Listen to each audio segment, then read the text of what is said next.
kumsifia rais wetu kwa kuwa kama champion mkubwa wa nishati safi, kitu ambacho rais wetu mara zote amekuwa akifanya, lakini pia nchi yetu imepata positive remarks kwa mambo yote tunayofanya katika haki za binadamu, juhudi ambazo zimekuwa zikionyeshwa na rais wetu, lakini pamoja na mambo mengine yote yanayohusu haki za binadamu. Na bado tutakuwepo, tuko hapa, tutaendelea kufanya interventions mbalimbali katika maeneo ambayo wenzetu wamekuwa wakihitaji kupata ufafanuzi zaidi juu ya nchi yetu. Lakini maandalizi ni mazuri, Gambia is nice na kila kitu kinaenda vema, na kama nilivyosema awali, naitwa Zuru Laria, ni wakili wa serikali na tumetuma, nipo na mwenzangu, na tunaamini mambo yote yataenda kama yalivyoandaliwa. Chukua nafasi hii kuipongeza commission kwa maandalizi mazuri. Tupongeze pia commission kwa usimamizi mzuri wa shughuli nzima pamoja na protokali zote kama ambavyo zinaendelea. Asante sana.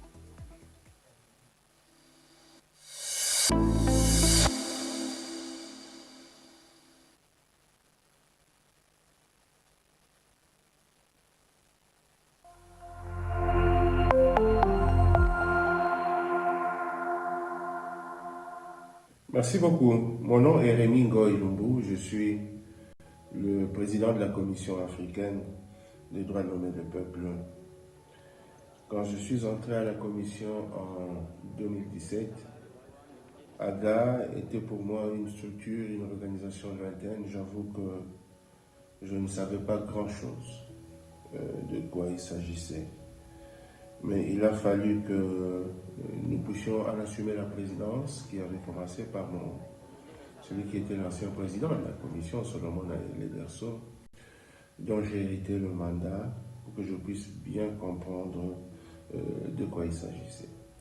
Au tout début, AGA m'a permis d'abord de m'approprier, une appropriation en tout cas des textes qui organisent cette importante plateforme, ce qui m'a permis de comprendre de quoi il s'agissait, quelle était la plus-value de ce mécanisme important, parce que c'est en fait une plateforme qui permet à toutes les organisations de l'Union africaine qui travaillent en matière de droits de l'homme, de démocratie et de bonne gouvernance de devoir interagir sur des sujets d'intérêt commun au sein de l'Union africaine. Il était tout à fait indiqué, en tout cas, que les organisations qui travaillent dans ces domaines puissent avoir une plateforme où elles discutent ensemble de ces questions, plutôt que de voir chacun d'entre elles, de ces organisations, rester dans son coin et continuer à travailler sur des matières qui gagneraient à être fédérées. Et depuis lors, je pense que nous avons fait un excellent mandat, une excellente présidence, en tant que membre de la Commission africaine des droits de l'homme et des peuples, mais le temps est court. Il ne nous a pas permis de mettre en œuvre toutes les idées que nous avions proposées, jusqu'à ce que nous avons cédé le bâton de commandement au Comité africain des experts sur le droit et le bien-être des enfants. Merci beaucoup.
Merci beaucoup. Mon nom est Rémi Ngoy Lumbu. Je suis le président de la Commission africaine des droits de l'homme et du peuple. Quand je suis entré à la Commission en 2017, AGA était pour moi une structure, une organisation lointaine. J'avoue que je ne savais pas grand-chose de quoi il s'agissait.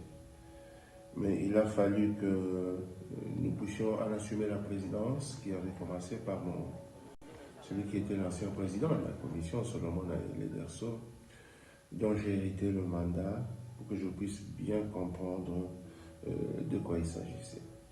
Au tout début, AGA m'a permis d'abord de m'approprier, une appropriation en tout cas des textes qui organisent cette importante plateforme, ce qui m'a permis de comprendre de quoi il s'agissait, quelle était la plus-value de ce mécanisme important, parce que c'est en fait une plateforme qui permet à toutes les organisations de l'Union africaine qui travaillent en matière de droits de l'homme, de démocratie et de bonne gouvernance de devoir interagir sur des sujets d'intérêt commun au sein de l'Union africaine. Il était tout à fait indiqué, en tout cas, que les organisations qui travaillent dans ces domaines puissent avoir une plateforme où elles discutent ensemble de ces questions, plutôt que de voir chacun d'entre elles, de ces organisations, rester dans son coin et continuer à travailler sur des matières qui gagneraient à être fédérées. Et depuis lors, je pense que nous avons fait un excellent mandat, une excellente présidence en tant que membre de la Commission africaine des droits de l'homme et des peuples, mais le temps est court. Il ne nous a pas permis de mettre en œuvre toutes les idées que nous avions proposées jusqu'à ce que nous avons cédé le bâton de commandement au Comité africain des experts sur le droit et le bien-être des enfants. Merci beaucoup.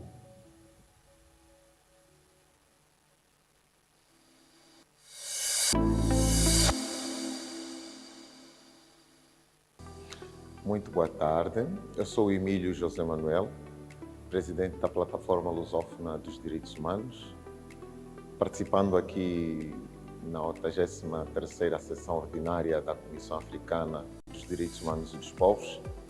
Tem sido uma oportunidade, especialmente para nós falarmos sobre a reforma e a restauração, que é a agenda da Comissão Africana neste ano.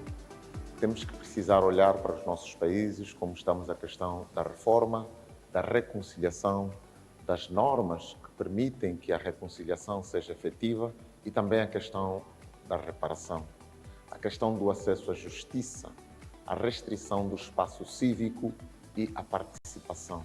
Tem sido uma grande oportunidade para nós podermos analisar e apresentar uma fotografia e radiografia da situação dos direitos humanos nos nossos países.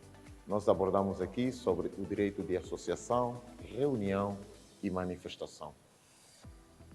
Dias de participação e que no qual nós esperamos, de forma muito assertiva, poder contribuir para os espaços de diálogo entre a União Africana, a Comissão Africana e também as organizações da sociedade civil.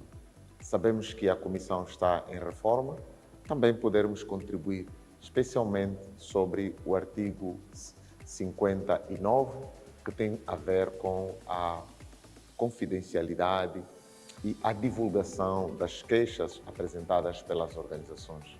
Muito obrigado.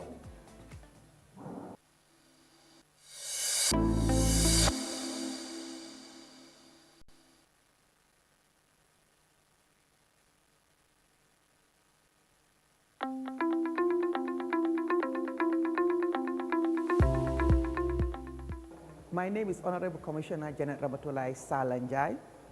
I'm the Vice Chairperson of the African Commission on Human and People's Rights, and I also handle the mandate of the Special Rapporteur on the Rights of Women in Africa.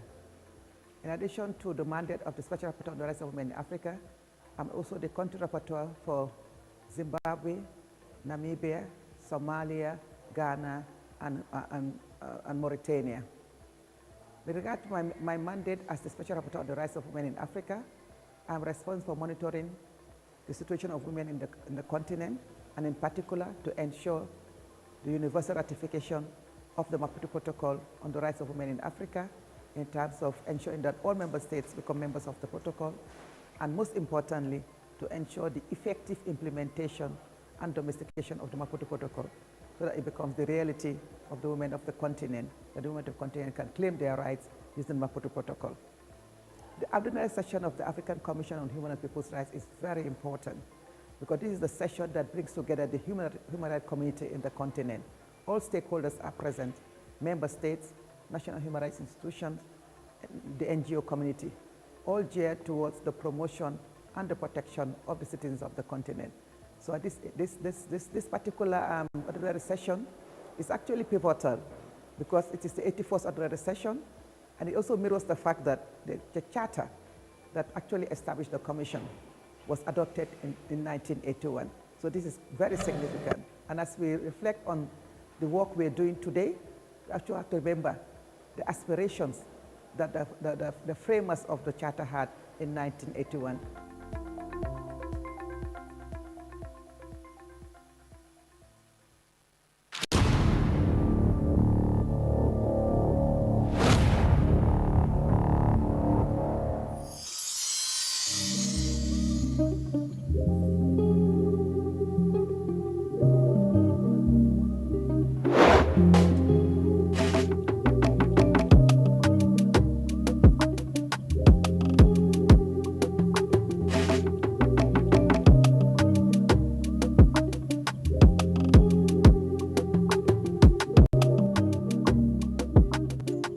One Africa, one voice, your rights, human rights, our collective responsibility. Bienvenue à la session ordinaire de la Commission africaine des droits de l'homme et des peuples. Les droits de l'homme, notre responsabilité collective.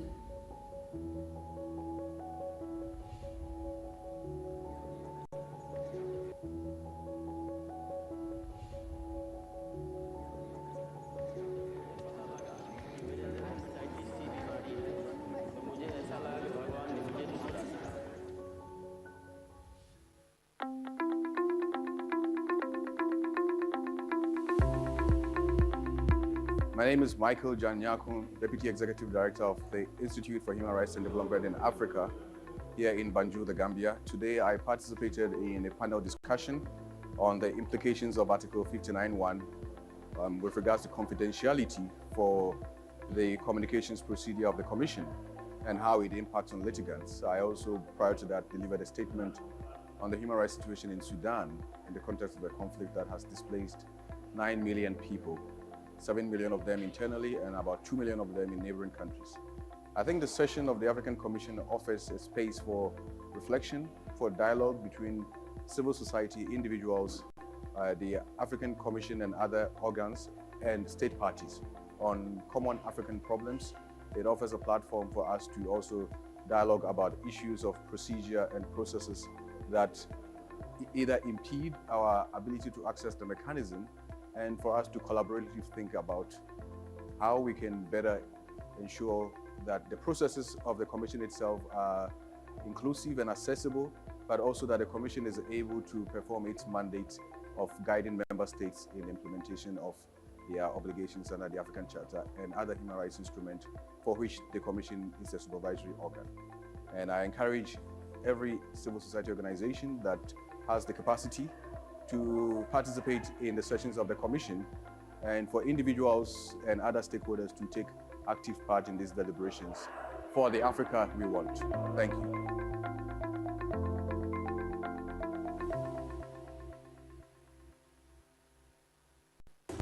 Sejam bem-vindos à sessão ordinária da Comissão Africana dos Direitos Humanos e dos Povos.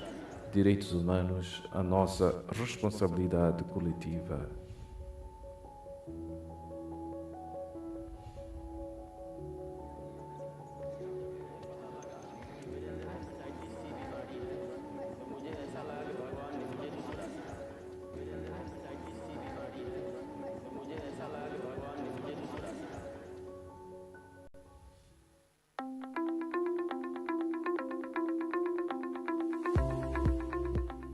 Je suis Marie-Louise Beaumont, Je suis juge à la Cour suprême du Cameroun, je suis camerounaise et je suis commissaire à la Commission africaine des droits de l'homme et des peuples depuis 2020.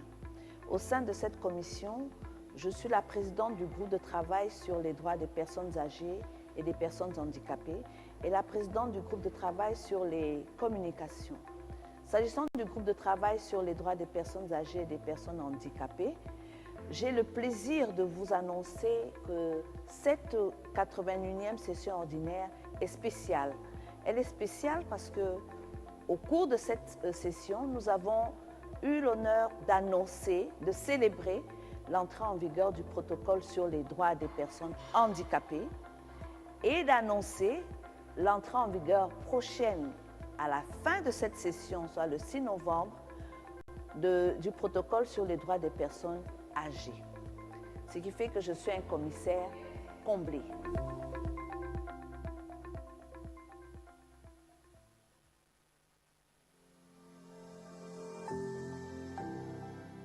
Hello, my name is Lloyd Kuvea, Assistant Director at the Center for Human Rights at the University of Pretoria. We are here attending the 81st Ordinary Session of the African Commission on Human and People's Rights. As the Center for Human Rights, we're an academic institution, but we're also an NGO. Most of the work that we are doing as an academic institution is training states on state reporting under the Maputo Protocol. And we want to continue to do that and also partner with the African Commission and particularly some of the special mechanisms, including the Special Rapporteur on Women's Rights, but also with some of the working groups like the Working Group on Economic, Social, and Cultural Rights. We are partnering in terms of contributing to some of the conferences and submitting research papers on economic, social, and cultural rights. This particular session on the right to education in Africa. And we are really excited about that. But we also, as the Center for Human Rights, did a few side events focusing on the shrinking civic space on the continent, the situation of Sudan, but also as the Center for Human Rights, as an academic institution, part of what we have been doing is a campaign on the ratification of key human rights instruments on the continent. That includes the Older Persons Protocol, the African Disability Protocol, the Social Protection Protocol, and the African Court Protocol. And for us, we really want states to ratify those instruments to protect rights of vulnerable. Thank you.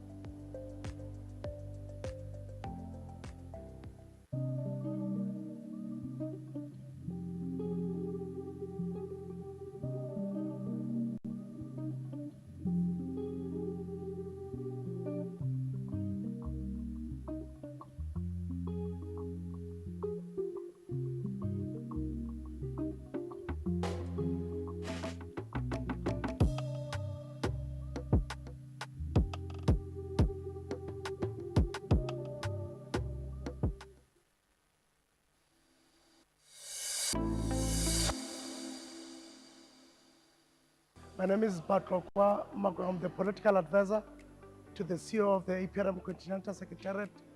We are attending the African Commission on Human and People's Rights Special Mechanism. So we are participating as one of the AGA platform members, and we participated in a panel discussion on aligning official development assistance and investments on the promotion of socioeconomic rights. As you all know, the ACHPR promotes socioeconomic rights through reviews and assessments, most importantly, through the thematic area of democratic and political governance and socio-economic development. So our presentation focused on our review reports on these two particular issues in a number of countries, in Kenya, Republic of South Africa, Uganda, and Egypt, and also how to align the socio-economic rights as stipulated in Article 22 of the African Charter on Human and People's Rights in relation to official development assistance and investments on the continent.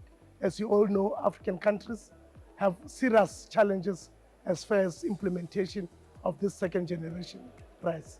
Thank you very much.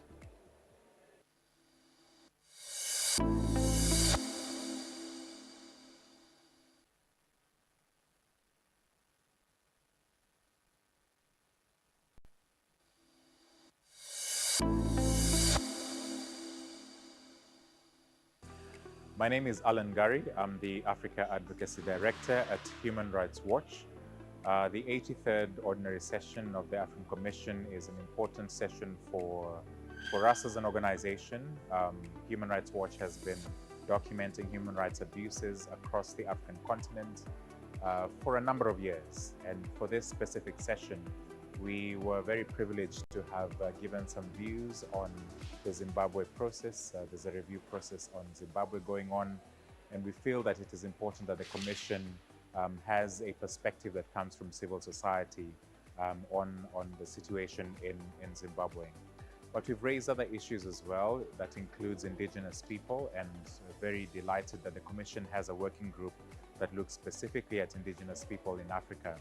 These are often forgotten people, and Human Rights Watch has been documenting the plight of the Chagosians in Mauritius, and this group has not actually yet received the status of an indigenous people recognized officially, and we are urging the Commission to really look into this situation, adopt a resolution, work with the people of Chagos to ensure that they can return to the islands that they come from, the origin that they come from. But of course, it's the situation of human rights as a whole in the continent that we remain concerned about. The mandate of this Commission is really important, and we hope that, together with the Commission, we'll be in a position to work towards calling for accountability and also reflections by states on their obligations to respect and promote human rights. Thank you.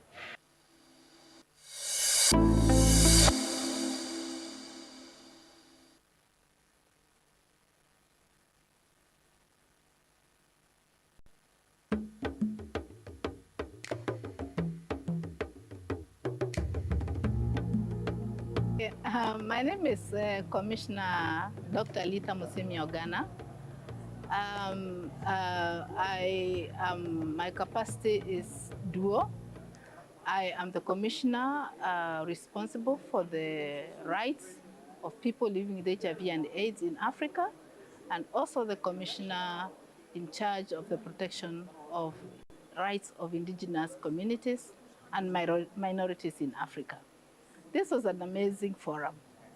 When we were conceiving the idea of having this joint forum, we thought of a space where, as a commission, we could have stakeholders every year come, join us to discuss some of the things and items that are not normally covered specifically in our mandates.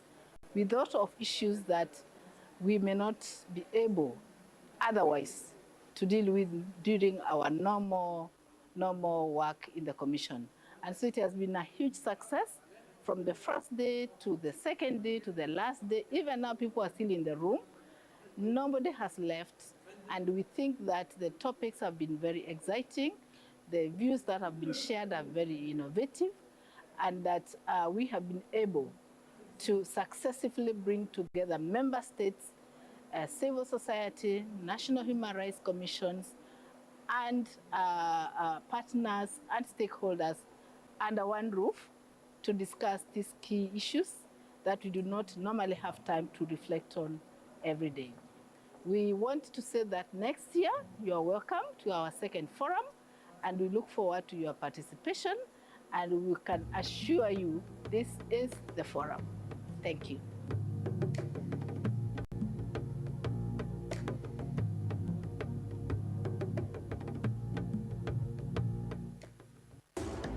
نرحب بكم في الدورة العادية للجنة الإفريقية لحقوق الإنسان والشعوب. حقوق الإنسان مسؤوليتنا الجماعية.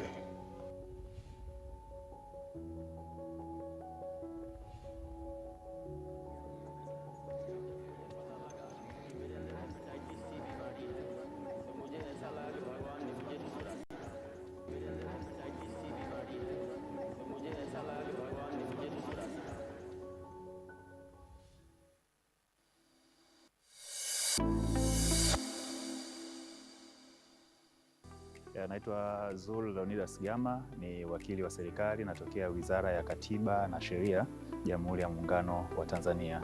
Niko hapa kwa ajili ya kuwakilisha hali ya haki za binadamu Tanzania, na kama tumefurahi maandalizi ni mazuri, lakini pia kikubwa zaidi tumefurahi kupata nafasi ya kutoa taarifa yetu ya hali ya haki za binadamu Tanzania, lakini kizuri zaidi pamoja na yote tumefurahi kwamba mwenyekiti wa commission ametupa positive remarks, amemsifia rais wetu kwa kuwa kama champion mkubwa wa nishati safi, kitu ambacho rais wetu mara zote amekuwa akifanya, lakini pia nchi yetu imepata positive remarks kwa mambo yote tunayofanya katika haki za binadamu, juhudi ambazo zimekuwa zikionyeshwa na rais wetu, lakini pamoja na mambo mengine yanayohusu haki za binadamu. Na bado tutakuwepo, tuko hapa, tutaendelea kufanya interventions mbalimbali katika maeneo ambayo wenzetu wamekuwa wakihitaji kupata ufafanuzi zaidi juu ya nchi yetu. Lakini maandalizi ni mazuri, Gambia is nice, na kila kitu kinaenda vema. Na kama nilivyosema awali, naitwa Zulu Loria, ni wakili wa serikali, na tumetuma, nipo na mwenzangu, na tunaamini mambo yote yataenda kama ilivyoandaliwa. Chukua nafasi hii kuipongeza commission kwa maandalizi mazuri. Tupongeze pia commission kwa usimamizi mzuri wa shughuli nzima pamoja na protokali zote kama ambavyo zinaendelea. Asante sana.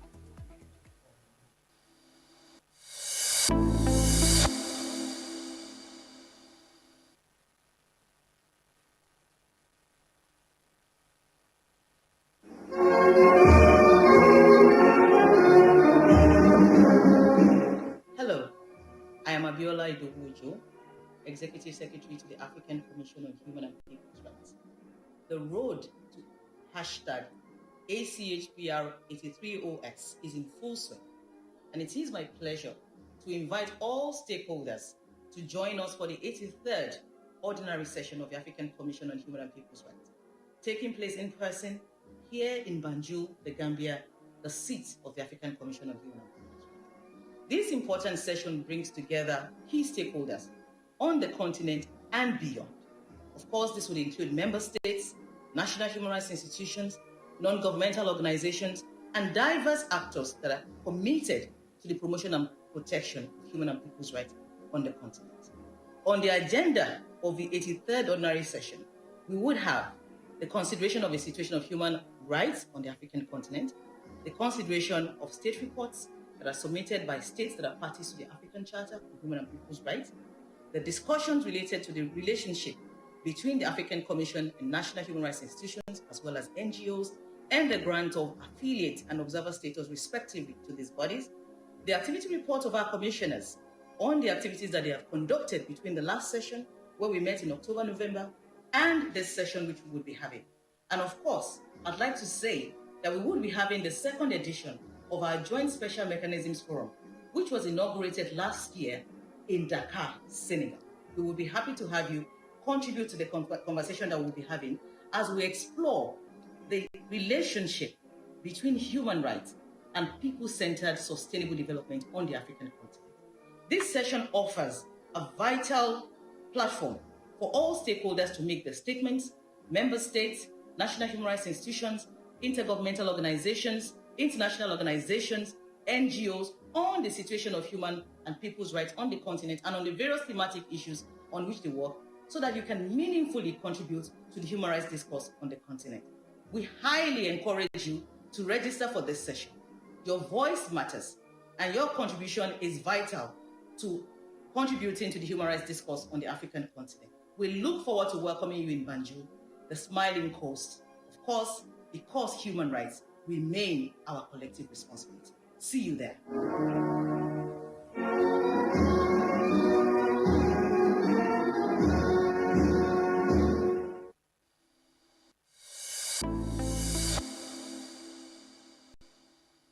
I came to represent Child Protection Alliance, and my presentation was promoting inclusivity in child protection as Child Protection Alliance, and the strategic plan was about inclusion of children living with disabilities, of children living with HIV/AIDS, of children in juvenile jail, prisons, and of children who are out of school. But with that strategic plan, the purpose of reviewing the strategic plan is actually to include those vulnerable groups, because we had missed them in our strategic planning. And therefore, my presentation was actually how we have reviewed our strategic plan to bring the vulnerable groups on board, since we have been ignoring them in terms of prioritizing our strategic objectives. Much as we have been working with the organizations that work directly with children with disabilities, children out of school, but it was not captured in our strategic plan. So we were far away from the vulnerable groups. And that's the contribution I made. And I think the theme identification was proper for Child Protection Alliance, the Gambia.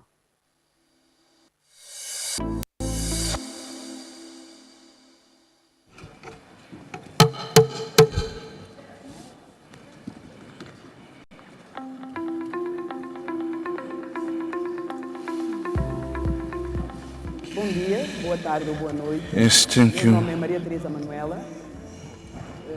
Estou na comissão desde 2017 e sou responsável pelo mecanismo das prisões.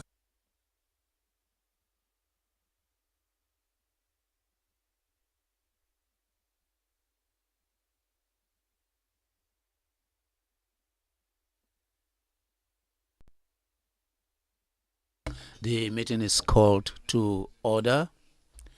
Ladies and gentlemen,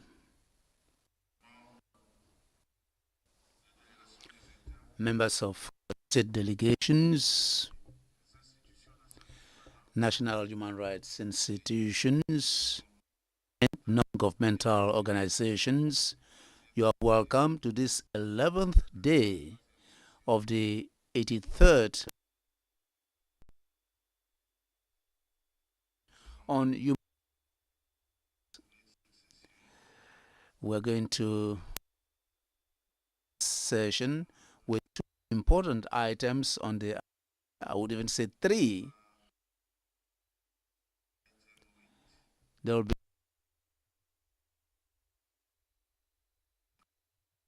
for state reports or periodic reports of states. To that end, we'll work between 9 and 11 a.m. We'll be listening to responses which will be given by the government of Ethiopia from 9 to 11 a.m.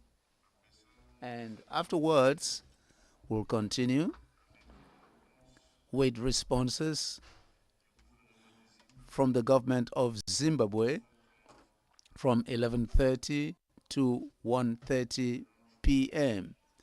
After the lunch break, we'll have the human rights situation in Africa. However, if the government of the Federal Republic of Ethiopia ends its responses earlier, will immediately move on to Zimbabwe, and if they too finish early, we'll take the human rights situation in Africa and close the public session. So if we finish early, we'll close early so that we as a commission can begin the private session, which will take us some days as part of this 83rd ordinary session. Without any further ado, I'll give the floor to His Excellency, the Minister of Justice of the Federal Democratic Republic of Ethiopia, His Excellency Belayun Irga Kifle, who will be taking the floor now. You have 2 hours, I beg your pardon, but if you take less than that, that will be fine. Honorable Minister, you're welcome. You and your delegation are welcome. I give you the floor.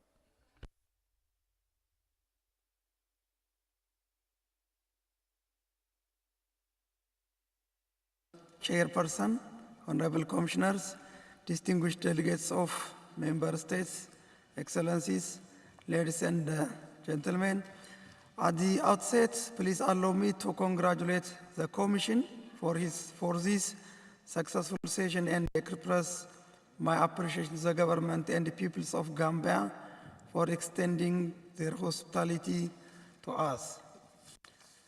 As we have mentioned last time, while we presented the state report, we have seriously noted your invaluable questions and discussed with different stakeholders. Accordingly, I and the member of the delegation will try to address the questions raised on Friday session of the Commission. We will start our response by my presentation. Concerning the ratification of human rights instruments under the framework of the African Union and United Nations, efforts are underway to accede to the International Convention on the Rights of all Migrant Workers and members of their family, as well as adopting comprehensive law on enforced disappearance. In a significant step forward, the Ministry of Justice has conducted a comprehensive diagnostic study to thoroughly assess the legal and practical implication of disappearance. This crucial which underscores Ethiopia's dedication to strengthening protection against the rights of the human rights violation of enforced disappearance and aligning its legal framework with international norms is currently awaiting approval, marking a key stage in the accession process. On the other hand, it has been reflected in our national report. Within the reporting period, Ethiopia has acceded to several additional human rights instruments beyond the core convention it has previously ratified. However, Ethiopia has not altered its position on the abolition of this penalty or on joining the second optional protocol to the International Covenant on Civil and Political Rights. Nevertheless, the draft criminal procedure and evidence code includes a provision that allows a death sentence to be commuted to life imprisonment if it's not executed within 2 years following the judgment. Honorable Chairperson, with regard to the questions that concern the ratification of remaining human rights instruments, the delegation of Ethiopia would like to inform that such matters are primarily linked to national priorities, the condition of the domestic legal framework, and the readiness of relevant institutions to implement them. Ratification and accession remain, among other things, the possibilities that may be pursued following the ongoing assessment and depending on the availability of resources.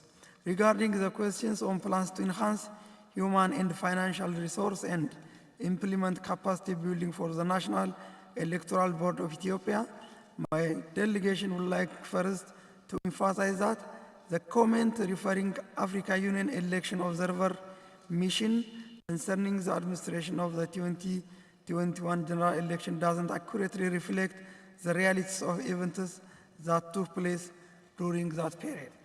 I have mentioned some of the key achievements during our last time report presentations in the process, but to add few, 44,560 national observers from 46 regional local CSOs, along with international observers from the African Union, the Civic Chamber of Russia Federation, the International Republican Institute, and other entities monitored the electoral process.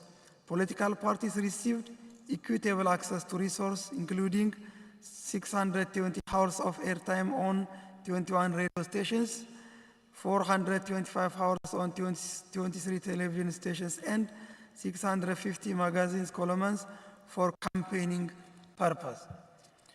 Furthermore, several measures have been taken to strengthen the election board human and financial resource. The National Electoral Board of Ethiopia focused on strengthening its internal capacity and operational efficiency by recruiting approximately 150,000 newly election workers and involving various stakeholders in the process. As part of its effort to modernize the election system, the board introduced transparent ballot boxes equipped with high security locking mechanisms. Additionally, the National Electoral Board of Ethiopia established a platform for real-time information sharing through a series of press conferences and implemented a complaint mechanism for all stages of the electoral process. With regard to steps taken to strengthening confidence in the electoral process, National Electoral Board of Ethiopia implemented a range of reform measures to reinforce its institutional independence. Marking a significant departure from past practice, the board began receiving its budget directly from the parliament rather than through the executive branch. With regard to national mechanisms that redress election-related disputes, the revised political parties registration and election code of conduct has established robust grievance resolution mechanisms available at both polling station and constituency level.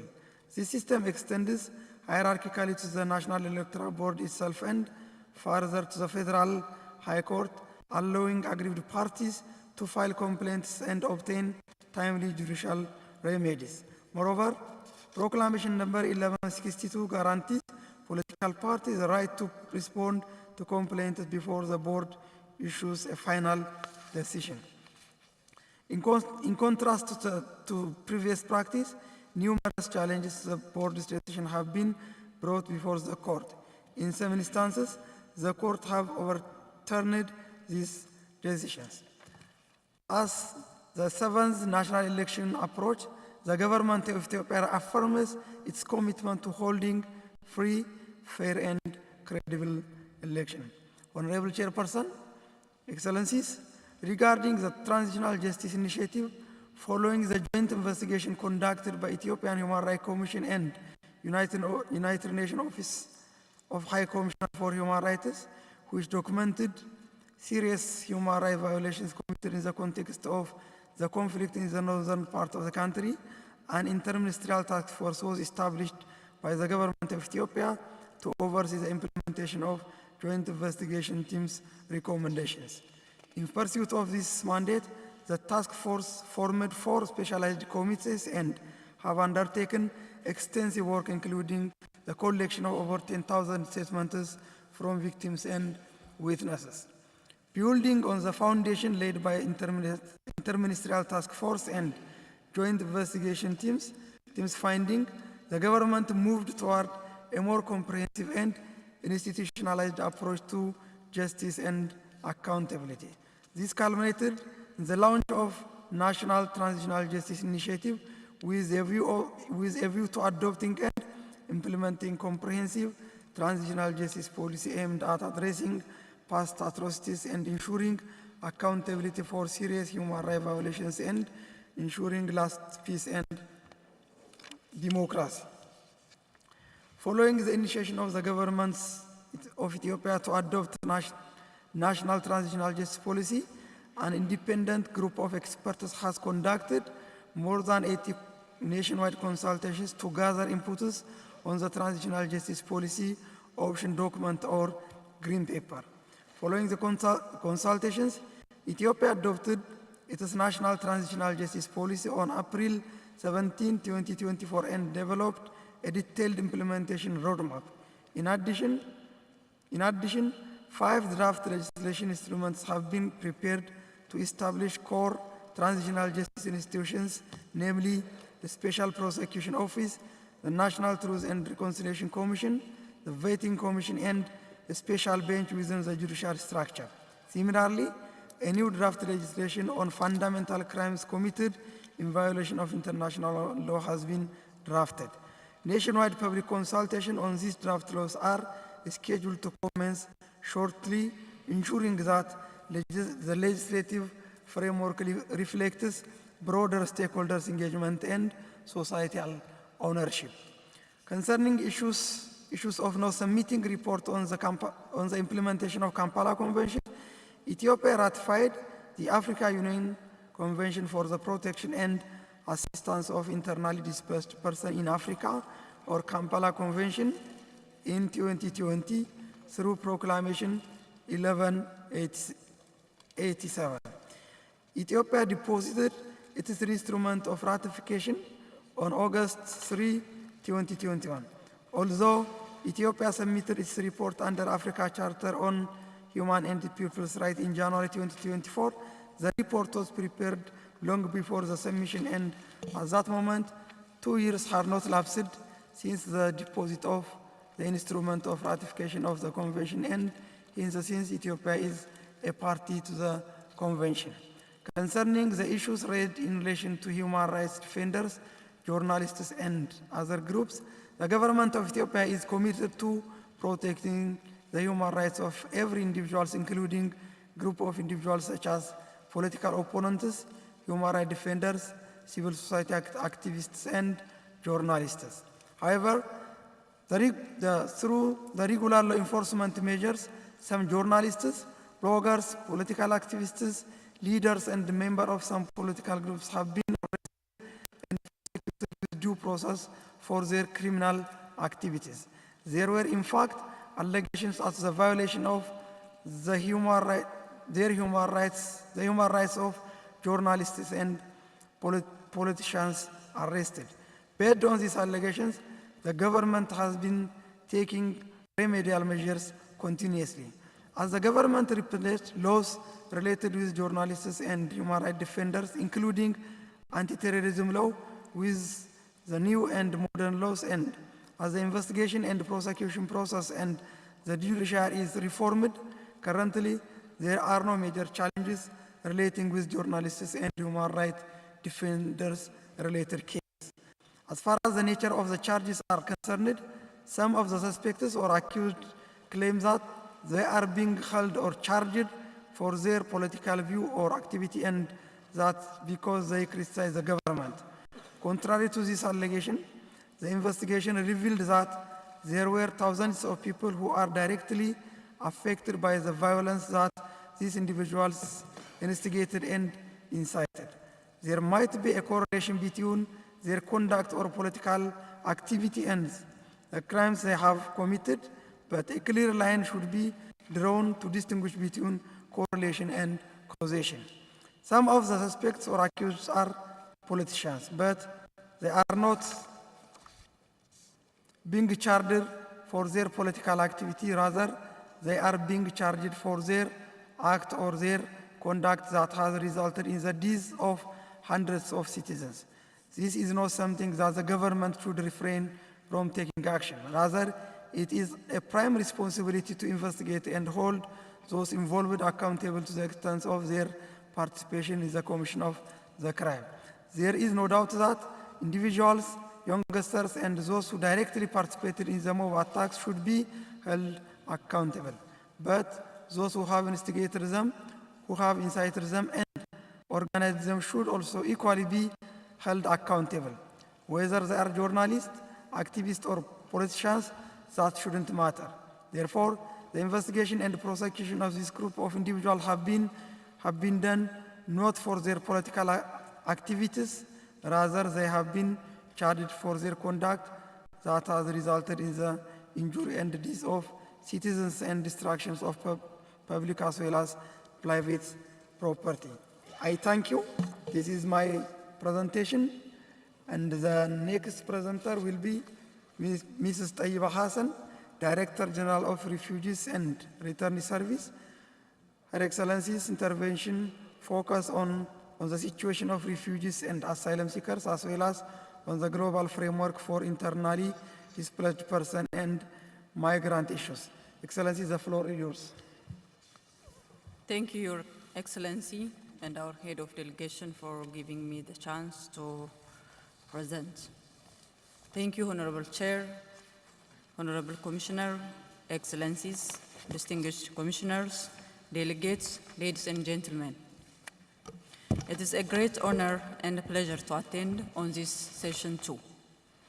This timely gathering brings together voices from across the continent to engage in critical dialogue on human and people's rights, including the protection of refugees, asylum seekers, internally displaced people, and migration. To begin with, the issues related with the protection of refugees and asylum seekers. As a country, Ethiopia hosts one of the largest refugee populations in Africa. The government, in partnership with the key stakeholders, has adopted progressive policies, including the revised refugee proclamation and pledge under the Global Compact on Refugees to promote inclusion, access to education, livelihoods, and durable solutions. Ethiopia stands at a unique crossroad in the global refugee response. The country's refugee operation is not only vast in scale, but also rich in diversity and complexity. Ethiopia continues to demonstrate its hospitality and commitment to upholding the rights and the dignity of displaced populations. However, the challenges we face are immense, ranging from protracted displacement situation and limited resources to the growing impacts of climate change and regional instability. Honorable Chair, Ethiopia is fully respecting and protecting the refugees' rights of non-refoulement, discrimination, and arbitrary detention. Ethiopia, since its history and adoption of the 1951 Refugee Convention, the 1967 Protocol, and the 1969 OAU Convention on Refugees, is applying the right of non-refoulement. In Ethiopia, the principle of non-refoulement, which prohibits forcibly returning a refugee to a country where they would face persecution, is a fundamental aspect of international and our national refugee law. Proclamation number 1110/2019 recognizes and implements this principle, ensuring that refugees and asylum seekers are protected from being sent back to situations where their lives or freedom would be threatened. The government of Ethiopia also committed to guaranteeing the right of refugees to non-discrimination. Refugees are now significantly better included in the national system than they were in the past, which ensures their right to be free from discrimination. Refugees can access health, education, vital events registration, national ID program as equal as Ethiopian based on the availability of resources. They also entitled to have the right to work, the right to residence that gives them most favorable treatment accorded to foreign nationals within Ethiopia. The government is avoiding the establishment of parallel services. We are using settlement approach, applying solutions from the onset through the whole government, whole of society approach. The Ethiopian constitution stipulates that the federal government has the power to enforce criminal law. This criminal code also prohibits and condemns illegal detention and arbitrary arrest. The Ethiopian Human Rights Commission regularly visits police detention centers and prisons across the country to evaluate their compliance with international human rights standards. The Commission publishes an annual police station and prison reports. The findings are shared with the relevant authorities and measures are taken regularly to improve the conditions of detention with available resources.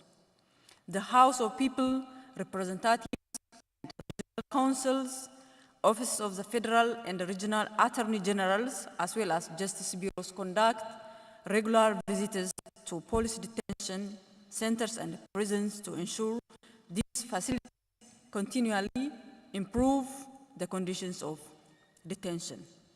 In conclusion, there is no any arbitrary detention of asylum seekers and refugees. But if refugees participate in any criminal act, he or she can be asked by the law as any of Ethiopian citizens. Honorable Chair, Ethiopia had discharged as part of the pledge on refugee protection, hoping that the sustainable solutions under the Comprehensive Refugee Response Framework and the Global Compact for refugees would acquire the necessary resources from international community since 2060, 2090, and 2023 GRF pledge. During the second Global Refugee Forum, Ethiopia has pledged to transform 2 selected refugee camps into sustainable urban settlements. This initiative aims to foster social cohesion and economic participation by including refugees with host communities, thereby promoting inclusive growth and development. Ethiopia's out-of-camp policy represents a significant shift towards refugee inclusion and self-reliance. While progress is evident, continued efforts and support are necessary to address the existing challenges and to fully realize the potential of this policy. Honorable Chair, the claims regarding the abduction, extrajudicial killings, and forced repatriation of Eritrean refugees are entirely unfounded. During the northern conflict, the government of Ethiopia facilitated the relocation of refugees from the Tigray regional state to Amhara regional state into a new settlement called Alamwat. Throughout this complex and urgent relocation, extraordinary measures were taken, including the use of military helicopters to facilitate safe transport, underscoring the government's dedication to shielding refugees from any harm. This action demonstrated the government's dedication to ensuring the safety and protection of refugees and asylum seekers. The Ethiopian government, jointly with various partners, provided critical support to the relocated refugees and asylum seekers. The government has also made concrete measures taken to protect the rights of Eritrean refugees living out of the Tigray regional state. Pertaining to protection risks of refugees due to lack of food assistance and the protracted funding shortfalls, Ethiopia has experienced tragic events.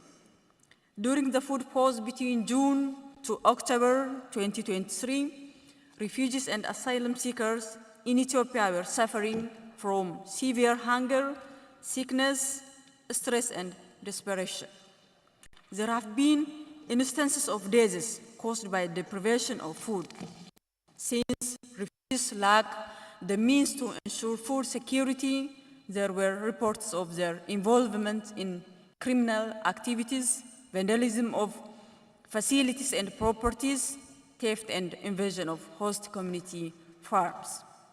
Furthermore, refugees were forced to eat non-edible grass and leaves as a negative coping mechanism. As a result, refugee hosting areas have been experienced serious security concerns, posing a life-threatening risk to both refugees and their host communities. The government is continuously receiving notifications of budget cuts from UNHCR, WFP, and partners, even though food aid has been resumed following discussions and diplomatic relations with the relevant agencies. At this moment, refugees receive less than 50% of the food they should rightfully receive from the World Food Programme. Honorable Chair, the case of internally displaced persons has been a big concern in the context of Ethiopia. Due to conflicts taking place in some parts of the country and the causes to mainly related to natural disasters like droughts and floods, the number of IDPs has been increasing. With a commitment to address the challenges with regard to internally displaced persons, Ethiopia has taken several concrete measures, including the ratification of the African Union Convention for the Protection and Assistance of Internally Displaced Persons in Africa, developing and implementing a national policy and strategy on disaster risk management, launching national strategic plan to end displacement due to conflict, creating accountability to individuals involved in displacing persons. Ethiopia has been working in collaboration with various national and international actors to address the issues of IDPs. In line with the Kampala Convention, it has also drafted a new proclamation aimed at providing or recognizing various protections and entitlements to IDPs in the country. The government further understands the serious challenges, particularly those related to IDPs, can only be effectively resolved if they are addressed from the grassroots level and with the aspiration to create a solid and harmonized society. The National Dialogue Platform, launched based on a proclamation, has such a potential. The platform has been launched to consult with various stakeholders and thus to sustainably address political problems in the country. Various national authorities bear responsibilities for preventing displacements, ensuring support in facilitating returns, local reintegration, addressing the needs of IDPs. Honorable Chair, the government of Ethiopia has ratified a variety of international instruments that provide for the protection of migrants and victims of trafficking, which are recognized as part of the country's fundamental law according to the Constitution.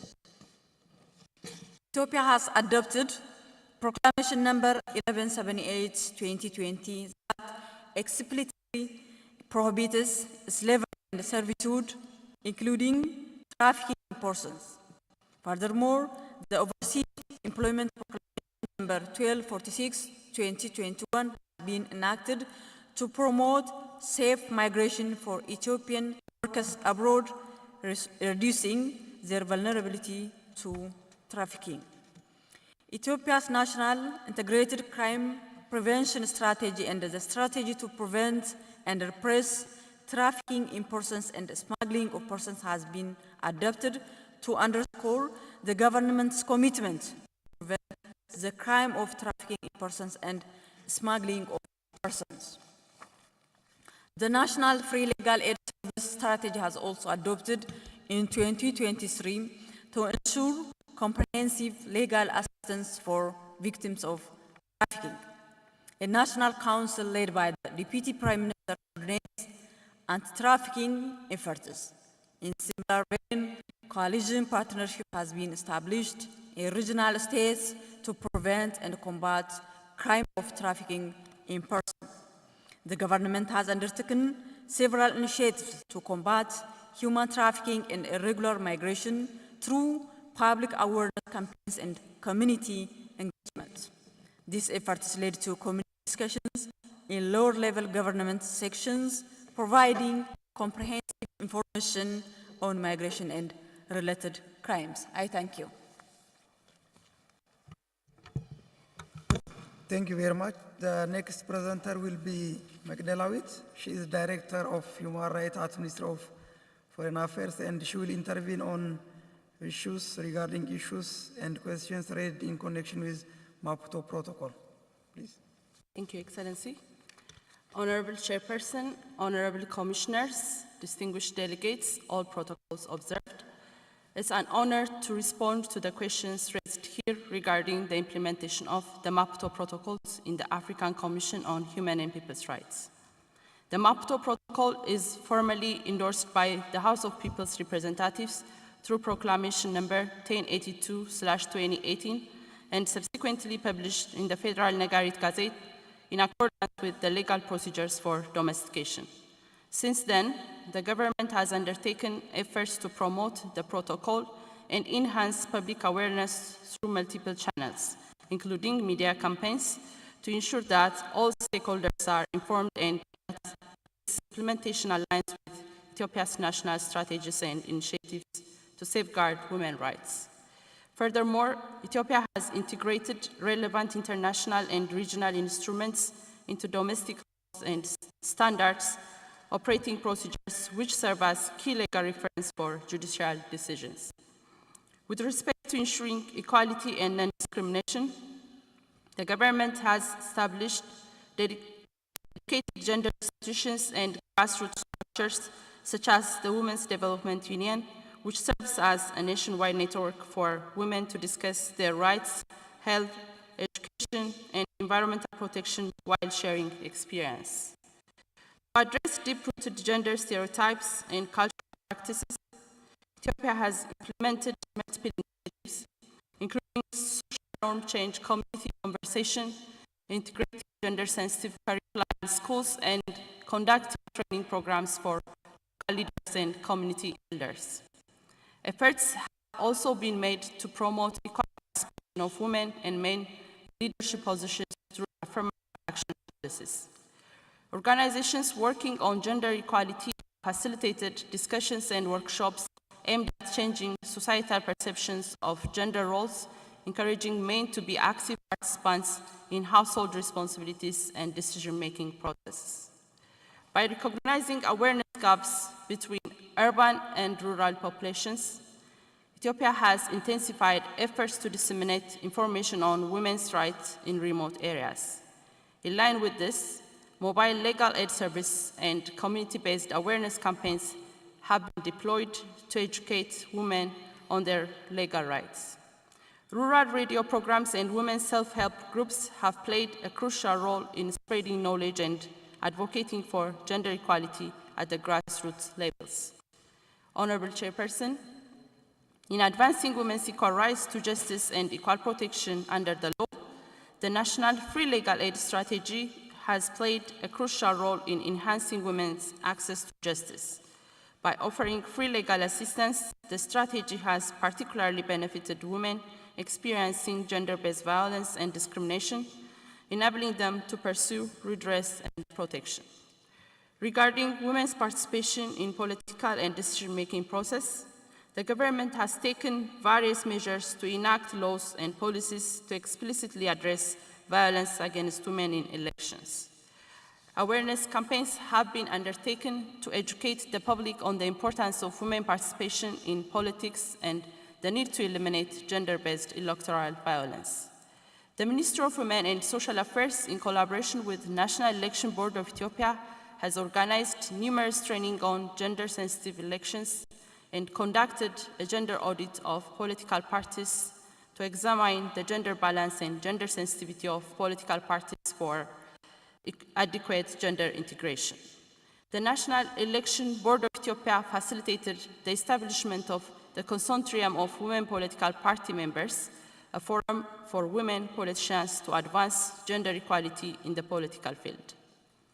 In this connection, women's representation in the House of People's Representatives has increased from 38.8% in 2015 to 42% following the 2021 election at federal level. Consequently, the current representation of women in the executive is 36%, and 42% in legislative and 33% in the judiciary branch. The Federal Judicial Administration Proclamation 1233/2021 aims at ensuring equitable gender representation in the Federal Judicial Administration Council, which has the power to select and nominate members of federal courts. Honorable Chairperson, regarding questions on strategies to combat harmful traditional practices, over the past decade, Ethiopia government has taken various steps to eliminate discriminatory practices against women and children. Surveys such as the 2016 Ethiopian Demographic and Health Survey and the 2024 National Survey on Ethiopian Women identified persistent issues of harmful traditional practice, including child marriage, female genital mutilation or cutting, polygamy, abduction, dowry-related practice, and restrictions on property inheritance.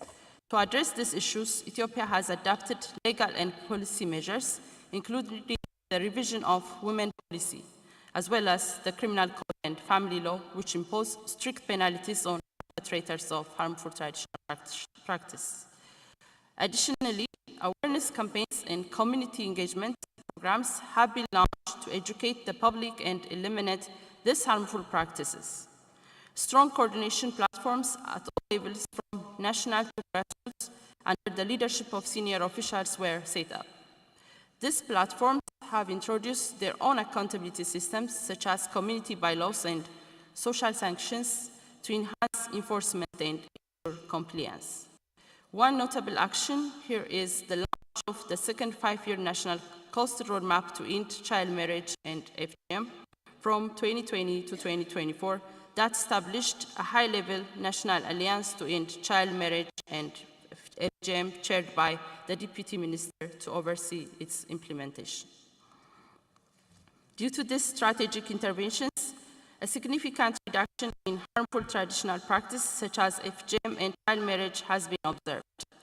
National FGM rates dropped from 75% to 65%, and early marriage declined to 40%. These efforts, supported by strengthened laws and expanded educational and economic opportunities for women, have also improved health outcomes and shifted social attitudes towards rejecting harmful traditions. In recognition of its achievements in combating harmful traditional practices, including child marriage and FGM, Ethiopia has honored with the 2024 UN Population Award for its success in nationwide awareness campaign and policy implementation. With regard to the minimum age of marriage in family law, Article 7 of the revised family law stipulates that the minimum age of marriage for both women and men is 18 years.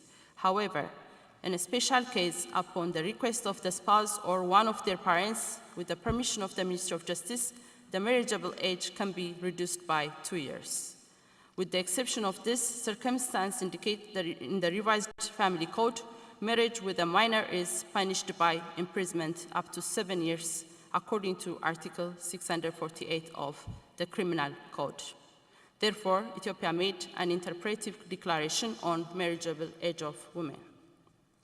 Regarding protection of women from violence, Ethiopia has developed various policies, strategies, and standard operating procedures to combat violence against women and institutionalize survivor-centered and trauma-informed approach nationwide. This multi-pronged strategy, combining comprehensive survival support, accessible justice mechanisms, and high-level policy oversight, demonstrates Ethiopia's whole-of-government approach to eradicating gender-based violence.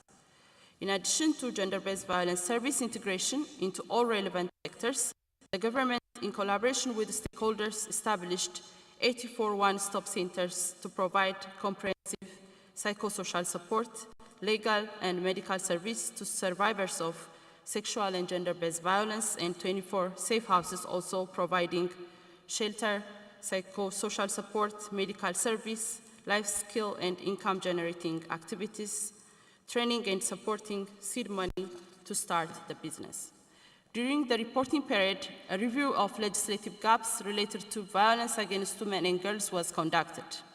This evaluation identified areas requiring legal reform and alignment with international standards.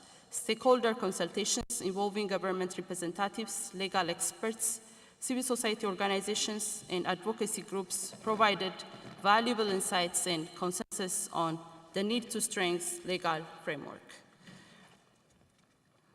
Honorable Chairperson, the government established child and women protection units in all police stations responsible for handling cases of violence against women investigation. The child and women protection units have expanded significantly in number and coverage through the country. In addition, gender-sensitive criminal proceedings, including investigation and evidence gathering, have been rolled out throughout the country. Moreover, survivors of gender-based violence are given due attention to reparation, financial compensation, psychological support, medical care, and social reintegration in the recently adopted Ethiopia's transitional justice policy. Additionally, the policy considers measures to prevent future instances of gender-based violence. Ethiopia has initiated the process of developing its first national action plan in alignment with the United Nations Security Council Resolution 1325. In line with the pillars of this resolution, the Ethiopian government currently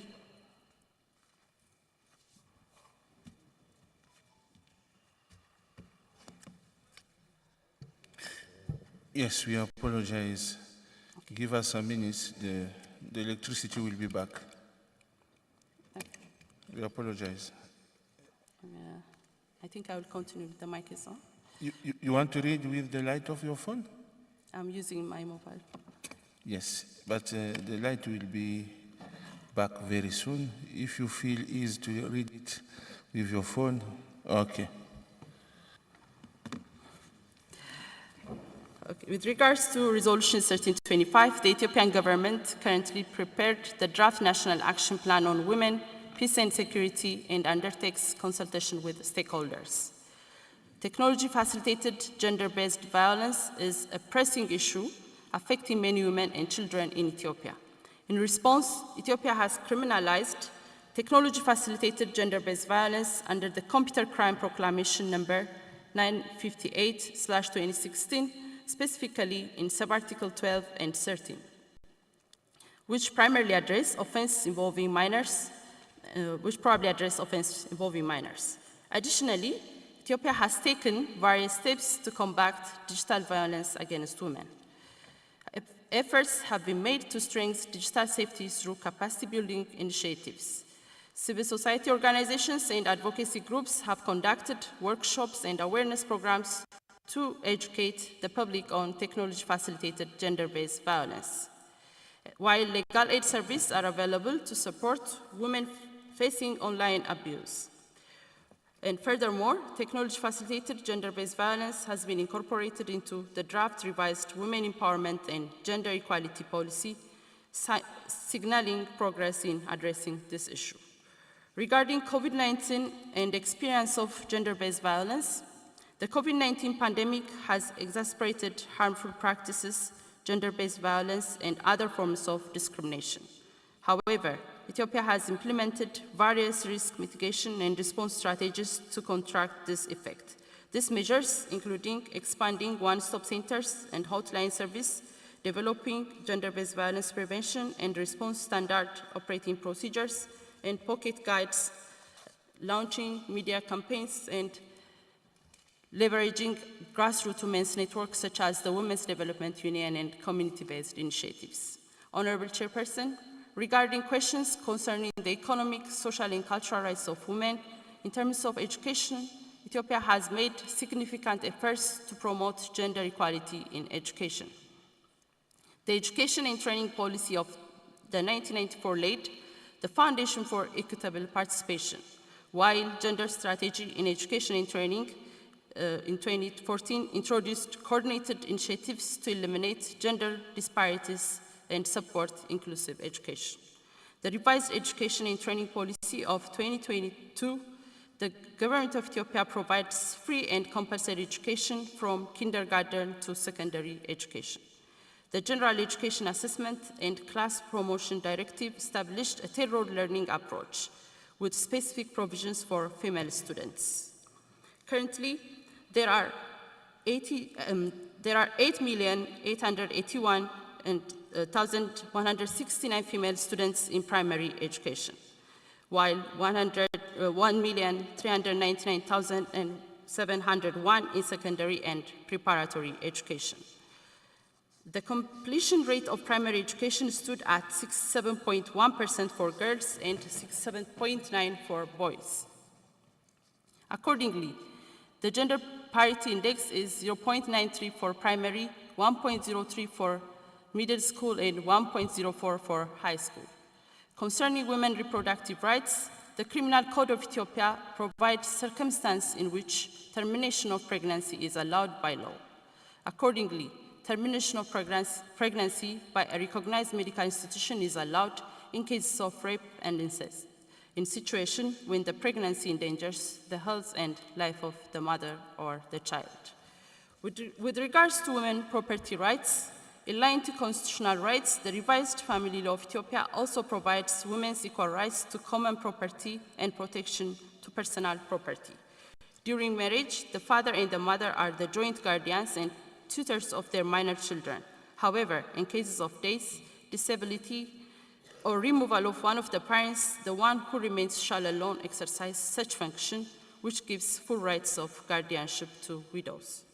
The Rural Land Administration and Use Proclamation of 2005 further strengthens these rights by mandating joint land holding certificates.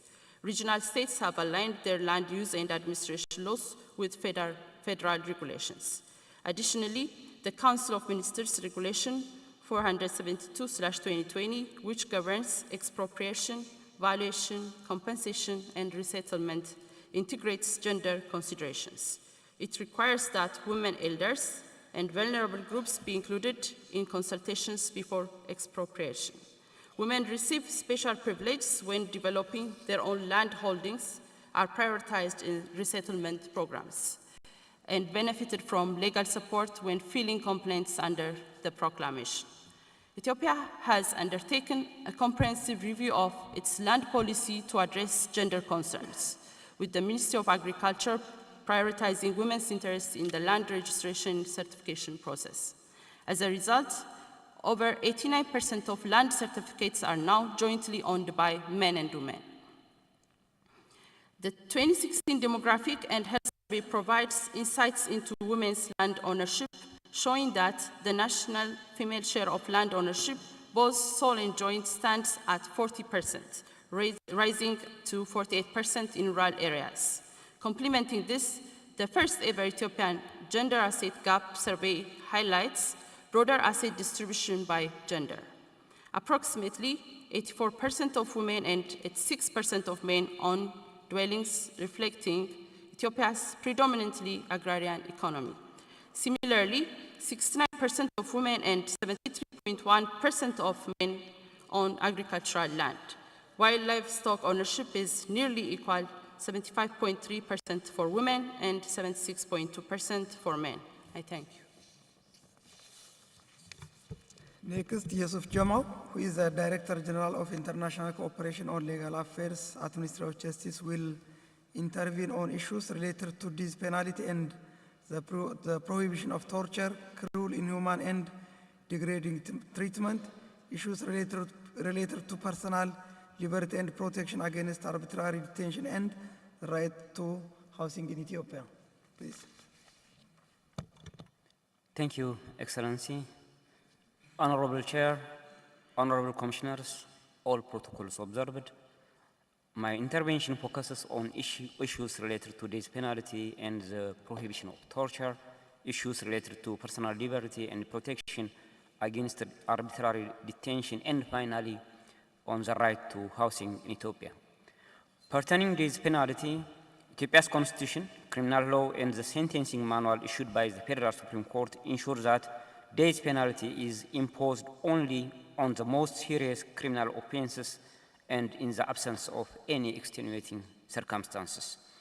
In this regard, the enactment and application of the sentencing guidelines by the Federal Supreme Court is the most notable measure taken to ensure the imposition of death penalty only for the most serious crimes, in effect making it to be in line with Article 4 of the Banjul Charter and Article 14 of the International Covenant on Civil and Political Rights. The sentencing guideline, in addition to the role it plays in guiding courts and making the imposition of death penalty consistent, it even further narrowed down the likelihood of imposition of the death penalty for the exceptionally serious crimes.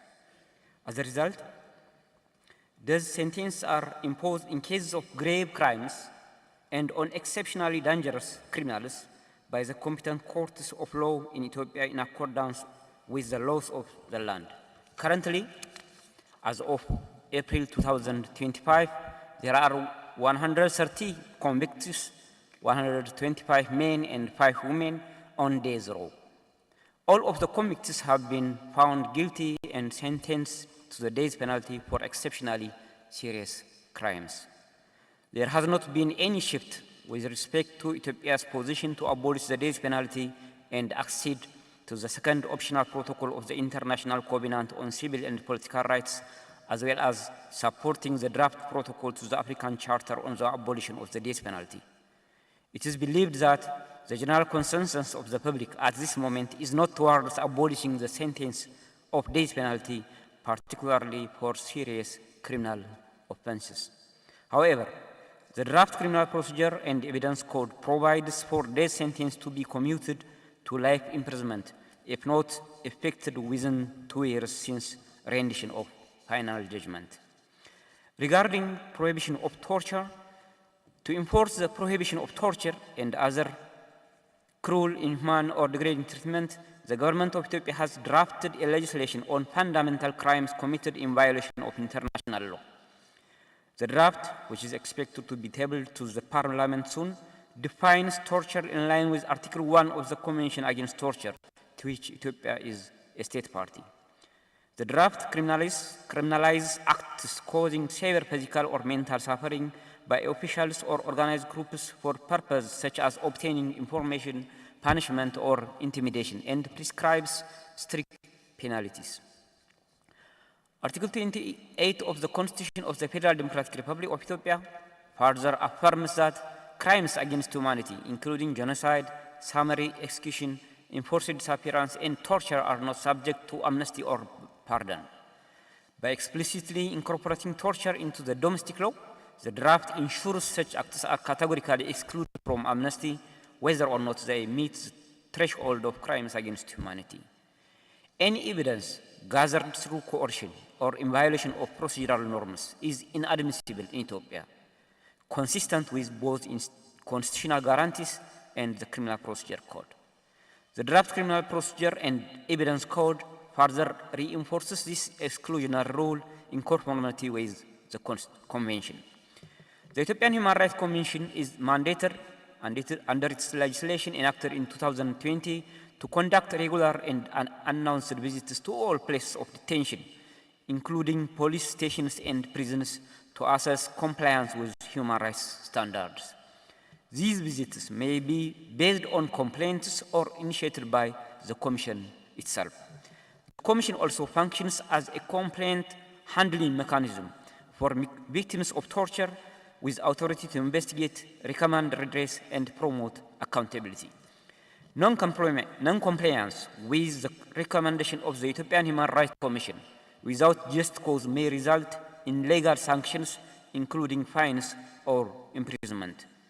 Key recommendations of the government to the government by Ethiopian Human Rights Commission include improving detention conditions, strengthening accountability for torture, and ensuring full implementation of Ethiopian Human Rights Commission's findings to prevent recurrence.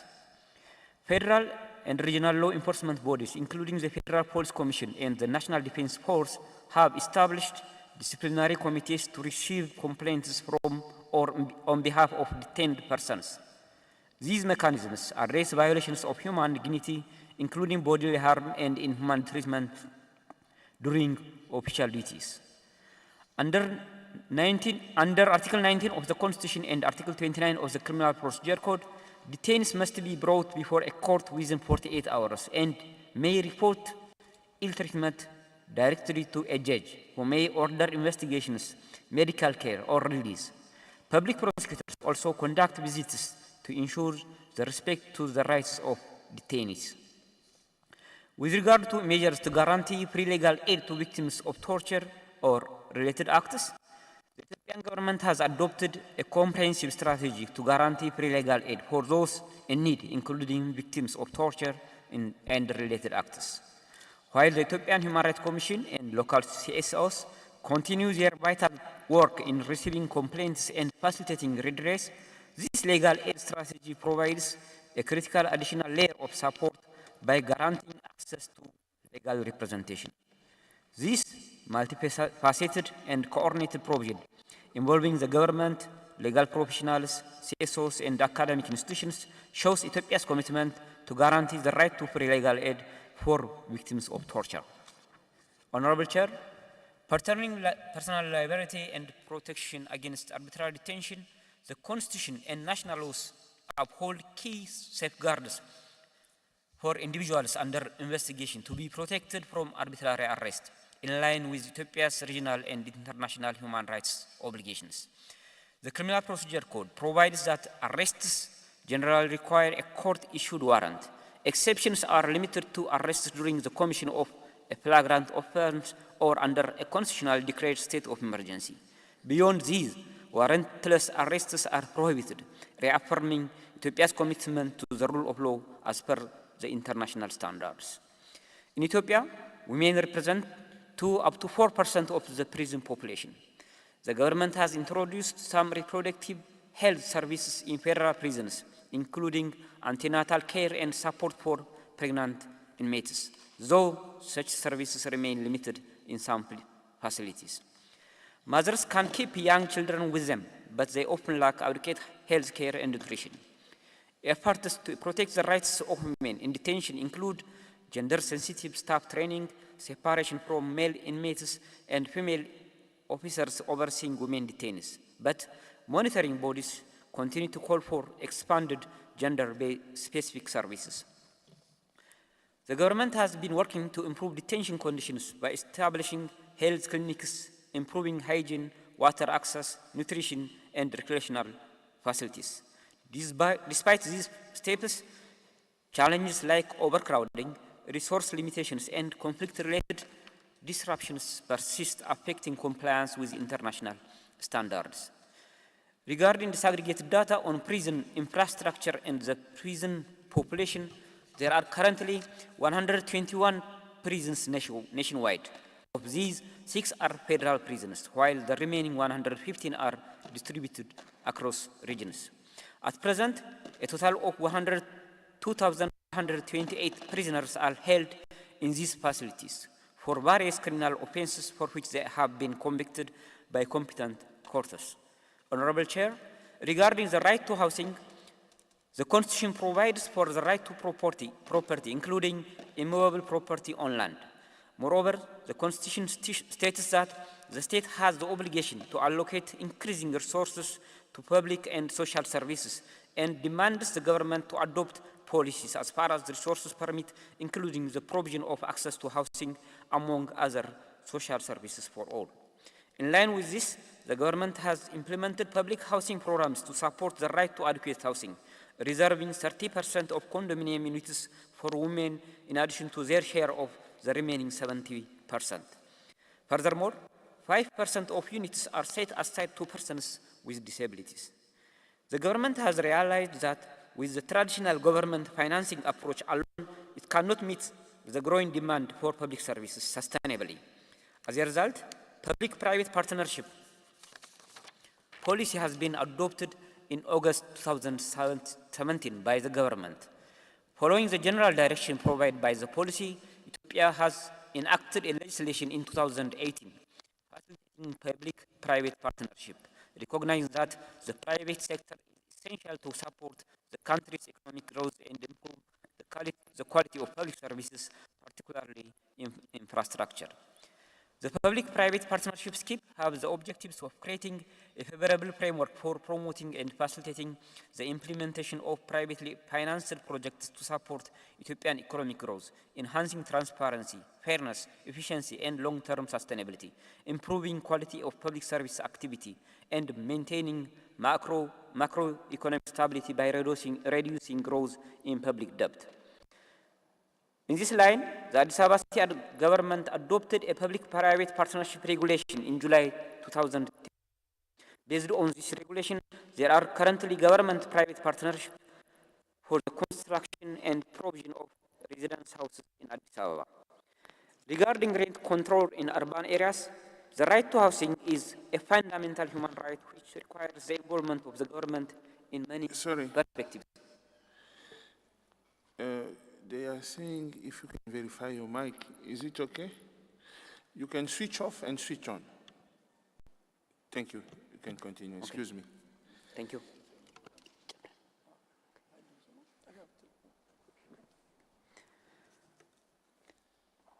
Regarding rent control in urban areas, the right to housing is a fundamental human right which requires the involvement of the government in many perspectives.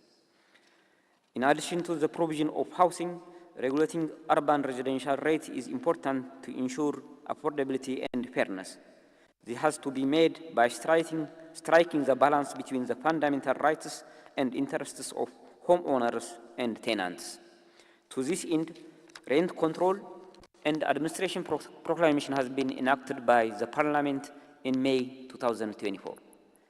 The legislation is applicable on residential house rent contracts in urban centers that are accountable to regions, Addis Ababa and Redwa city administrations.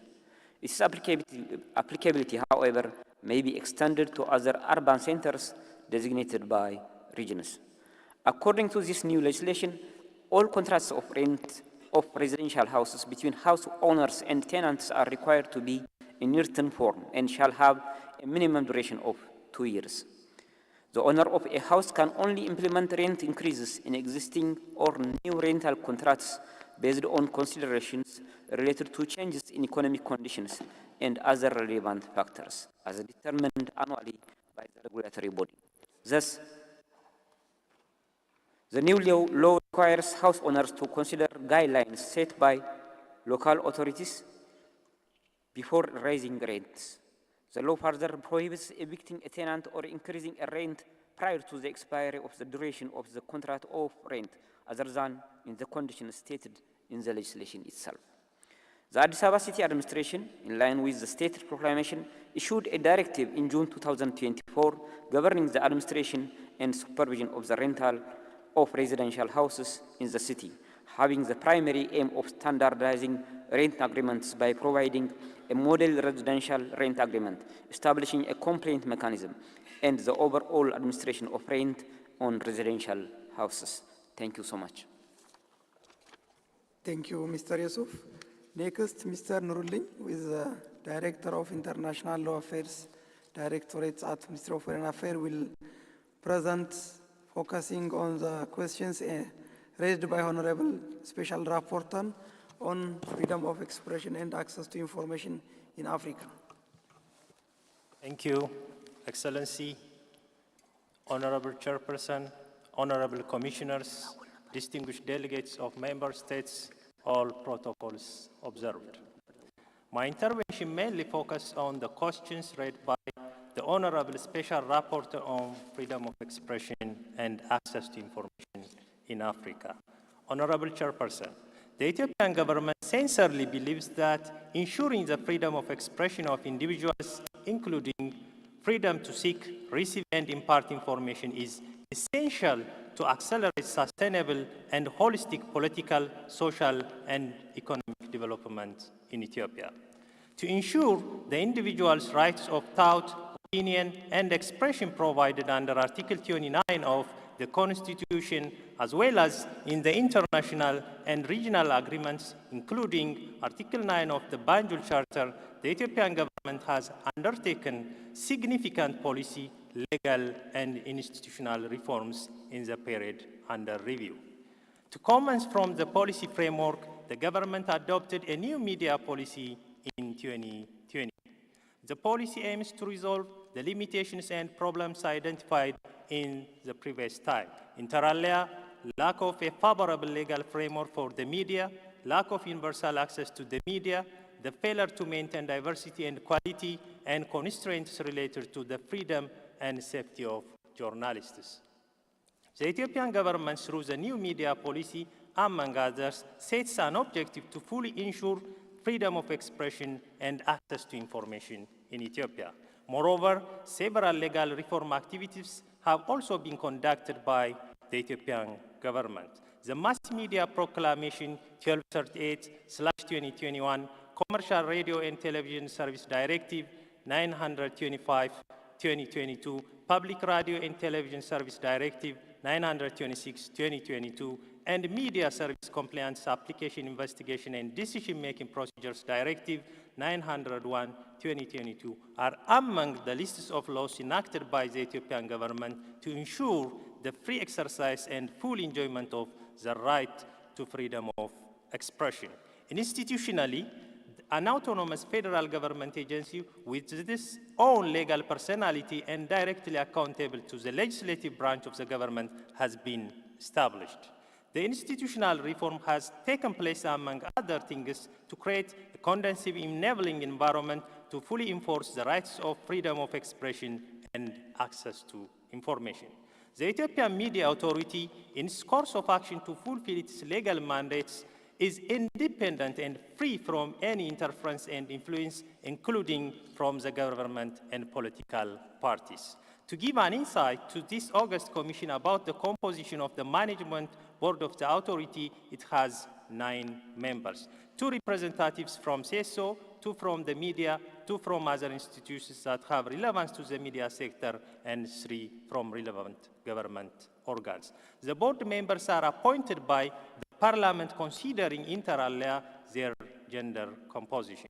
Besides, the media self-regulation mechanism is set to facilitate a voluntary peer review and to entertain compliance as well as ensure public accountability. Therefore, I would like to reaffirm to the esteemed Commission that the legal and policy reform measures in Ethiopia have taken into consideration both binding and non-binding human rights treaties and standards.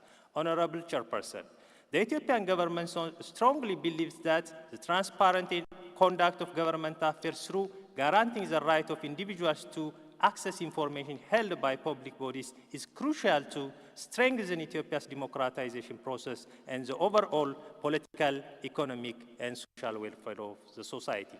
Under the Freedom of Mass Media and Access to Information Proclamation, the Ethiopian government has expressed its determination to promote and consolidate the values of transparency and accountability in the conduct of public affairs as guaranteed by the Constitution and other applicable international and regional agreements. This proclamation is legislated with the view to imposing a legal obligation on public officials and to facilitate access to individuals and the mass media to information. Regarding the legal safeguards to the right to access to information in Ethiopia, the proclamation in principle recognizes the right of all persons to seek, obtain, and communicate any information held by public bodies. It is solely in exceptional conditions which are clearly prescribed under the law that the government entities are authorized to prohibit or restrict the disclosure of information. In addition, unless it is mentioned as an exception to the right of access to information under the proclamation, the government officials may not restrict the right by merely alleging that the requested information is administratively classified as confidential.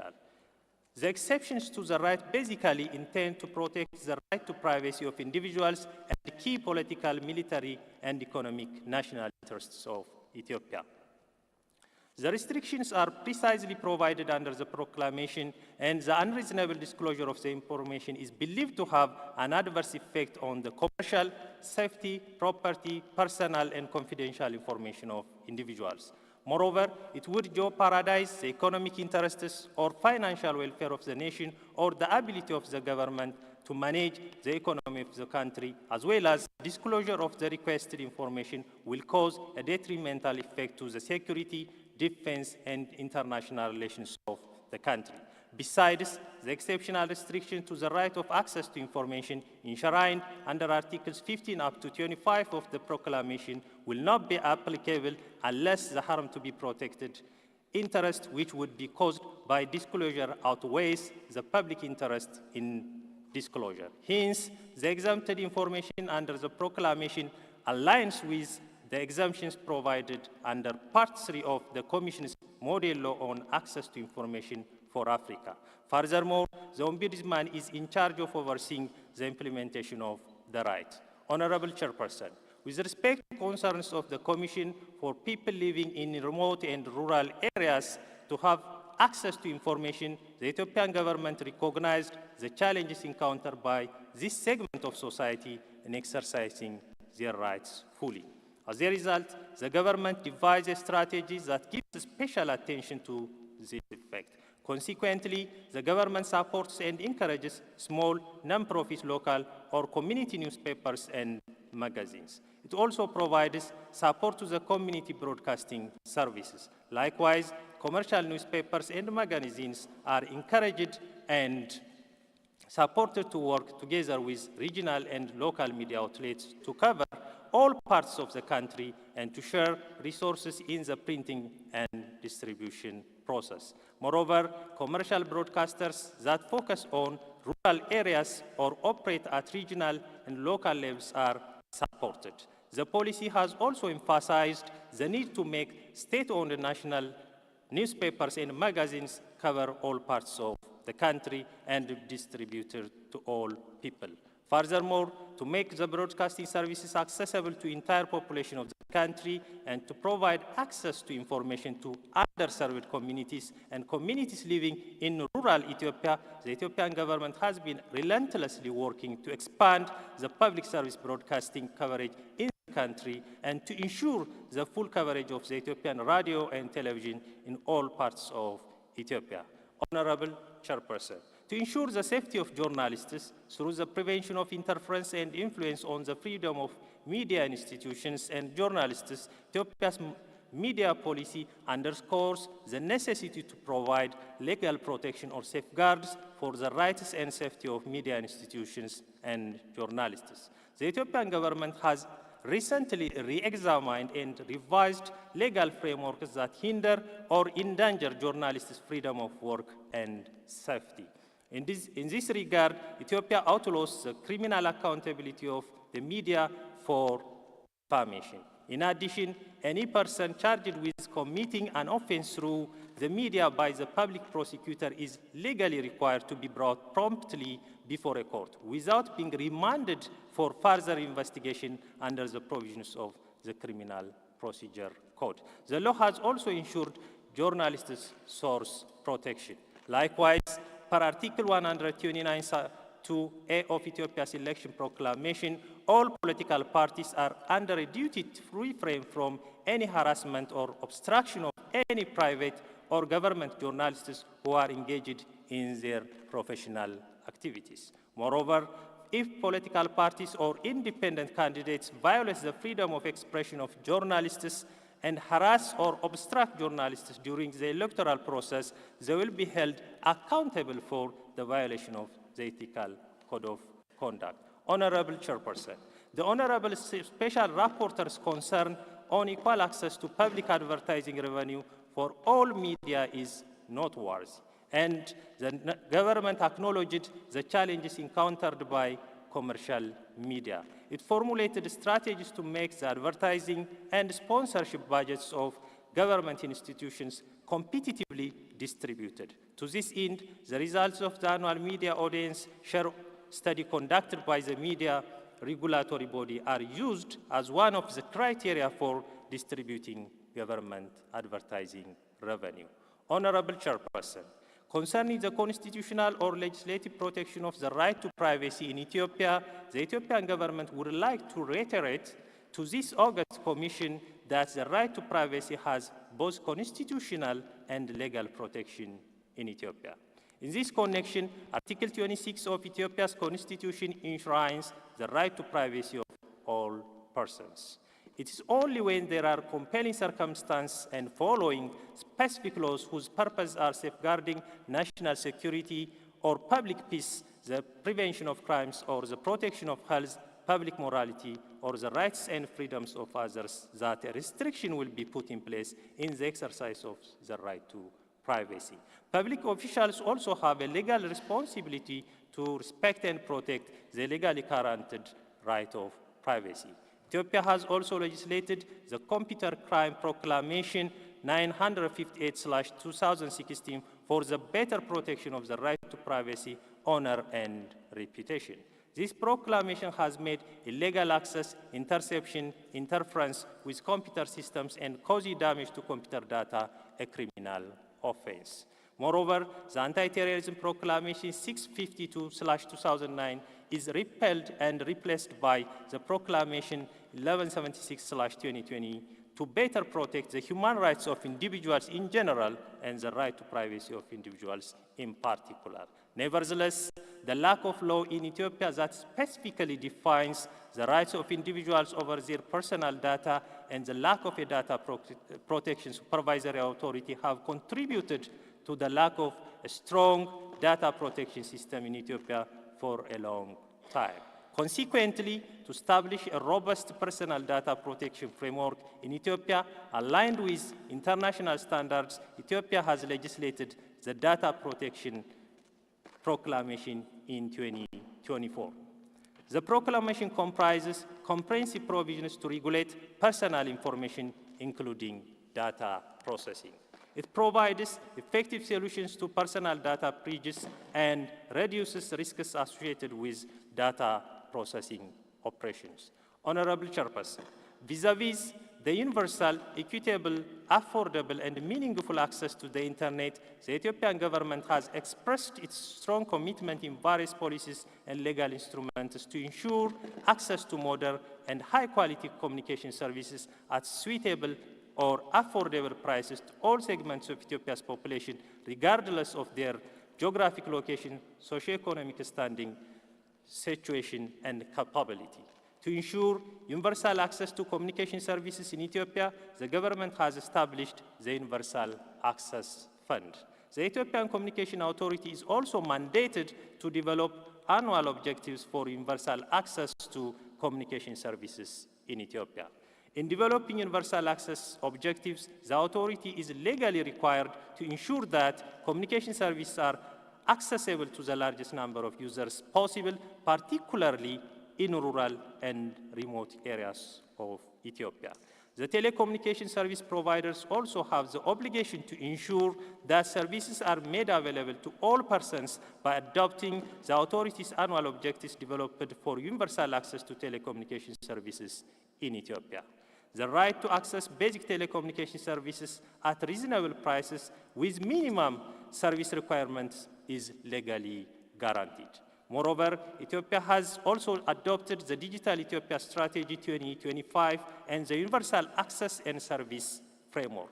Therefore, the Ethiopian government has adopted vital policy and legal measures to ensure universal, equitable, affordable, and meaningful access to the Internet and other telecommunication services. Currently, the number of Internet users has reached 50.2 million, and the telephone service users have reached 86.6 million.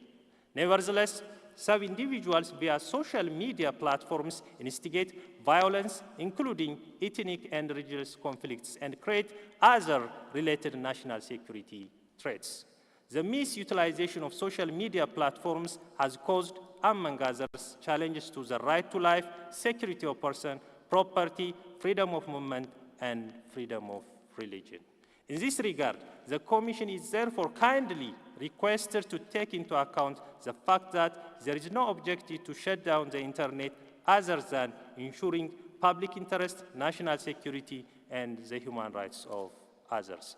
Honorable Chairperson, concerning the laws which regulate surveillance, among others, the Communication Service Proclamation 1148/2019 requires the Ethiopian Communication Authority to promote information security, data privacy, and protection, as well as to safeguard the interests of consumers of communication services. Likewise, telecommunication operators are legally prohibited from selling, sharing, or exposing a consumer's personal data to a third party without the customer's explicit consent, and they are responsible for implementing appropriate safeguards to protect the consumer's personal data from unauthorized access and use. Nevertheless, telecommunication operators may provide access to their telecommunication networks to permit duly authorized agents of the government of Ethiopia to carry out lawful surveillance of telecommunications in the conduct of criminal investigation or national security investigation per the terms stipulated by a court of competent jurisdiction. I thank you. Thank you, Nuruddin. The next presenter is Hawani. She is Director of Federal Laws Implementation and Monitoring Directorate at Ministry of Justice.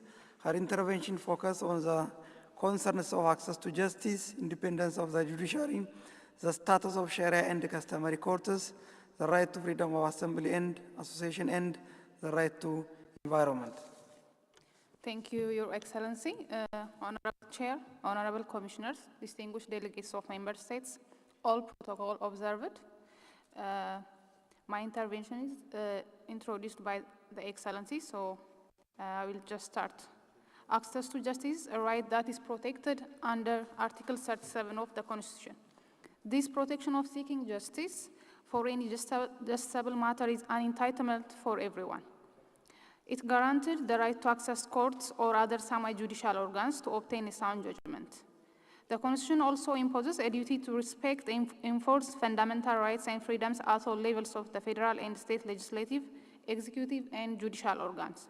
However, a noted concern is the absence of full treaty texts within ratification documents, potentially impacting the comprehensive application of human rights instruments.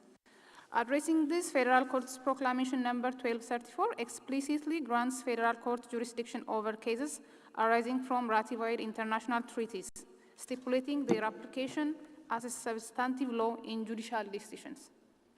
Consequently, justiciable cases concerning violation of constitutional human rights now fall under the Federal High Court's jurisdiction, enabling the direct application of human rights treaties in Ethiopia.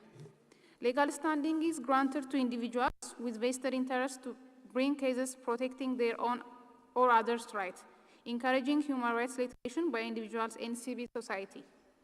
In this context, 18 allegations of violation concerning rights such as life, security, liberty, access to justice, and protection against torture were presented to federal courts, with 30 cases concluded within a year. On further note, the Administrative Procedure Proclamation number 1183 is also a milestone in creating a procedural remedy to an examination of decisions of the administrative organ by the court.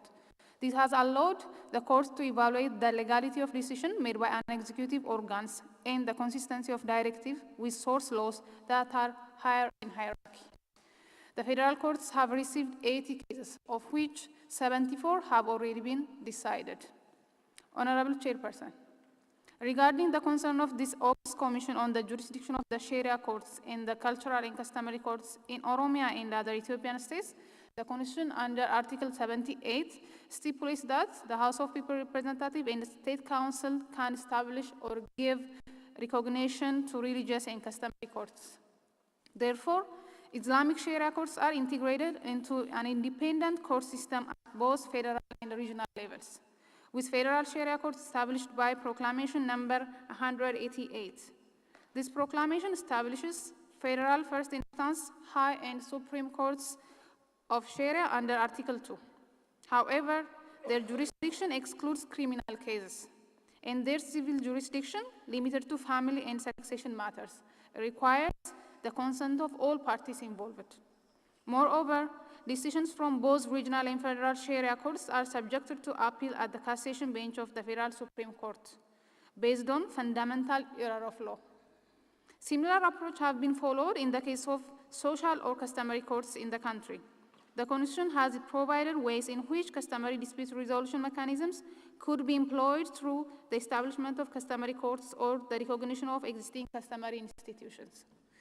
In a justice needs satisfaction survey carried out in 2021, it was identified that 43% of legal disputes in Ethiopia go to customary dispute resolution mechanisms that involve local elders.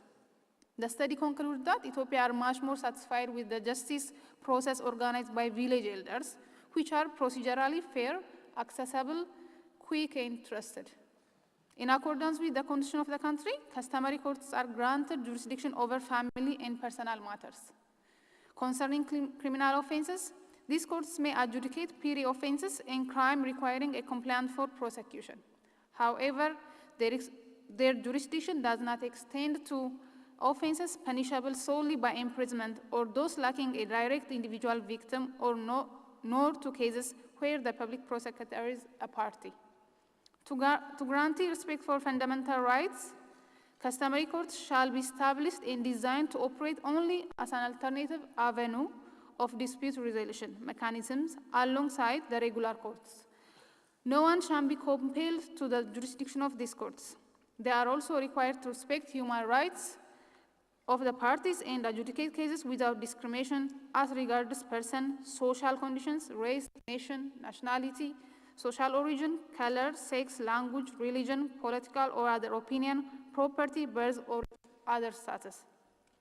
Honorable Chairperson, regarding the concern of the esteemed Commission of the Independence of the Judiciary, criteria for recruitment and number of staff, the Constitution established the judiciary at both federal and state level. Thus, the judiciary consists of a dual system with parallel court structures.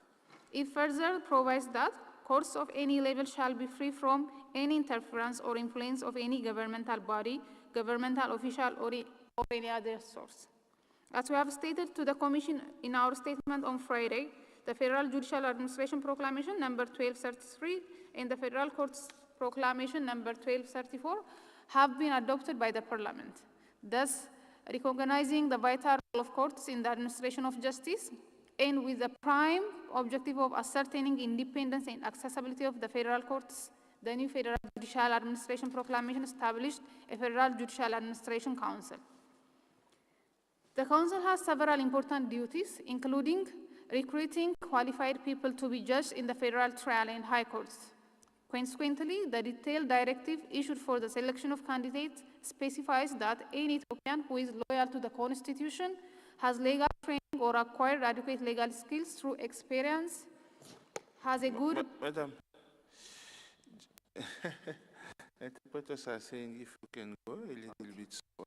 Okay. Because they don't have your document. Okay. Yeah, thank you. Ethiopia who is loyal to the Constitution, has legal training or acquired adequate legal skills through experience, has a good reputation for their allegiance, a sense of justice, and a good conduct, and consents to assume judgeship may be appointed as a federal judge.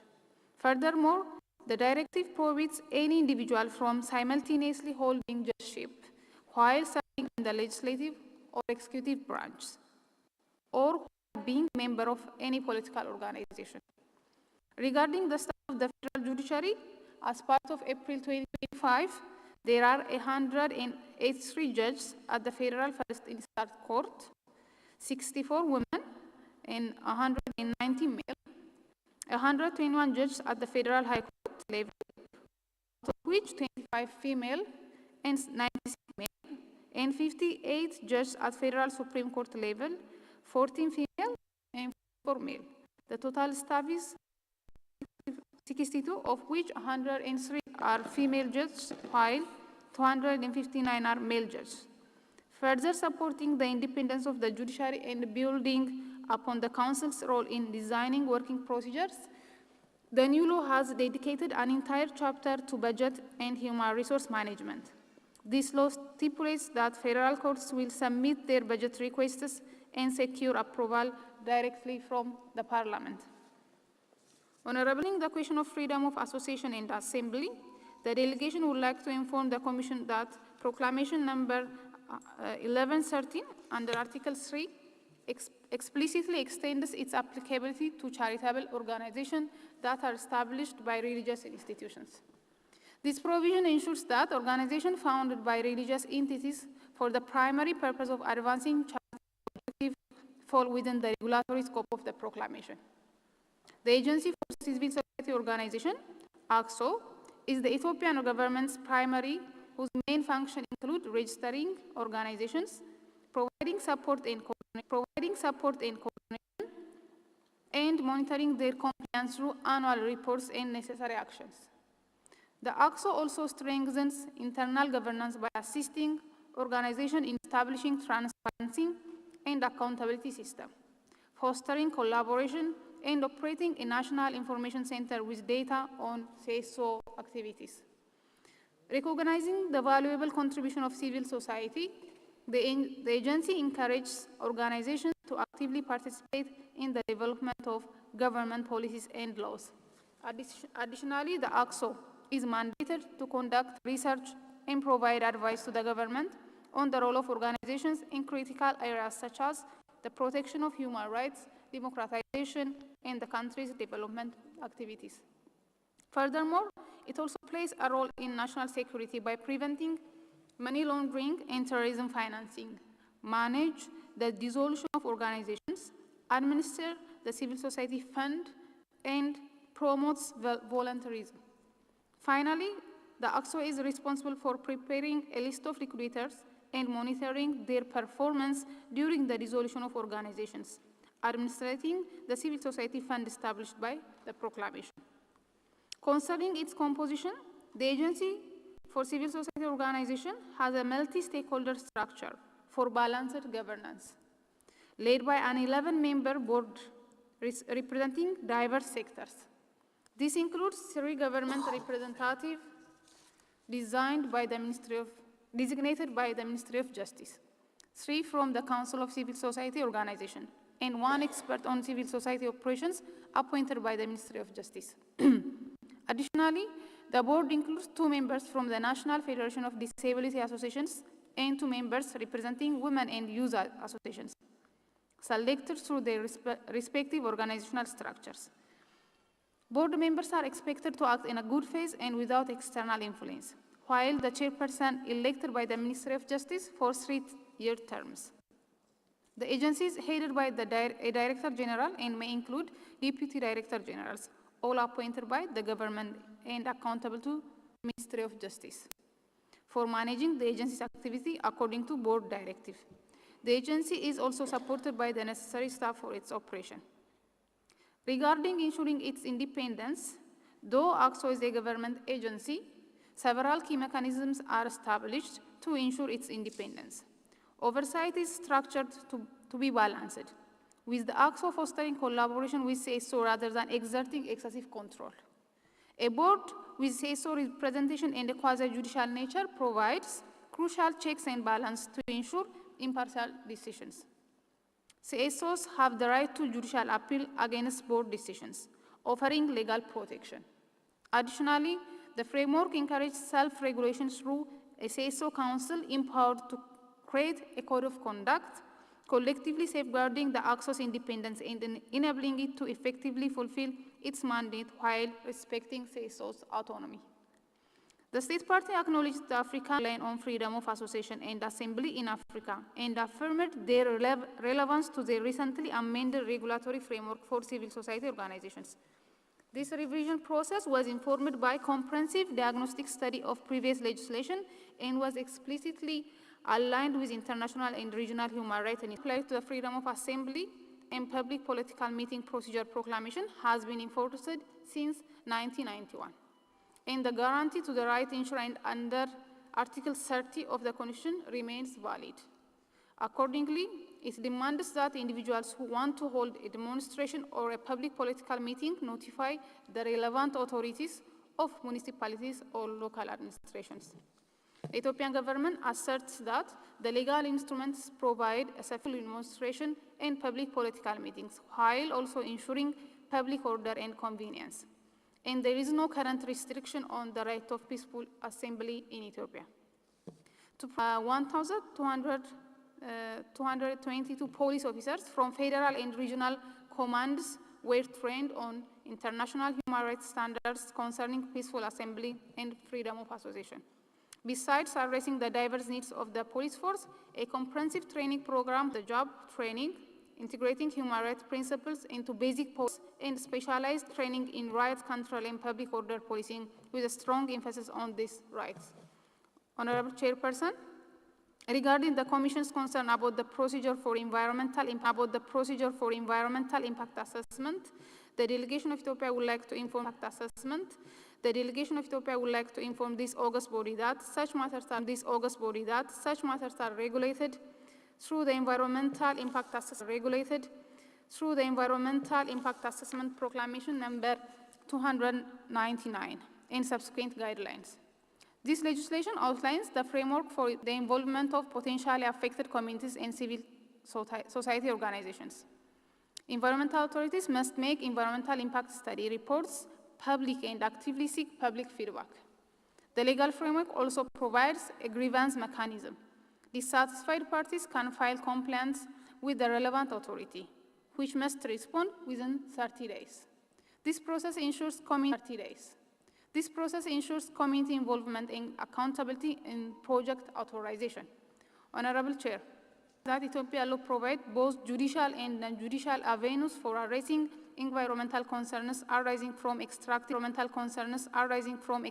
industries, including impact on water, land, agriculture. Environmental Pollution Control Proclamation number 300. Environmental Pollution Control Proclamation number 300 allows individuals and organizations to pursue legal action for environmental protection without needing to prove a direct personal interest. This proclamation specifically empowers any individual to lodge complaints regarding activities causing or risking environmental degradation. There are also non-judicial administrative measures to address environmental concerns. For instance, as per Article 3 of the proclamation, the Environment Protection Authority is mandated to take administrative or legal measures against a person who is in violation of the law. The law provides legal guarantees for compensation of the law. The law provides legal guarantees for compensation to individuals and communities negatively impacted by environmental degradation, including damage from extractive industries. Article 44 of the Constitution mandates that persons displaced or whose livelihoods are adversely affected by state programs have the right to commensurate monetary or alternative compensation, including relocation with adequate state assistance. This constitutional provision underscores the government's obligation to provide fair redress for environmental harm resulting from government-led initiatives. On top of that, the legal framework grants any person the right, without needing to demonstrate a vested interest, to file a complaint with Environment Protection Authority or relevant regional agency against any party allegedly causing actual or potential environmental harm. I thank you. Thank you, Ms. Hawani. The final presenter will be Awal. He is Director of National Human Rights Directorate at Ministry of Justice. His intervention focuses on national human rights frameworks, including National Human Rights Action Plan, the state of emergency, non-discrimination, right to participate in public affairs, and right to free disposal of waste and natural resources. Awal. Thank you, Excellencies. Thank you, Excellency, Honorable Chairperson, Honorable Commissioners, distinguished delegates, ladies and gentlemen. Following the esteemed colleagues, I will now provide responses related to national human rights frameworks, including Human Rights Action Plan, the state of emergency, non-discrimination, right to participate in public affairs, and right to free disposal of wells and natural resources. Regarding the allocation of sufficient funds for the implementation of the National Human Rights Action Plan, the government of Ethiopia has decided to revise the drafted third National Human Rights Action Plan to ensure the inclusion of the broader range of rights and to guarantee the meaningful participation of the public. A team of 12 senior experts drawn from various government agencies has been established to undertake this task. The team has conducted a comprehensive assessment to evaluate the current status of human rights protection in Ethiopia and to identify priority areas that require focused attention in the revised action plan. In terms of implementation, the government of Ethiopia remains committed to allocating sufficient funds for the developing the third National Action Plan and its implementation, continuing the practice established during the first and second National Human Rights Action Plan. Concerning the popularization of regional human rights instruments, during the period under review, the Ethiopian authority have undertaken a number of initiatives aimed at popularizing the dissemination of the African Charter on Human and People's Rights and other relevant regional human rights instruments. In December 2019, the government of Ethiopia authorized the Working Group of Extractive Industry, Environment and Human Rights Violations of the African Commission on Human and People's Rights to conduct an advocacy visit to Ethiopia. This reflected the government's willingness to engage constructively with the African human rights system and support awareness-raising activities on thematic issues of concern. The Ethiopian Human Rights Commission has also played an active role in promoting regional instruments.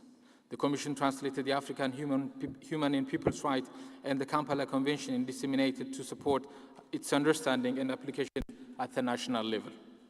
Honorable Chairperson, in relation to human rights monitoring database, to address challenges encountered in preparing the state report and to enhance the better implementation of human rights instruments and recommendations, the National Recommendation Tracking Database has been developed in collaboration with the UN Office of High Commissioner for Human Rights. All recommendations from all various treaty bodies and Human Rights Council have been translated into actionable activities and uploaded into the database.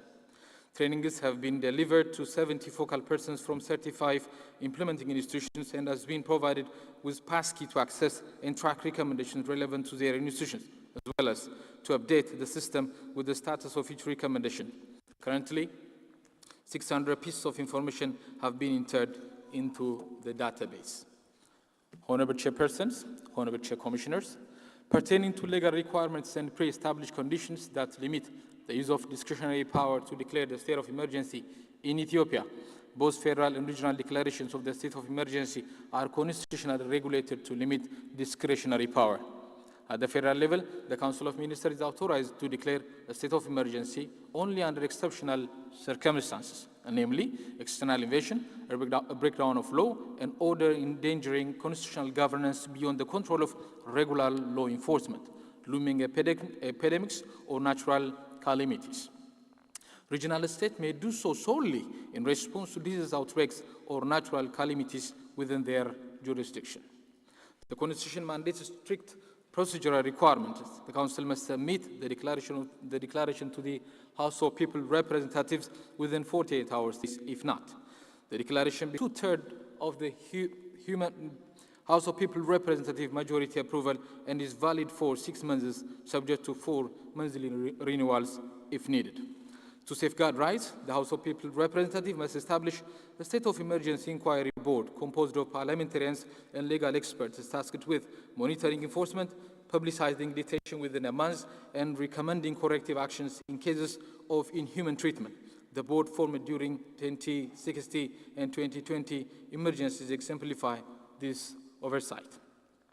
The Constitution enshrines non-derogable rights including equality, self-determination, protection from inhuman treatment, and cultural rights remain inviolable even under emergency rule. Limitations on democratic rights are allowed only to the extent strictly necessary and proportional to the crisis. All emergency proclamations are published in the official Gazeta, ensuring transparency. These provisions collectively uphold core human rights through procedural rigor, institutional oversight, and adherence to the international human rights norms. Honorable Chairperson, concerning non-discrimination, the FDRE Constitution firmly guarantees equality before the law and prohibits discrimination on numerous grounds, including race, ethnicity, sex, religion, and disability. The government of Ethiopia has taken steps to expand anti-discrimination protections through targeted laws such as labor, civil service, refugee affairs, and family law. Judicial and constitutional bodies have reinforced these protections. For instance, in Malaku Fanta's case, the House of Federation ruled that trying these officials at the Federal Supreme Court at the Court of First Instance without granting them the right to appeal was unconstitutional. In another case, it struck down a directive excluding visually impaired persons from judicial roles as discriminatory. Furthermore, the House of Federation addressed issues of discrimination against ethnic and linguistic minority in the Benishangul-Gumuz region state. The House of Federation clarified that the constitutional requirements for both electing and being elected are the minimum period of residence in the regions and knowledge of region's official language, not necessarily fluency in the language of all local ethnicities. To prevent religious discrimination, the government promotes interfaith dialogues through active engagement with religious organizations and supports freedom of religion expression, including media access. It is drafting legislation to ensure equal treatment of all faiths, and the Interreligious Council has been restructured for proportional representation and equal participation. To address the misuse of religion in stoking ethnic tension, Ethiopia adopted hate speech law to govern hate speech and the spread of fake news used to incite to racial and religious violence, and launched the National Dialogue Commission for Inclusive Conflict Resolution. Joint efforts by the Ministry of Peace, the IRC, and the National Peace Council foster community dialogue, peace building, and prevent polarization by integrating religious actors into policy making and peace efforts. Honorable Chairperson, with regard to enhancing the right to participate in public affairs through institutional strengthening, Ethiopia has enhanced the independence of the human rights institutions, notably through Proclamation number 1224/2020, which reinforces the Ethiopian Human Rights Commissions. This law granted the Ethiopian Human Rights Commission financial and structural autonomy, aligning it with the Paris principles and international standards. As a result, the Ethiopian Human Rights Commission regained its A status from Global Alliance of National Human Rights Institutions. The reform also introduced a transparent, merit-based process for appointing commissioners through the Independent Committee, added thematic commissioners' roles, and empowered the Ethiopian Human Rights Commission to open branch offices independently. The Commission now monitors human rights, conducts unannounced detention visits, oversees elections, protects witnesses, and tracks the recommendation of international human rights recommendations. It has also strengthened its institutional capacity, highlighted by its joint investigation with ACHPR into human rights violations. Honorable Chair, regarding the right to free disposal of wells and natural resources, the FDRE Constitution guarantees citizens the right to participate in national development, including consultation on projects impacting their communities. Ethiopian law, particularly the Environmental Impact Assessment Proclamation, requires environmental assessment and prohibits the implementation of high-impact projects without prior approval. Public participation, especially from affected communities, is mandatory, with their feedback incorporated into the impact assessment process. The Mining Operation Proclamation reinforces this by requiring environmental and social impact assessment, including consultation at post-planning and implementation stages. Legal frameworks also prioritize the inclusion of women in marginalized groups in extractive industries with national laws supporting gender-responsive and inclusive decision-making. While Ethiopia lacks a formal revenue-sharing law, the Constitution obliges the government to ensure equitable development benefits. Revenue allocation is guided by the decision from the House of Federation. The government has worked to enhance transparency through its candidacy into Extractive Industry Transparency Initiative. The Ministry of Mines and Multi-Stakeholders National Steering Committee have issued audited reports detailing payment and revenue in the sector. Parliamentary oversight and audit by the Office of the Federal Auditor General ensure financial accountability. Ethiopia has also adopted legal measures against corruption and illicit financial flows in the extractive sector, including anti-corruption and anti-money laundering laws. However, improved implementation and coordinator are necessary, and the government remains committed to strengthen these efforts. In addition to the regular legal and institutional measures undertaken by the government of Ethiopia to prevent rights abuses in the extractive sector, a significant steps was taken through the launch of the standalone National Action Plan on Business and Human Rights in May 2024. This plan is designed to comprehensively address all business-related human rights concerns and to align business practices with international human rights standards across all sectors. Importantly, it also responds directly to the recommendations of the African Commission on Human and People's Rights Working Group of Extractive Industry, Environment and Human Rights Violations in Africa, following its visit to Ethiopia in December 2019. A 22-member technical committee comprising representatives from government institutions, civil society, labor union, employers association, and national human rights bodies carried out a comprehensive national baseline assessment which identified the extractive sector as a priority area. The development of the action plan will be informed by nationwide consultations and will include concrete measures such as requiring business to conduct human rights due diligence and ensuring effective access to remedies for affected individuals and communities. Regarding the Lagadambi gold mine, operations were suspended in 2018 over environmental and health concerns. The government initiated a thorough review involving environmental audits by independent consultants, a community health survey by the Ethiopian Public Health Institute, and the socio-economic assessment by Ethiopian universities. Prior to reopening in 2020, extensive consultations were held with regional authorities, local communities, and stakeholders. A memorandum between the Oromia regional government and the mining company outlines commitment to address environmental, health, and social impacts.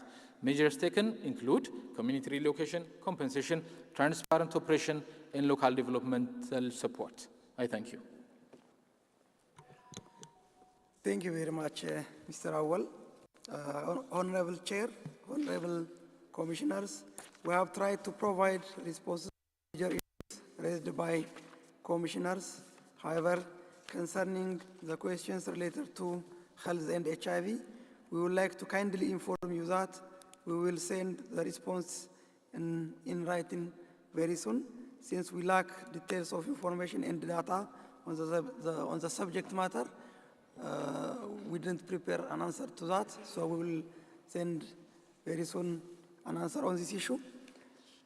As a way of concluding remark, as we reach the conclusion of this vital session, on behalf of Federal Democratic Republic of Ethiopia, I would like to express our sincere gratitude for the opportunity to present our national report and engage in this meaningful, constructive, and fruitful dialogue. The questions and insights shared by honorable commissioners provide us with a valuable roadmap for advancing Ethiopian human rights in Ethiopia, and we are overwhelmingly grateful for your engagement. We recognize that this review process is not merely an exercise in accountability. It serves as a catalyst for change within the human rights domain. Ethiopia is fully committed to implement the recommendations of Commission with a strong focus on translating them into concrete and meaningful actions and integrating them into our national policies, legislations, and practice.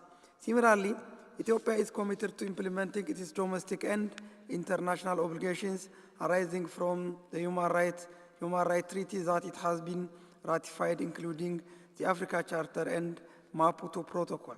Recommendations and concluding observations under various mechanisms, including by the Commission, would be disseminated widely and implemented considerably.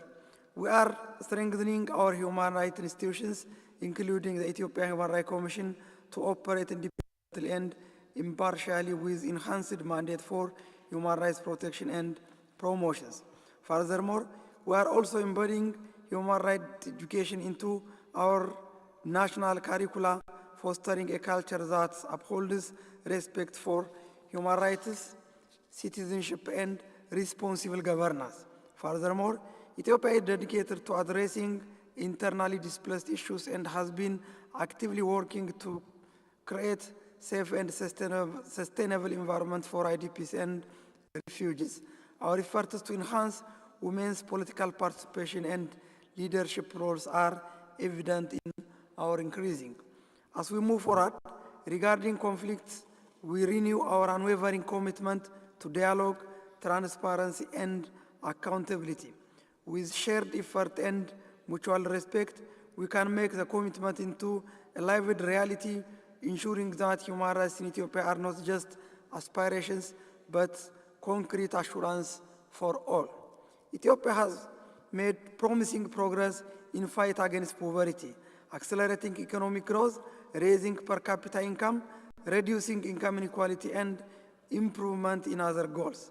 In achieving this result, it implemented synergetic intervention in agriculture and also undertaken integrated investment in economy and social infrastructure. Despite the progress made, challenges remain that have adversely impacted the implementation of human rights in Ethiopia.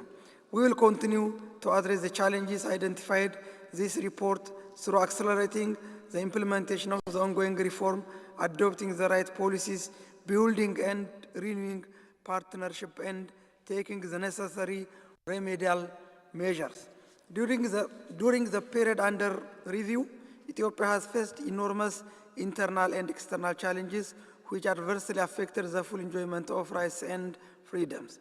These challenges include the widespread conflict that claimed many lives, resulted in the displacement of millions and destructions of public and private properties, the COVID-19 pandemic that posed a great danger to the public health sector and disrupt the supply chain in international commerce, different regional and international conflicts and wars that inflicted a great blow against economic and financial well-being of international system.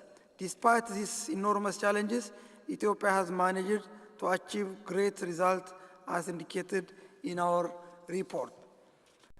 Let me take this opportunity to acknowledge with gratitude and deepest appreciation the various organs of the government of Ethiopia, relevant ministries and agencies, development partners, civil society organizations, the Parliament, Ethiopia Human Rights Commission, the private sector, and other stakeholders for their contribution to the preparation of the report. I would like also to take this opportunity to reiterate the fact that Ethiopia is striving to fulfill its human rights obligation with renewed vigor and commitment. We are optimistic that this effort will be fruitful and more peaceful, democratic, and will prevail in Ethiopia. I am also extremely grateful for the member of the Interministerial Technical Committee for spearheading the report preparation process and working tirelessly to produce this country report. Thank you once again for your invaluable engagement. Excellence, Monsieur le Ministre, merci beaucoup. Thank you very much. Give the floor to the country rapporteur very briefly for his final observations. And but before that, we should give a round of applause to the government of Ethiopia.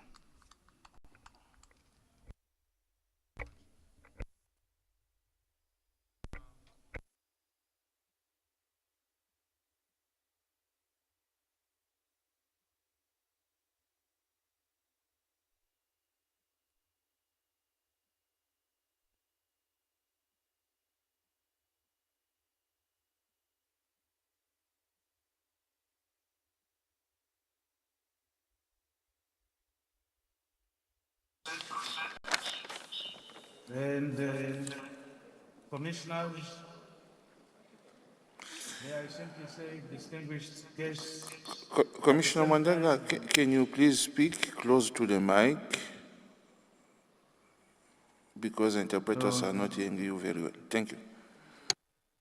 Is it any clear now? Yes. Yes, I was saying, Chair, commissioners, the distinguished delegation from the Federal Democratic Republic of Ethiopia, I take note of the fact that you have made the responses to the questions that we posed on Friday, and we are grateful, extremely grateful, and we recognize the efforts that you have put in coming up with the responses. We know it wasn't easy. It was over the weekend, and which means you had to work overtime. But on my part, as the country rapporteur for Ethiopia, I'm proud at the fact that you managed to make up the reports to come and complete what we began. We will take into consideration the issues that you have raised, and it is our expectation that at the end of the day, working together with you and us as a commission, we are going to ensure that the promotion and the protection of human rights in Ethiopia is enhanced. Our job as the commission is not to fault find. We are there to ensure that there is a promotion and protection of human rights. So whatever we say it in good faith. It shouldn't be taken with a pinch of salt, because I also note that you are also interested in promoting and protecting human rights in Ethiopia. So my plea is that let's work together. Again, thank you very much for this, the responses that you have given. And I am indeed extremely grateful. And it's my belief that even the Commission is pleased with. Should we have any questions on some of the responses, we shall certainly get back to you. Chair, those are the remarks which I thought I should add. Thank you, Chair. Merci beaucoup, Honorable Commissaire Bedford. Honorable Commissioner Bedford, as Country Rapporteur, Your Excellencies, Minister of Justice, The response of the government which you've given cannot be discussed at this juncture. The current situation of human rights in the Democratic Federal Republic of Ethiopia. So the Commission has started the process of adoption of the final provisions, and as government you still have the possibility, you even said in your conclusion, that you could still make provide complementary information which you deem necessary to edify the commissioners apart from what you've already done. So there's always a possibility to add to what you have given if you deem it necessary. Now, coming to transitional justice, it's a very important thing for your country. As you said, we've taken note. An implementation team has already been set up to implement the recommendations made by the Commission of Inquiry executed by the UN High Commission and the Human Rights Commission of Ethiopia. We've taken note of all of that. That Truth and Reconciliation Committee will be set up soon. And you are also planning to initiate a public consultation soon. All of this information will be assessed by the African Commission on Human and People's Rights within the purview of its general mission on human rights in your country. So, on behalf of all the commissioners, would like to congratulate you as the country rapporteur did.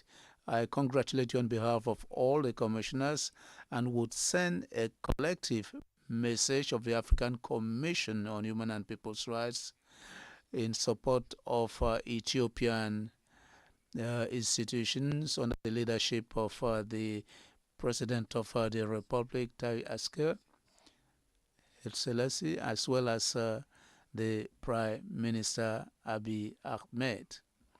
We have taken note of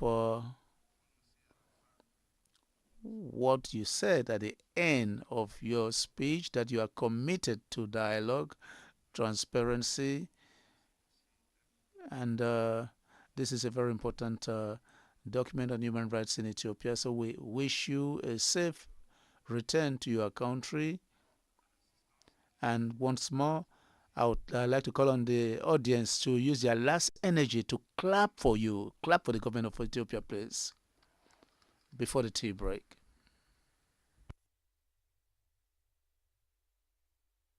So the meeting is adjourned for a tea break, and would write to the government to congratulate them and extend our greetings to them. The meeting is adjourned.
international human rights institution with A status. I came to participate in the session, in the 83rd sessions of the African Commission on Human and People's Rights. We submitted at the Ethiopian Human Rights Commission a statement on human rights situation in Africa, and also a thematic statement on women's rights, rights of prisoners and the conditions of detention, on economic, social, and cultural rights, as well as rights of older persons and the persons with disability. Regarding the organization of the session, from the practical session, I registered before starting my travel.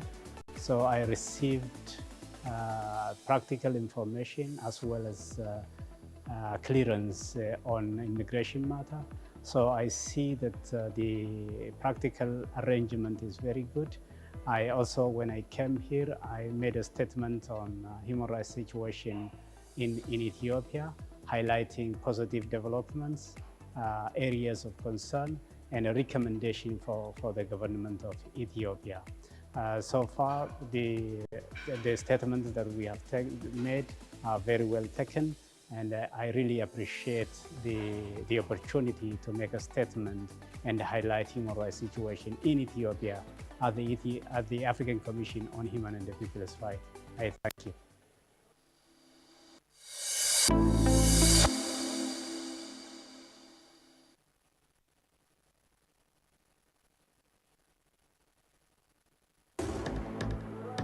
You are welcome to the ordinary session of the African Commission on Human and People's Rights.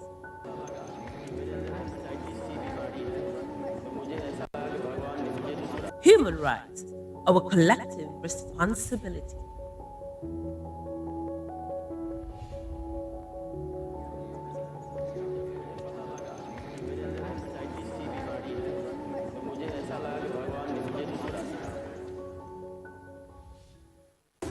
Sejam bem-vindos à sessão ordinária da Comissão Africana dos Direitos Humanos e dos Povos.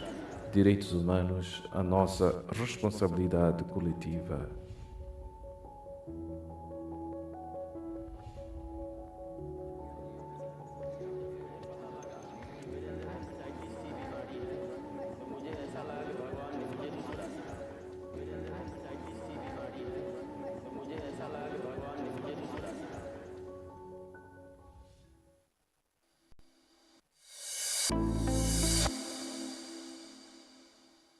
Yeah, thank you very much for this opportunity. My name is Nchiko Wanchiko, and I work as a climate justice advisor for Amnesty International in East and Southern Africa. I'm here at the 83rd ordinary session of the African Commission, together with my colleagues, looking into a number of thematics. And one that was really at the core of our interest is the growing issue of climate-induced internal and cross-border displacement on the continent. Over the last 1 year or so, we've been documenting the violations that people who have been displaced by climate change on the continent, both within their countries and across borders, have been undergoing. So we've done this for Somalia, we've done this for Angola into Namibia, but also people who have been internally displaced in Madagascar. And one key issue has always been this question of remedies, and many government authorities have been telling us that they didn't cause climate change. And this is what has really brought us to the importance of the Kampala Convention, of guaranteeing that it is ratified but also implemented, because the Kampala Convention provides for a conference of the parties where African states are to be coming together to find solutions to issues of internal displacement, but including when it is climate change induced. But this has not been done so far, and this is a duty, a responsibility that the Kampala Convention has given the African Union. So it was really important for us to raise that during the session today with the Commissioner in charge of refugees, asylum seekers, migrant and internally displaced persons on the continent. We raised our observations, and the Commissioner said that she was taking those on board and try to see what can be done at the level of the African Union, so that we have the conference of the parties under the Kampala Convention convened regularly and trying to come up with solutions, strategies on how the continent, African states, can approach this issue of climate-induced internal displacement that has been really, really alarming in the cases that we've covered. Thank you very much.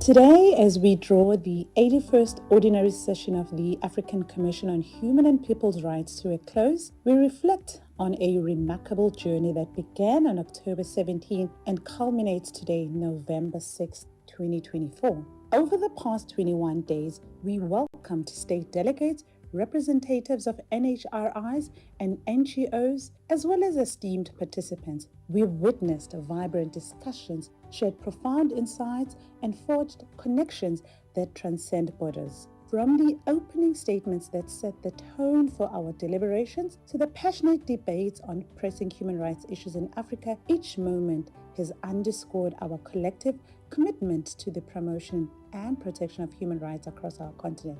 We also celebrated Africa Human Rights Day on 21st of October with a joint colloquium on realizing economic, social, and cultural rights in Africa. We held various panels that addressed critical topics essential to the promotion and protection of human rights. The rich diversity of voices represented strengthened our resolve and enriched our understanding of the challenges we face. As we celebrate our achievements, let us also remember the work that lies ahead, guiding us as we strive to create a future where the rights of every individual are respected and upheld.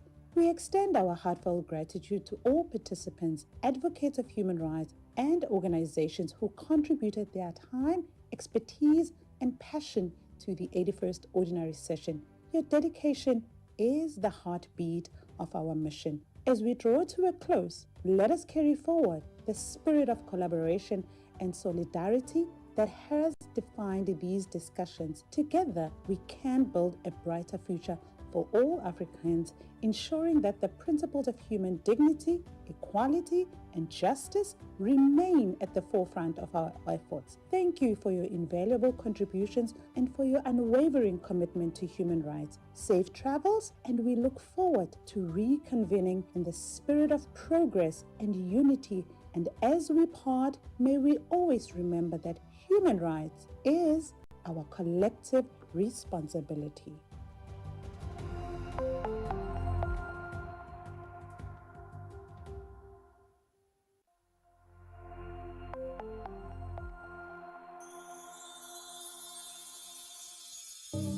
Welcome to the Gambia, home of the African Commission on Human and People's Rights. Bem-vindos à Gâmbia, sede da Comissão Africana dos Direitos Humanos e dos Povos. Bienvenue en Gambie, siège de la Commission africaine des droits de l'homme et des peuples. مرحبا بكم في غامبيا، البلد المضيف للجنة الإفريقية لحقوق الإنسان والشعوب. dal leen ci jàmm fii ci Gambia dëkkuwaay kuréel bu yore cëru doomu Adama ci Afrika. One Africa, one voice, your rights, human rights, our collective responsibility.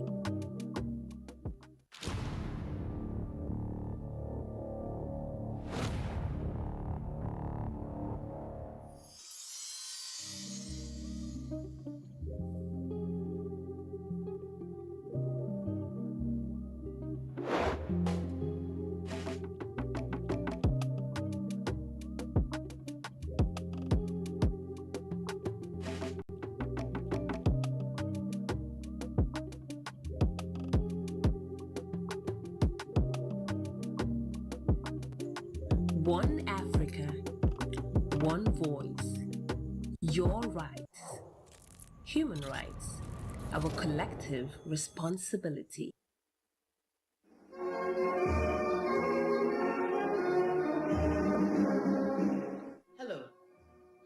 Abiola Idowu, Executive Secretary to the African Commission on Human and People's Rights. The road to hashtag ACHPR 83OX is in full swing, and it is my pleasure to invite all stakeholders to join us for the 83rd Ordinary Session of the African Commission on Human and People's Rights, taking place in person here in Banjul, the Gambia, the seat of the African Commission on Human and People's Rights. This important session brings together key stakeholders on the continent and beyond. Of course, this would include member states, national human rights institutions, non-governmental organizations, and diverse actors that are committed to the promotion and protection of human and people's rights on the continent.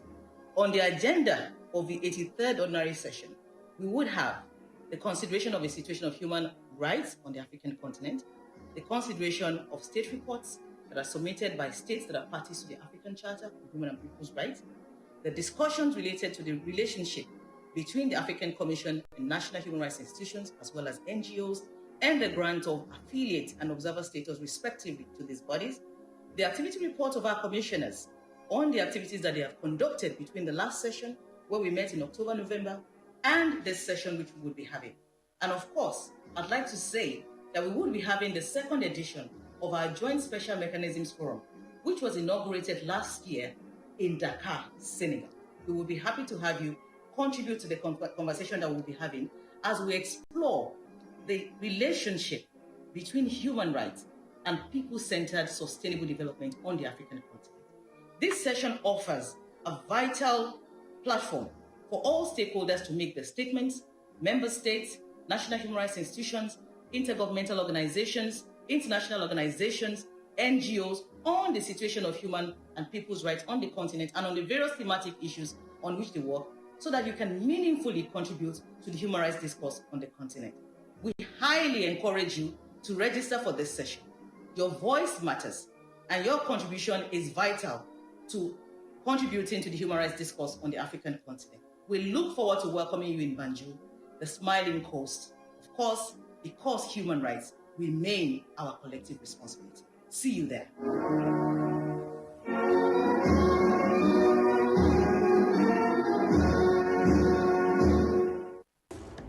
نرحب بكم في الدورة العادية للجنة الإفريقية لحقوق الإنسان والشعوب. حقوق الإنسان مسؤوليتنا الجماعية.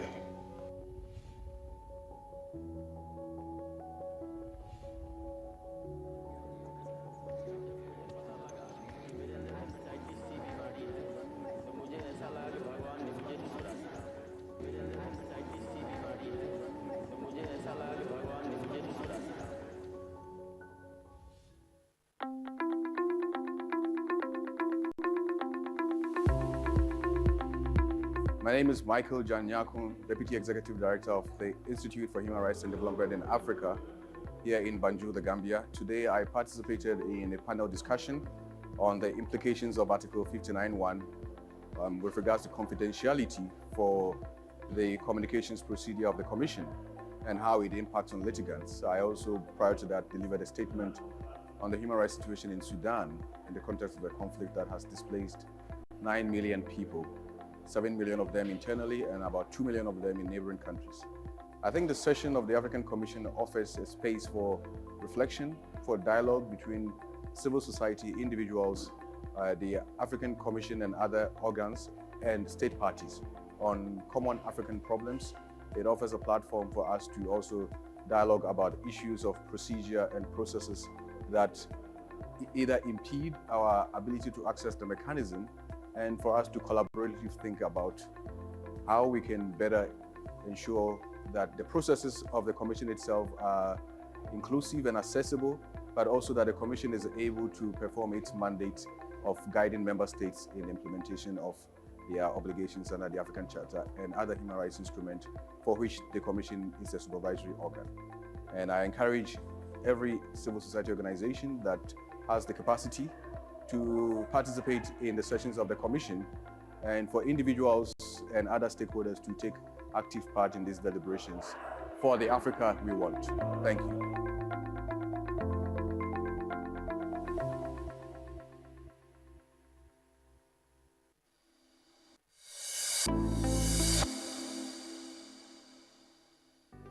I'm Professor Pierre Mokoko Mbonjo, former Minister of Foreign Affairs of Cameroon and head of the African Union Implementation Unit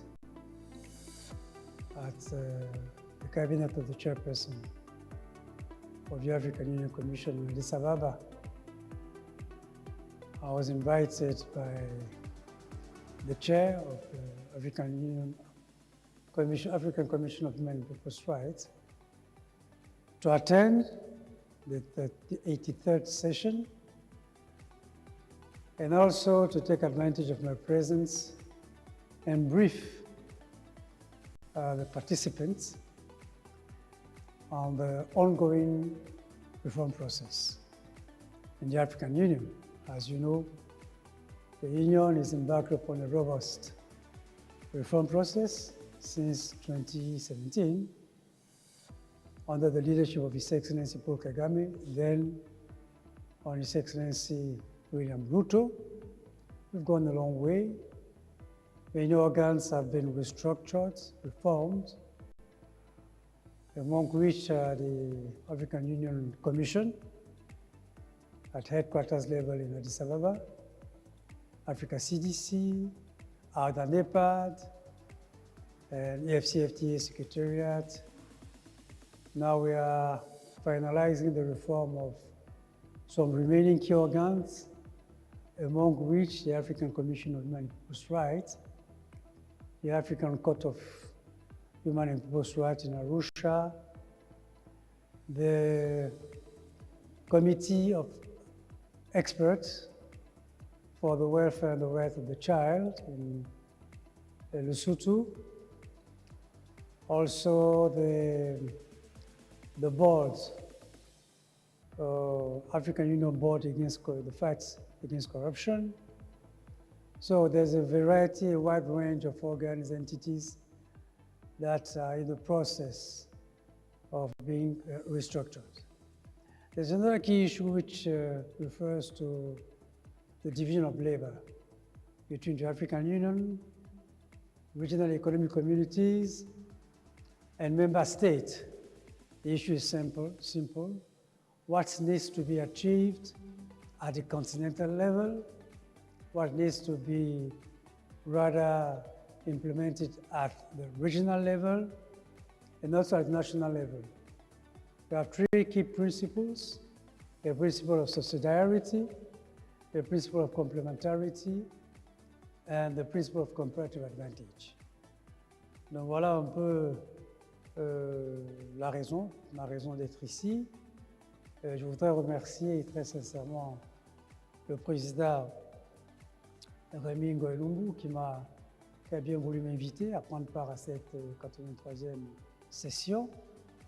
Et bien entendu, de remercier mon chef, son Excellence Mahmoud Ali Youssouf, président de la Commission de l'Union africaine, qui m'a autorisé à assister à cette session. J'écoute, je suis, j'échange, et c'est une expérience fort enrichissante. Je vous remercie.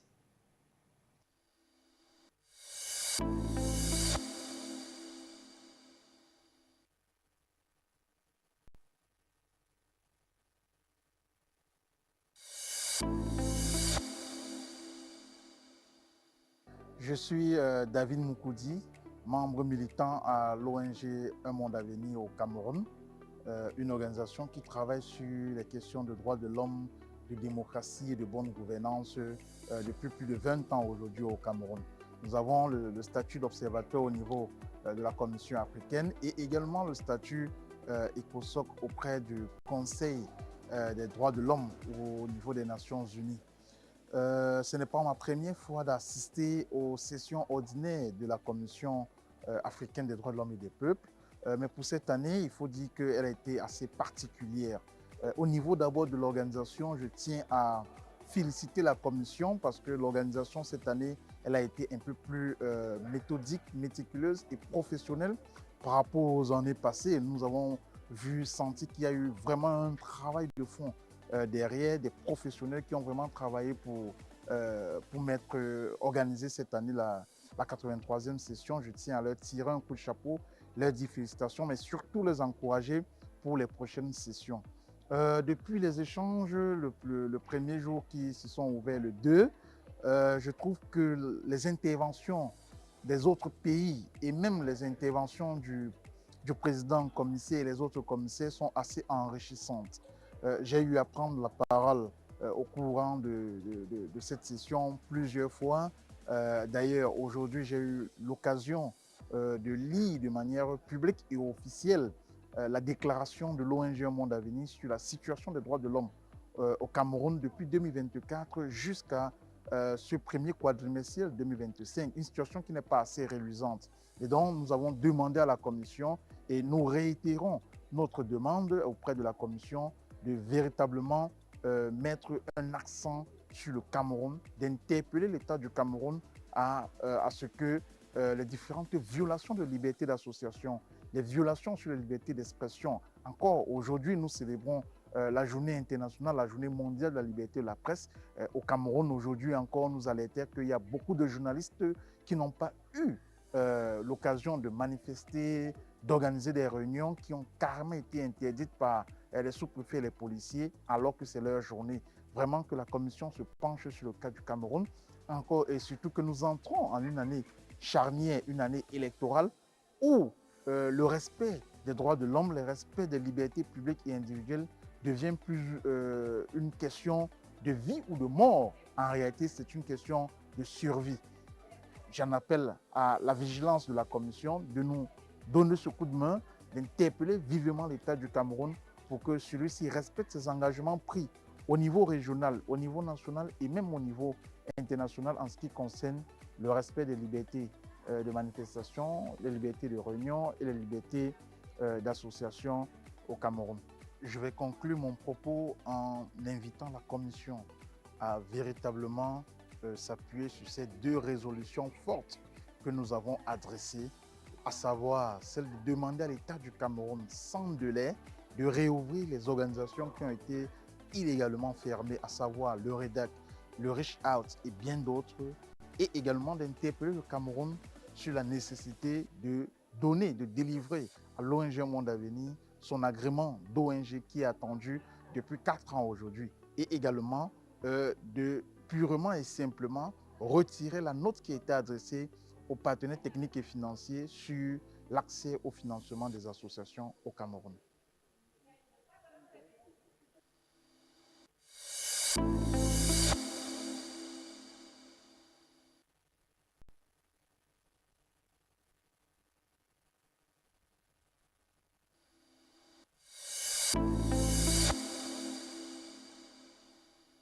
Hello, I am Abdul Malik Bello. I work with the Institute for Human Rights and Development in Africa as a legal officer.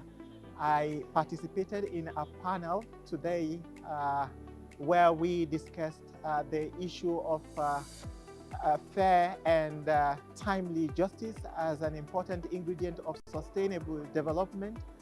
It was really an enlightening discussion that saw so many judges from different courts who are retired and some who are still serving with the African court.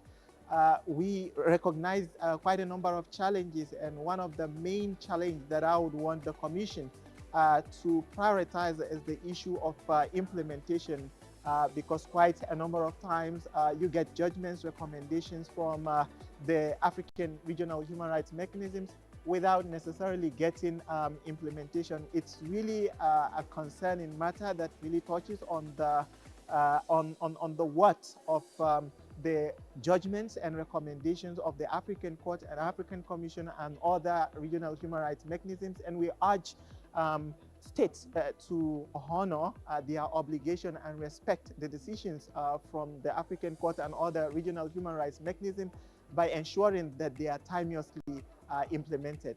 Thank you.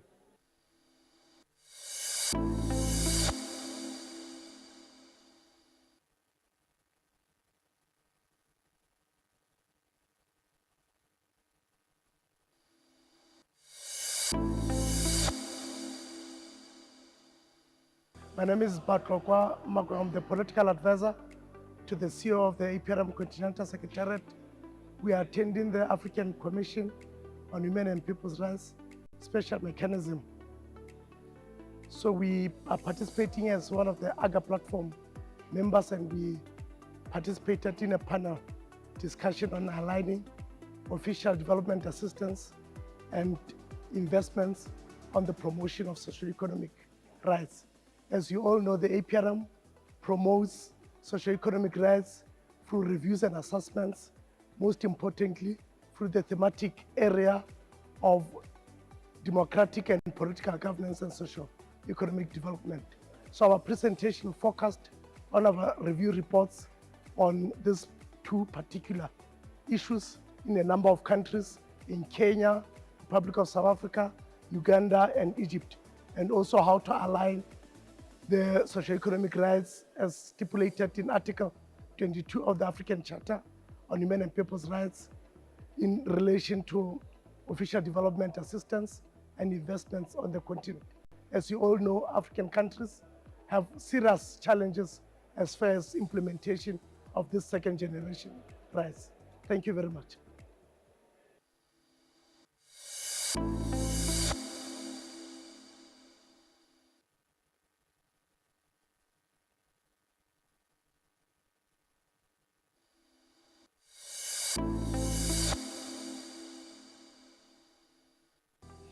Muito boa tarde, eu sou Emílio José Manuel, presidente da Plataforma Lusófona dos Direitos Humanos, participando aqui na 83ª Sessão Ordinária da Comissão Africana dos Direitos Humanos e dos Povos. Tem sido uma oportunidade, especialmente para nós falarmos sobre a reforma e a restauração, que é a agenda da Comissão Africana neste ano. Temos que precisar olhar para os nossos países como estamos a questão da reforma, da reconciliação, das normas que permitem que a reconciliação seja efetiva e também a questão da reparação, a questão do acesso à justiça, a restrição do espaço cívico e a participação. Tem sido uma grande oportunidade para nós podermos analisar e apresentar uma fotografia e radiografia da situação dos direitos humanos nos nossos países. Nós abordamos aqui sobre o direito de associação, reunião e manifestação. Dias de participação e que no qual nós esperamos, de forma muito assertiva, poder contribuir para os espaços de diálogo entre a União Africana, a Comissão Africana e também as organizações da sociedade civil.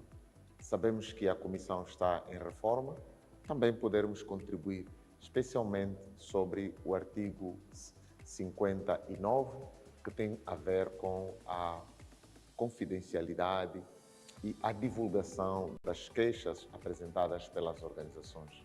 Muito obrigado.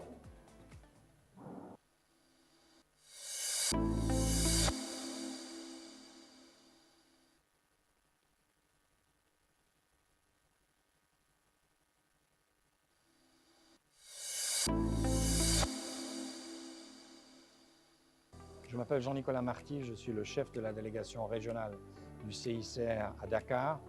La délégation régionale du CICR couvre le Maroc, la Mauritanie, la Gambie, le Sénégal, le Cap-Vert, la Guinée-Bissau, la Sierra Leone et le Libéria. Et je suis aujourd'hui à la Commission des droits de l'homme et des peuples de l'Union africaine afin de délivrer un... Oui, nous allons reprendre avec les travaux.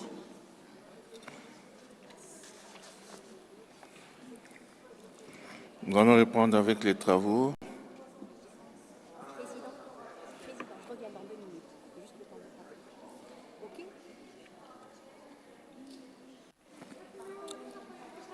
Je demande au protocole de vérifier pour le gouvernement du Zimbabwe s'ils sont dans la salle. Je vois que Son Excellence, Madame la secrétaire d'État et les membres de sa délégation sont en train d'avancer, le temps qu'ils puissent... And we'll give us the time to settle down, and we kick off our activities.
Madam, you have the floor for this official response session from the government of Zimbabwe. Thank you very much.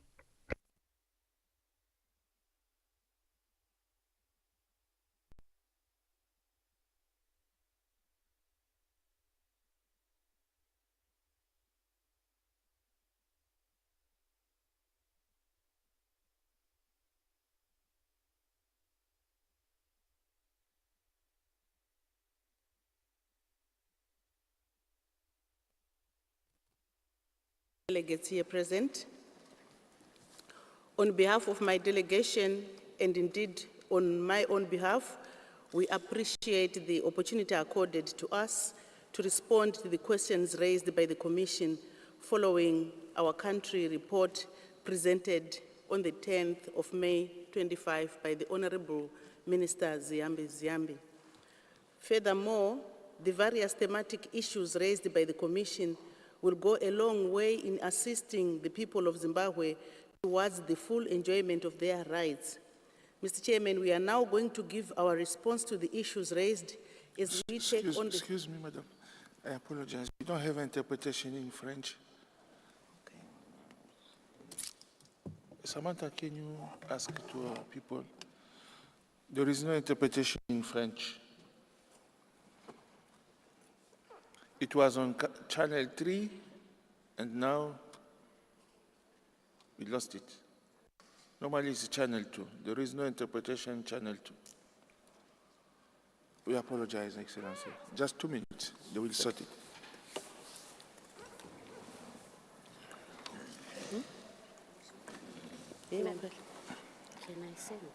Vous êtes là?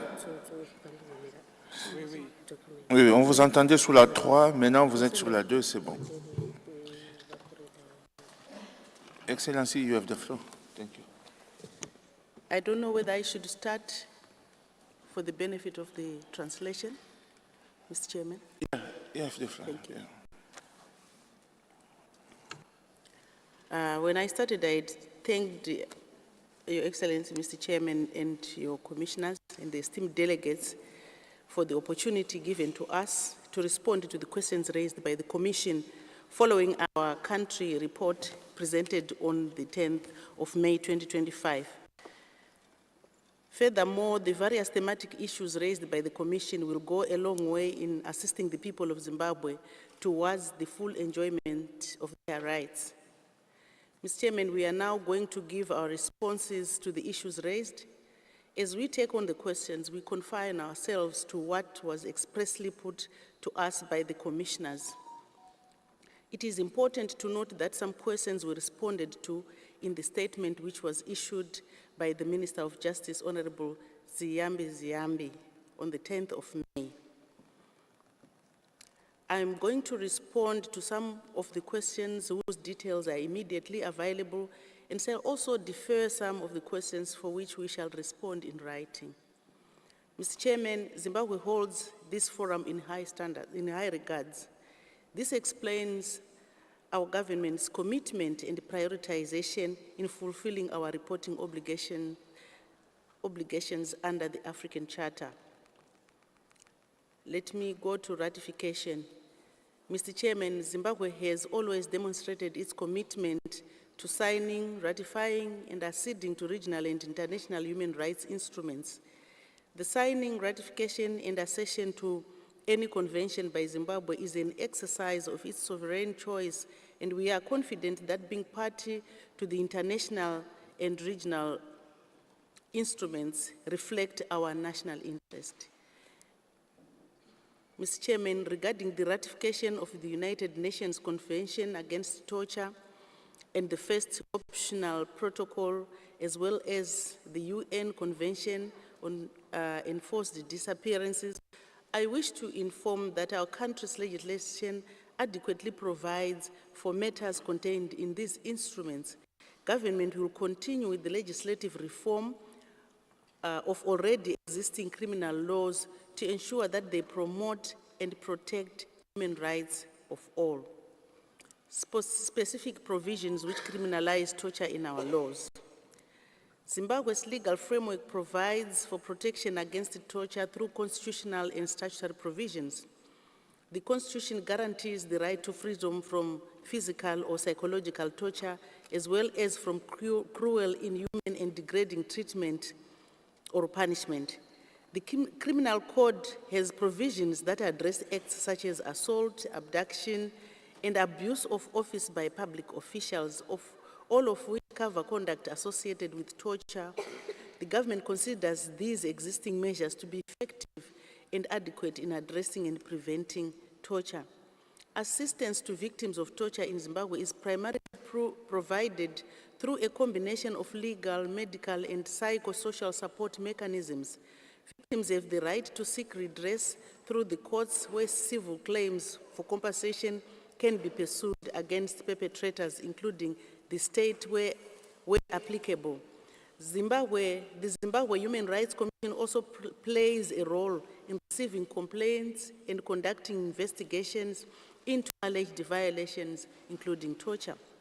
Further, the Zimbabwe Independent Complaints Commission Act provides for an effective and independent mechanism for receiving and investigating complaints from members of the public against state security officials during the course of their work, where members of the public report misconduct cases on the part of members of the security services.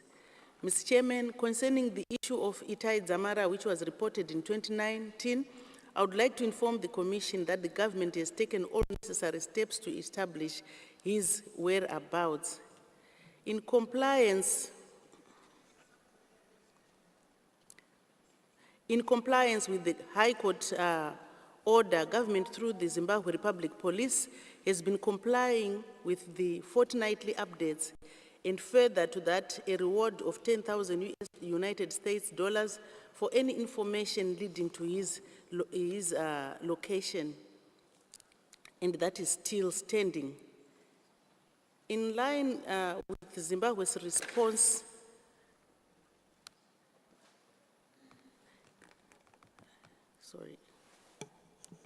in line with Zimbabwe's response to the Commission's Communication 794/22, government takes note that a protracted period of time has elapsed since the report was made, and in that regard, the government shall follow the necessary steps aimed at obtaining a court order in terms of the Missing Persons Act. Let me now go to the right to education. Mr. Chairman, while the Constitution of Zimbabwe provides for free basic education and the government continues to make significant efforts towards the progressive realization of this right by improving access and equality, parents and guardians actively complement these efforts through school development committees, which comprise of school administrators and parents. Families voluntarily contribute to aspects such as stationery, school uniforms, educational trips, sports activities, and other supplementary needs. These contributions are not mandatory but are agreed upon collectively, reflecting a spirit of partnership between the state and communities in supporting the education of children.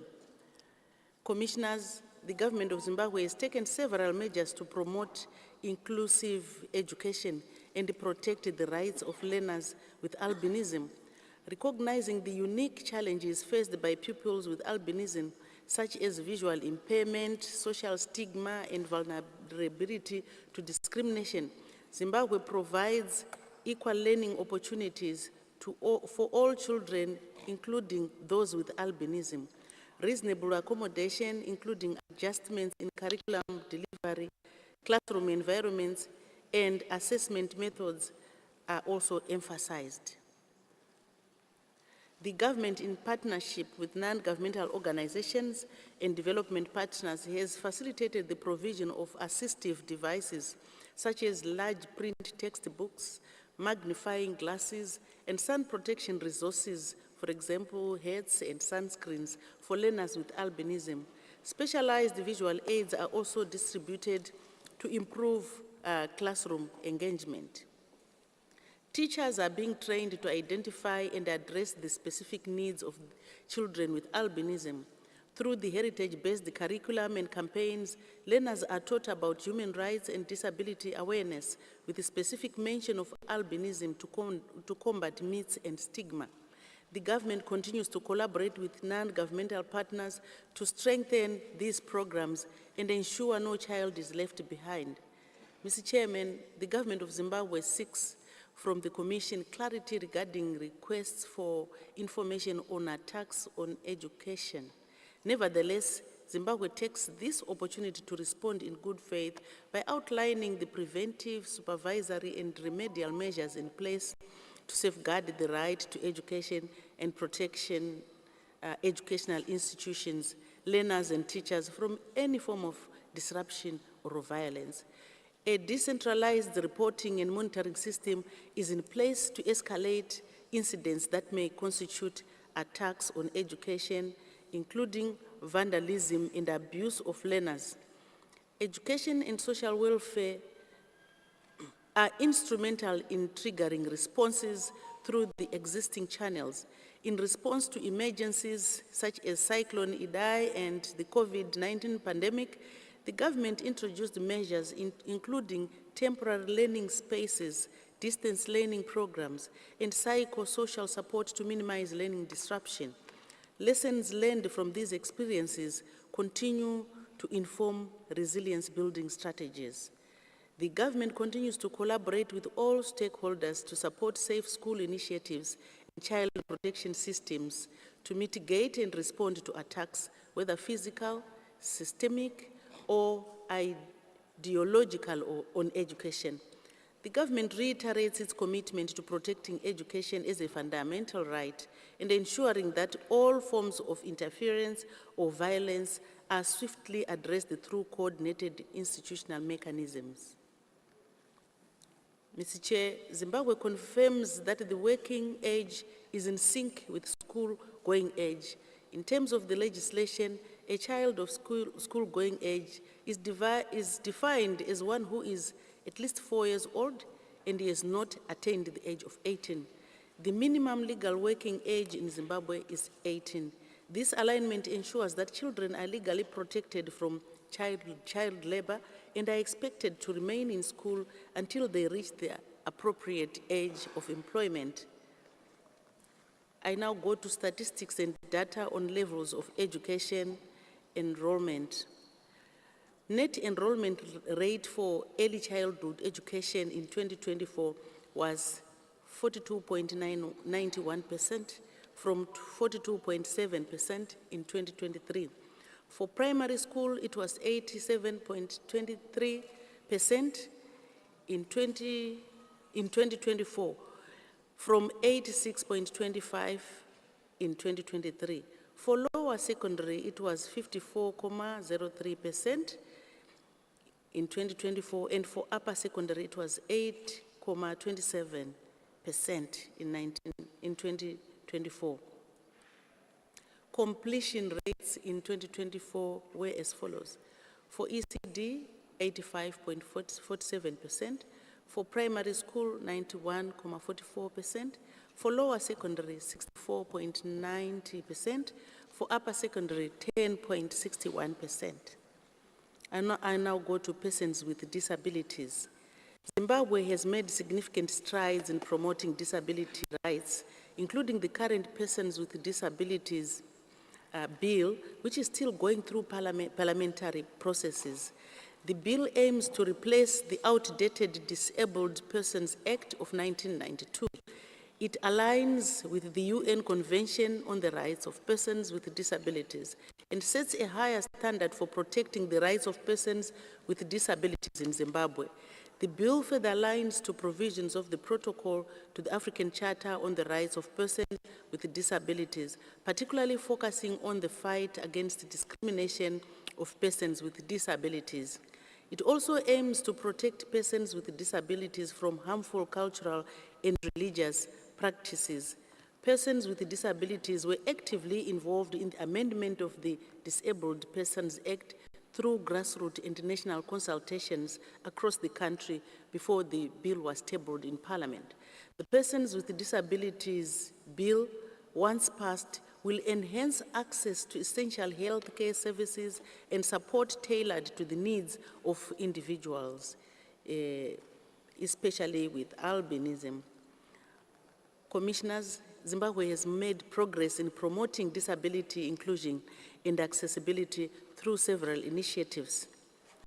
National Costed Action Plan 2024-2028, this advances Zimbabwe's national disability policy, ensuring inclusion, empowerment, and alignment with the CRPD.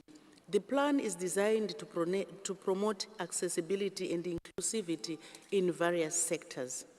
Zimbabwe National Disability Board Strategic Plan 2023-2027 focuses on increasing participation of persons with disabilities in socio-economic and political activities, improving access to social protection services, and ending gender-based violence and harmful practices.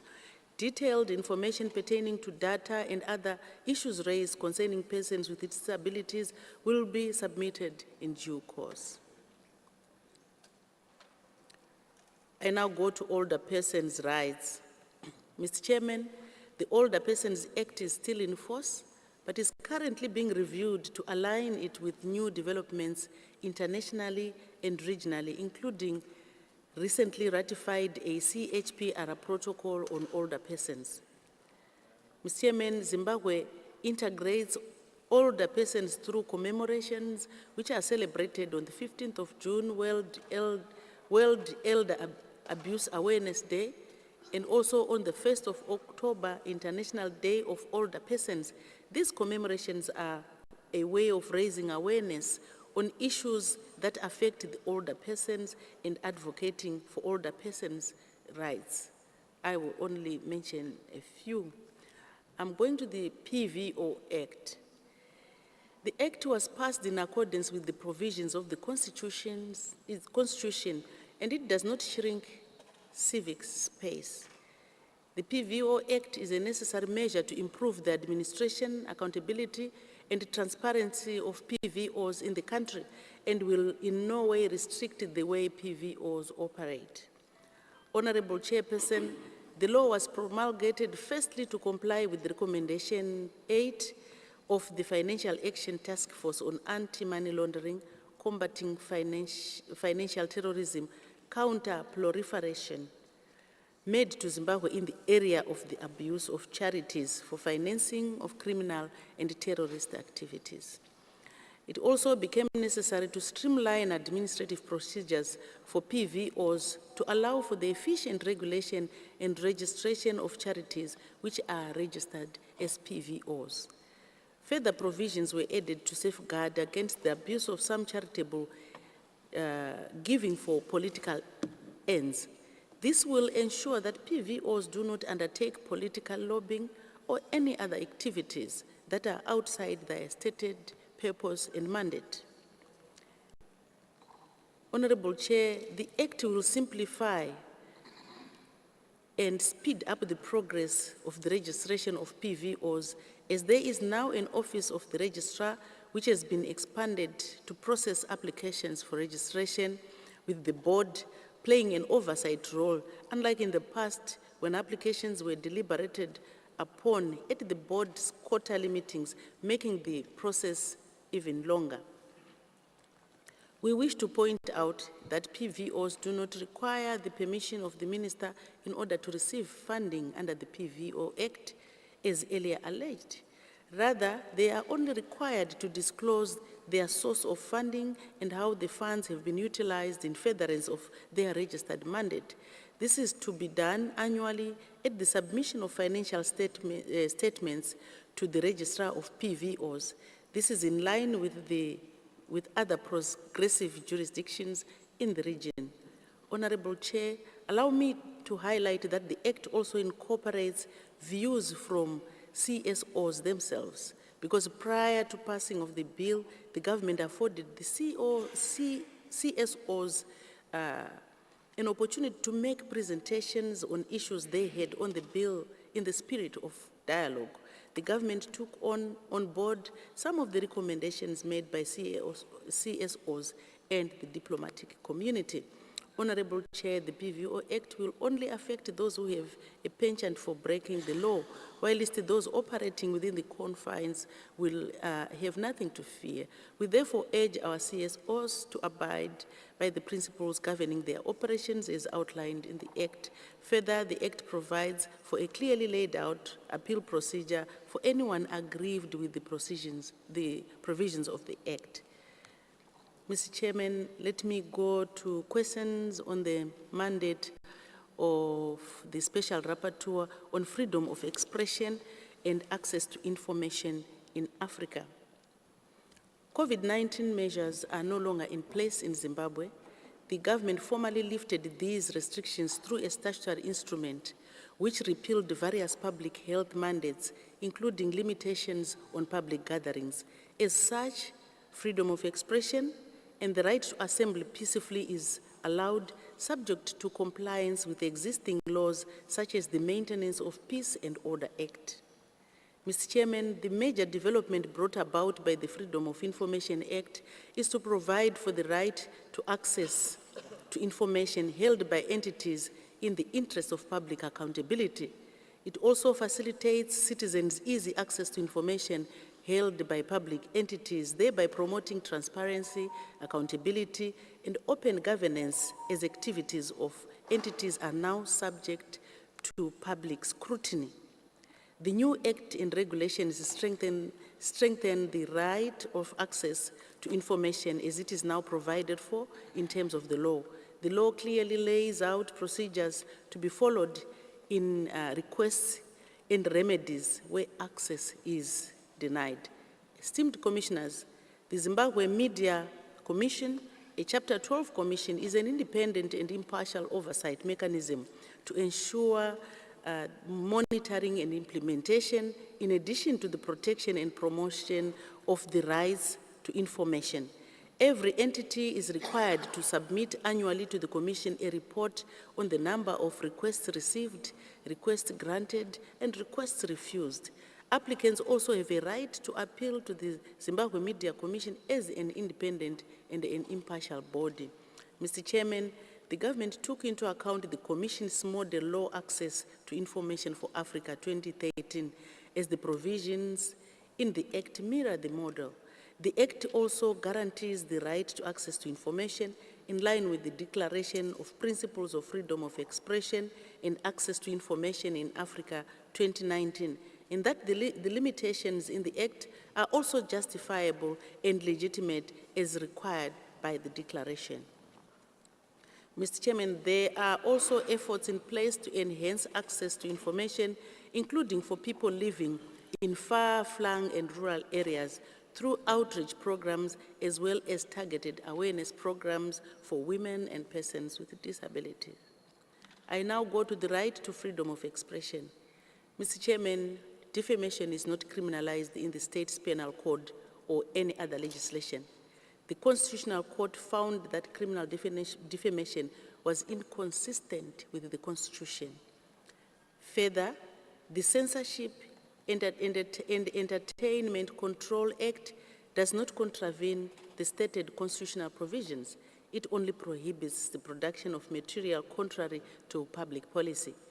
It does not hinder artists from expressing themselves. Esteemed Commissioners, allow me to address the Criminal Law Codification Amendment Act of 2022, commonly referred to as the Patriotic Act.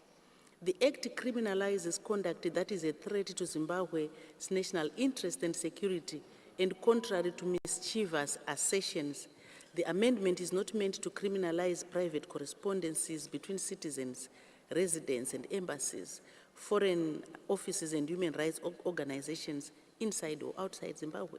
The Act thus provides for the amendment of the Criminal Code by the insertion of a new section addressing willful injury to the sovereignty and national interests of our country. The intention of the legislature is to prohibit conspiracy to overthrow the government through armed hostilities sponsored by foreign states after instigation by a citizen or resident, whatever the case may be. The Act is also clear on the penalties that are imposed for violation of this statute, including revocation of citizenship and permanent residence under the prescribed circumstances. Mr. Chairman, the limitations of the freedom of expression currently in force in Zimbabwe are in line with Principle 19 of the Declaration 2019. The limitations are in terms of the law of general application, public order, national security, and public morality, and are also reasonably justified in a democratic society. Mr. Chairman, in Zimbabwe, there has been progressive developments in media diversity and pluralism. Since 2021, government licensed 6 private free-to-air television stations, 4 of which are already on air, 14 community radio stations owned by communities, and 9 campus radio stations owned by universities which are state-owned.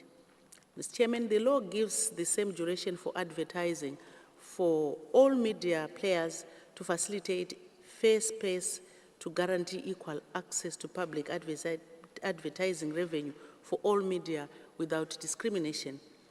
Mr. Chairman, concrete measures taken by the government to ensure effective protection for journalists as provided for in the resolution and the declaration include the repeal of Access to Information and Protection of Privacy Act in 2021, which sanctioned the closing down of media houses and issuance of press jackets to journalists for easy identification when covering demonstrations, elections, awareness campaigns with members of the security force to ensure the safety of journalists when covering demonstrations and other events of such nature.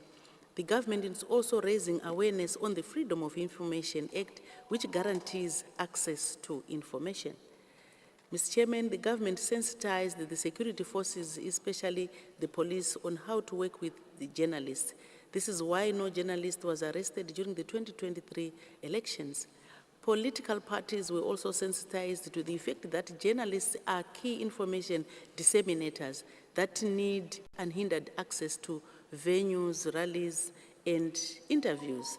Journalists were also trained to report in an objective manner to avoid fake news, biased reporting, and agenda-based reporting to reduce the suspicion around journalists. In essence, they were trained to act professionally during electoral processes. All journalists and media houses signed an election pledge committing to professionalism during the election process. We wish to inform this Commission that investigations are underway into the recent death of investigative journalist Watson Flexi Munyaka on 17 March 2025. Mr. Chairman, in relation to Internet and social media, the Cyber and Data Protection Act, Chapter 1207, we refer you to our main report. The Republic of Zimbabwe protects the right to privacy under Section 57 of the Constitution, as well as under the Cyber and Data Protection Act.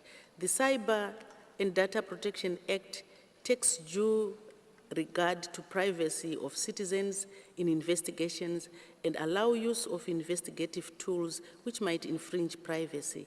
In the event that investigations are of a cyber nature involving electronic gadgets, an application for a warrant of search must be obtained from the magistrate, stating reasons, and only after inquiry can the application be granted or refused.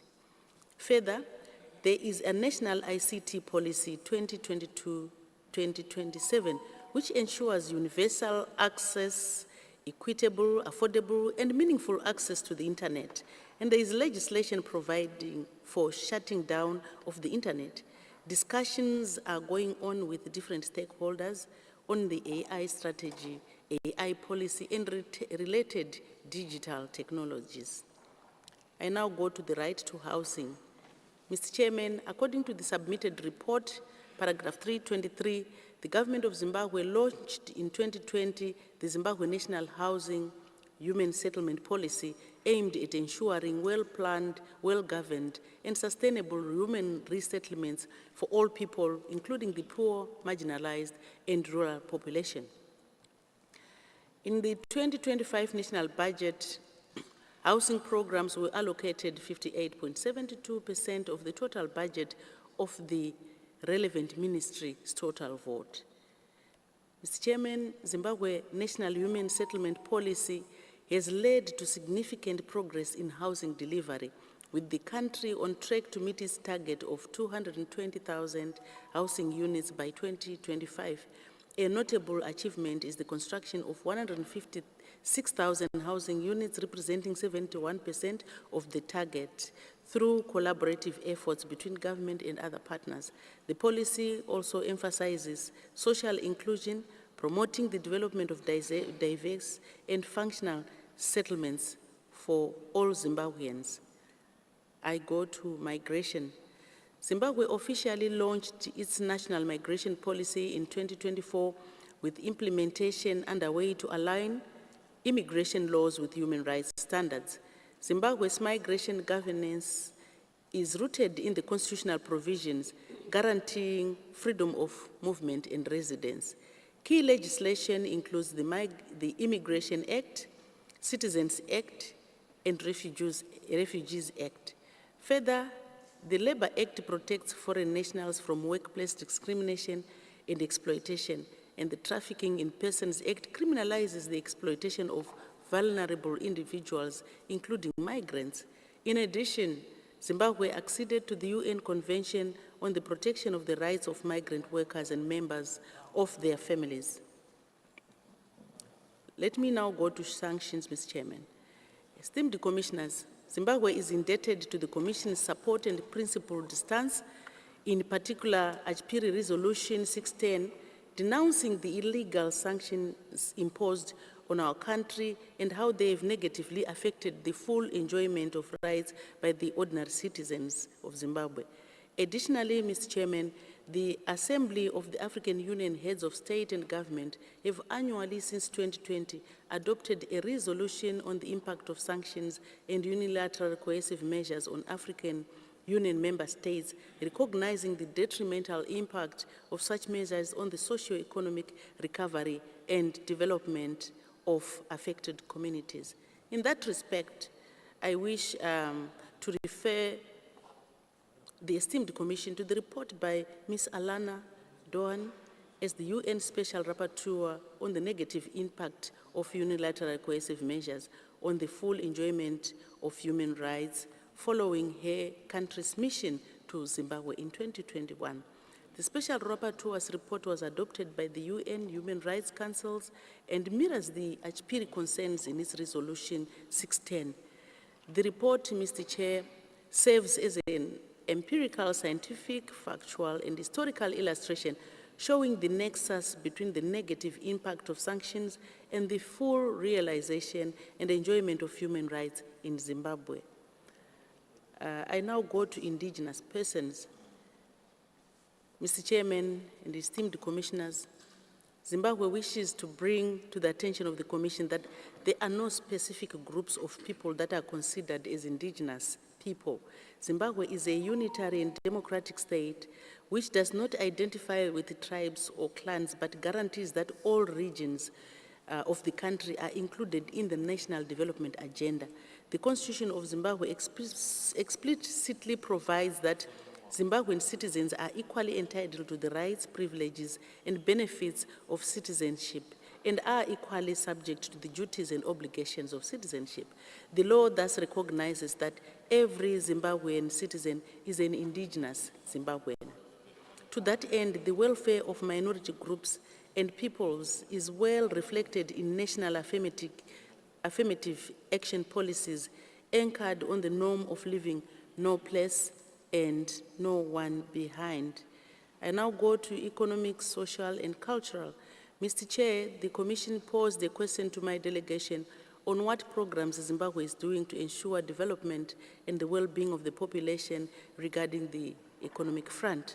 May I highlight, Mr. Chairman, that during the period under review, Zimbabwe has demonstrated remarkable strides, resilience, and positive performance. This has been mainly due to tight fiscal and monetary policies in efforts to achieve a stable macroeconomic environment where businesses thrive while the public achieve a decent standard life. Government has been consistent in maintaining an overall balance of less than 3% of GDP, a commitment that was made since October 2018. In that regard, fiscal deficits for the period 2019 to 2024 have been maintained within that target, save for the year 2023. One of the key initiatives undertaken by government during the period under review was the implementation of the stimulus packages and financial assistance programs. These programs were aimed at providing relief to those most affected by the COVID-19 pandemic, including low-income households, informal workers, and small and medium-sized enterprises. To mitigate the effects of climate crisis, our government has embarked on climate-proof agriculture through massive dam construction, training on Pfumvudza farming, and adoption of the drought-resistant varieties, besides the usual cooperation and collaboration with the development partners to ensure food security. I now go to extractive industries. Mr. Chairman, on the percentage which the extractive industry is contributing to the GDP and the available natural resources for exploration, I wish to point out that exploration is an ongoing process. While Zimbabwe is endowed with various precious minerals, some of which are yet to be discovered, the issue of our resources borders on national security. The government is, however, building enough infrastructure in order to achieve a $12 billion United States mining economy by 2030. This will go a long way in ensuring and the achievement of our national vision of an empowered upper middle income society by 2030. I now go to prison conditions. Mr. Chairman, on questions regarding mixing of prisoners, access to legal aid by women, and overpopulation of prisons, Zimbabwe has a robust legal aid system which does not discriminate against men and women. Women enjoy the same right to legal aid equally with men. Pertaining to the issues of conditions of detention, Zimbabwe follows a strict protocol that male and female prisoners are separated during pre-trial detention and serving sentences. The Criminal Code of Zimbabwe goes further to set a requirement that all detained persons below the age of 18 shall be separated from adults in detention And with respect to children in conflict with the law, detention is considered as a measure of last resort. It must also be noted that in terms of our Constitution, all arrested persons must be caused to initially appear before a court of law within 48 hours of their arrest. The Zimbabwe Human Rights Commission has been monitoring the observance of human rights and freedoms in places of detention, such as prisons, police cells, refugee camps, care homes for children and older persons, and mental institutions. There has been progressive awareness of and significant compliance with the minimum international standards for such places of detention. Government is, with the support of development partners, working towards the strengthening of the capacity of the National Community Service Committee in order to further reduce the prison population and also to enhance the rehabilitation of offenders. Further to that, to cater for the overpopulation in prisons, in 2018, the government launched a presidential amnesty program which sees prisoners released on a yearly basis, averaging about 3,000. However, the amnesty does not include murder, human trafficking, sexual offenses, and treason. It also excludes those previously granted amnesty or those detained by an order of a court-martial, among other things. Mr. Chairman, allow me to hand over to my colleague, Dr. Mavis Sibanda, the Permanent Secretary in the Ministry of Women Affairs, Community, Small and Medium Enterprises Development. Over to you, Madam.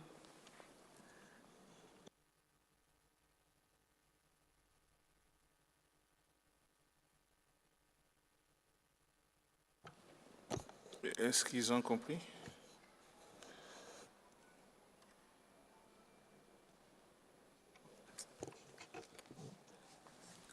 Thank you very much, Honorable Chairman and the commissioners. Good afternoon to you all. I would like to respond to the questions raised on the second report on Maputo Protocol. Honorable Chair, it is important to note that some questions were responded to in our country report as well as the statement given by our Honorable Minister Ziambi on the 10th of May, who was our head of delegation. In this regard, I will respond to questions that require update on information that is readily available. On questions that require statistical data, as my colleague has already said, may the Commission afford us time to prepare written responses and submit. Honorable Chair, to popularize and disseminate the Maputo Protocol at the national level, the government of Zimbabwe has undertaken the dissemination of information on the protocol through awareness and campaigns, community dialogues, media engagements, that is radio and TV and television, and the social media. And during commemorations of women-related calendar events, such as International Women's Day,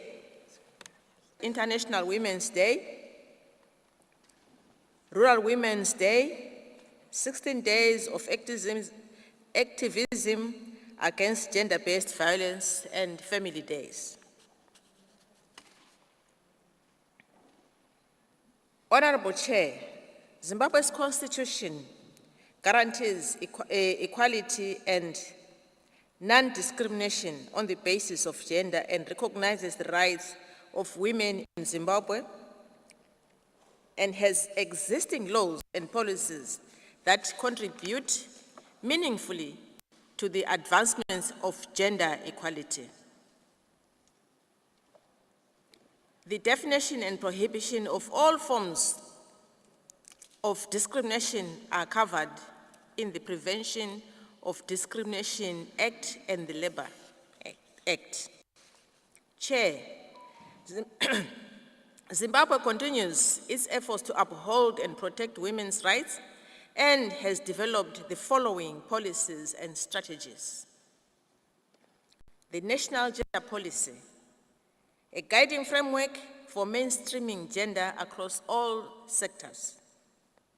The Zimbabwe National Strategy to prevent and address gender-based violence 2023 to 2030.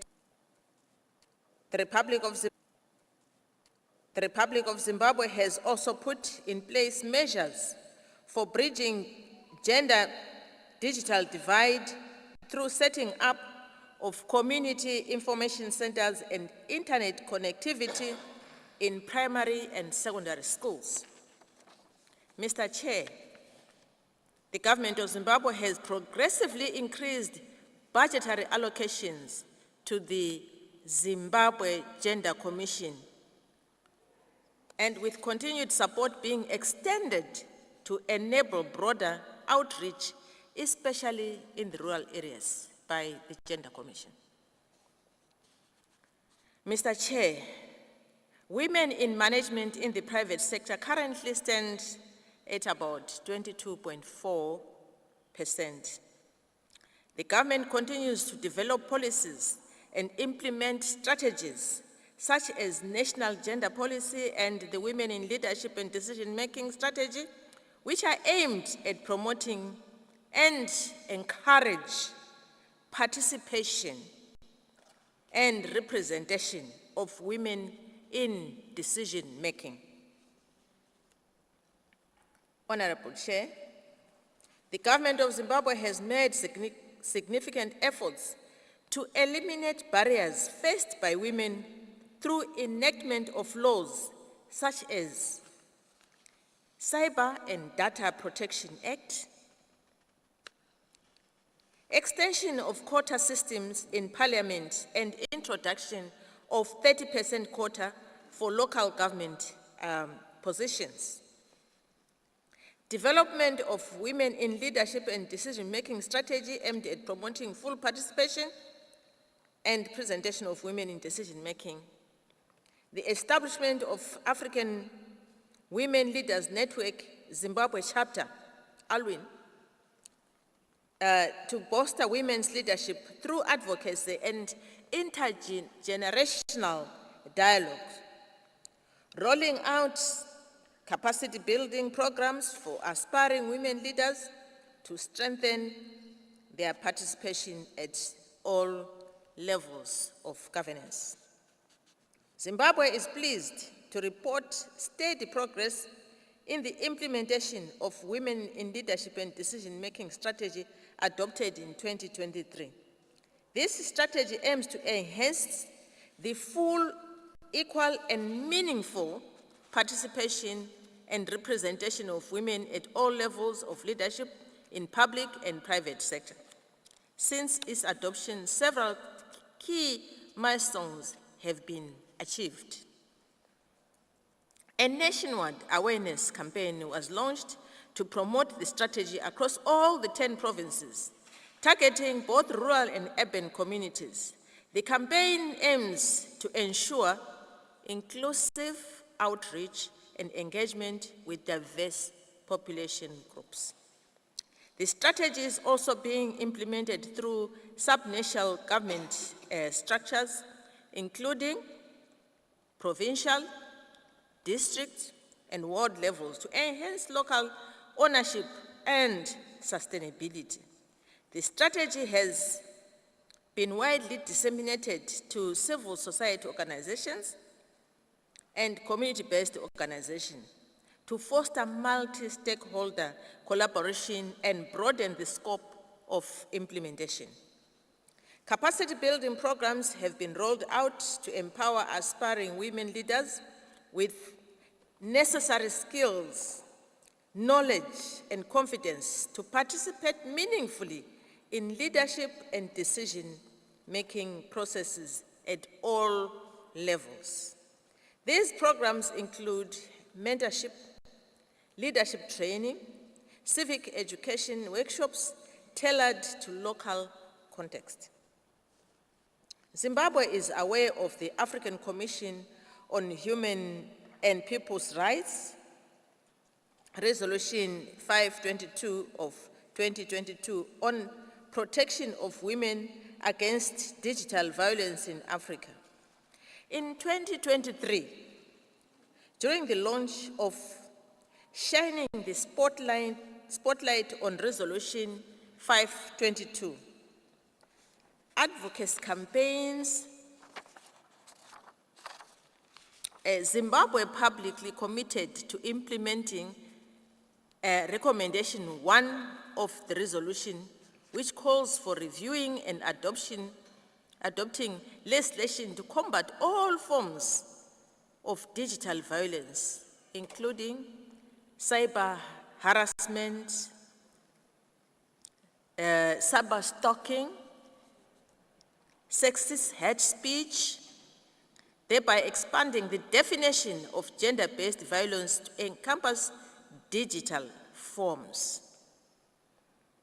The commitment has been actualized, Mr. Chairman. This was actualized through the implementation of the provision of the Cyber and Data Protection Act.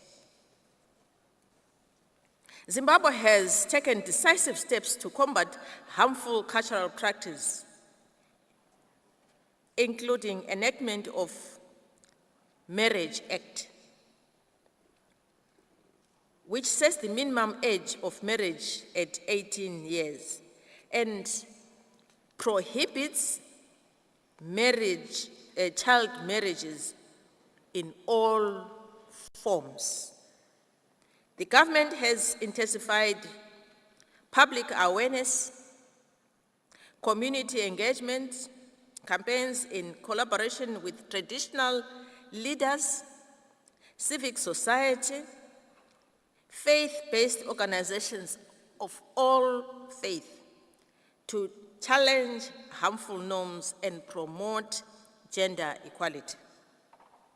In addition, Mr. Chair, the National Gender-Based Violence Strategy provides framework for coordinated action, including education, legal enforcement, social support, and community-based interventions. Zimbabwe has also integrated gender and cultural rights education into the school curriculum and uses media platforms to promote positive cultural values and dispels harmful stereotypes. Mr. Chair, I'll now respond to inaccurate report that harmful practices are impeding access to land to rural women and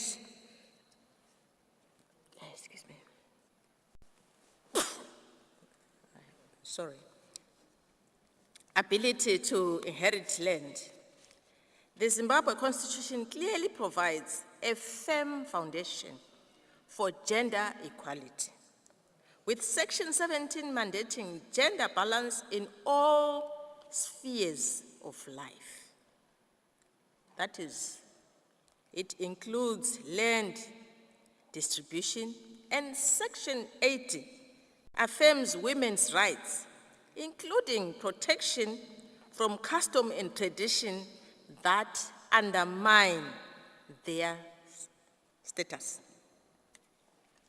Furthermore, the government is working to mainstream gender in land governance, with land reform programs now increasingly considering joint registration of land for spouses, and capacity building initiatives are being carried out with traditional leaders to uphold the Constitution and the constitutional principles and promote equitable access to land for the rural women. Honorable Chair, let me dispel any misinformation on Zimbabwe's commitment to the protection of women's marriage rights as extended to them through the Marriage Act, Chapter 517. The Act recognizes 3 types of marriages in Zimbabwe: civil marriage, registered customary law marriages, and unregistered customary law unions. While civil and registered customary marriages offer clear legal protection, many Zimbabweans, especially in rural areas, enter into unregistered customary unions. The Act extends protection to women in such unions through provisional mechanisms such as the presumption of marriages under Section 16, which allow courts to treat long-standing community-recognized unions as valid marriages for the purposes of maintenance, property divisions, and inheritance. Additionally, women and children in these unions are protected under the existing legislation, such as the Maintenance Act and Children's Act, which allows them to claim financial support regardless of the legal status of the marriage. Mr. Chair, Zimbabwe education sector has mainstreamed science, technology, engineering, and mathematics, commonly known as STEM, from infant to higher and tertiary education. Girls are encouraged, just like boys, to pursue STEM. Learning across is provided for through the provision of the heritage-based curriculum. Zimbabwe has been implementing high-impact and low-cost interventions to improve pre- and postnatal health for women. In this regard, Mr. Chairman, Zimbabwe has been implementing the new WHO recommendations on antenatal care, which include providing ultrasound services to every pregnant woman and having at least 8 antenatal care contacts before delivery. Further, the ultrasound scan machines have been procured and distributed to maternity units in all public hospitals, and medical doctors and midwives in those institutions have been capacitated to use the ultrasound scan machines. The government of Zimbabwe has also been procuring and distributing essential maternal and newborn health equipment, including BP machines, photoscopes, digital patient monitors, patient beds, anesthetic machines, and so forth. Drugs and other consumables to health facilities at all the levels of care have been provided.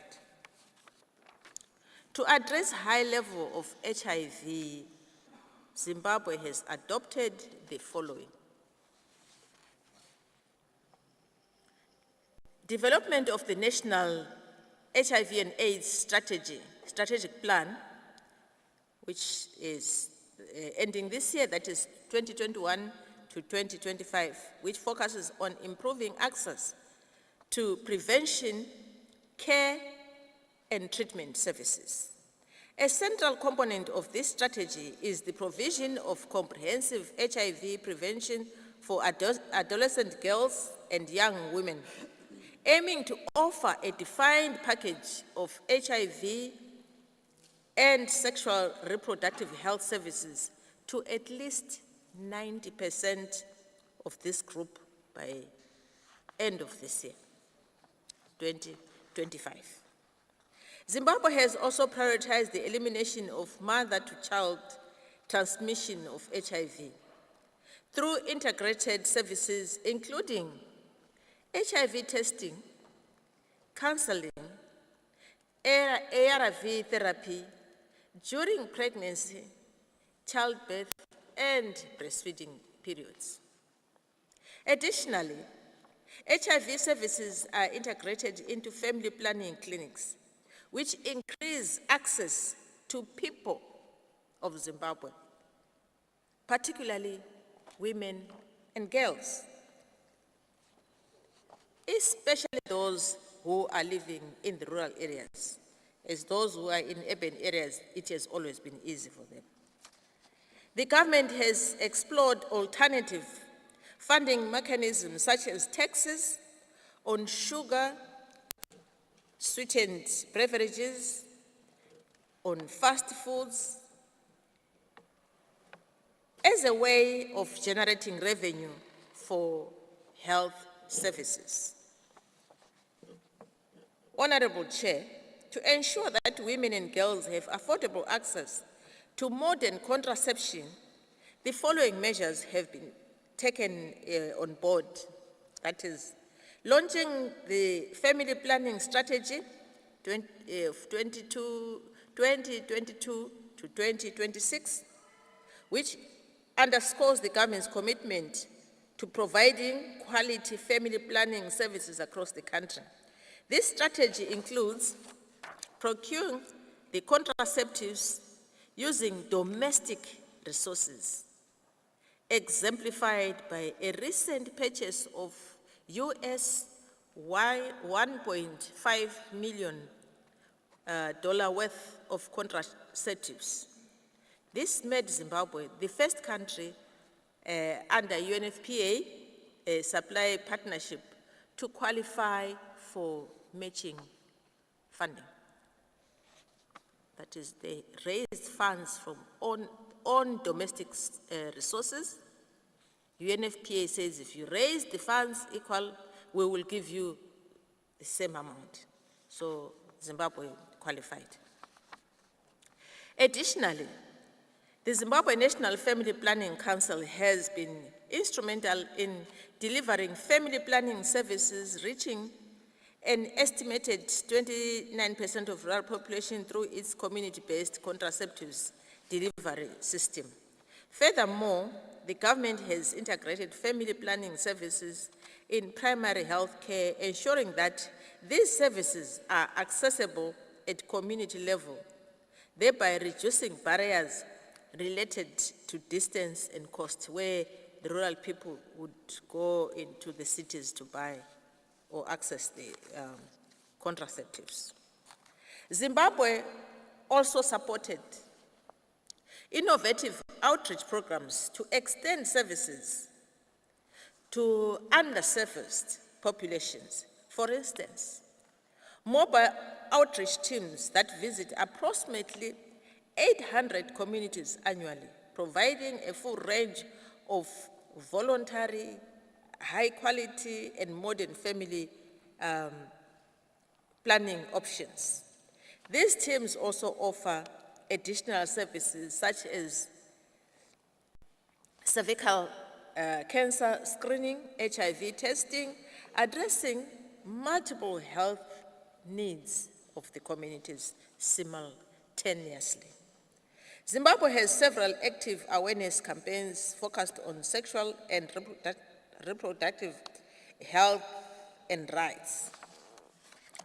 Awareness campaigns done through government structures, that is provincial, district and ward levels, and commemorations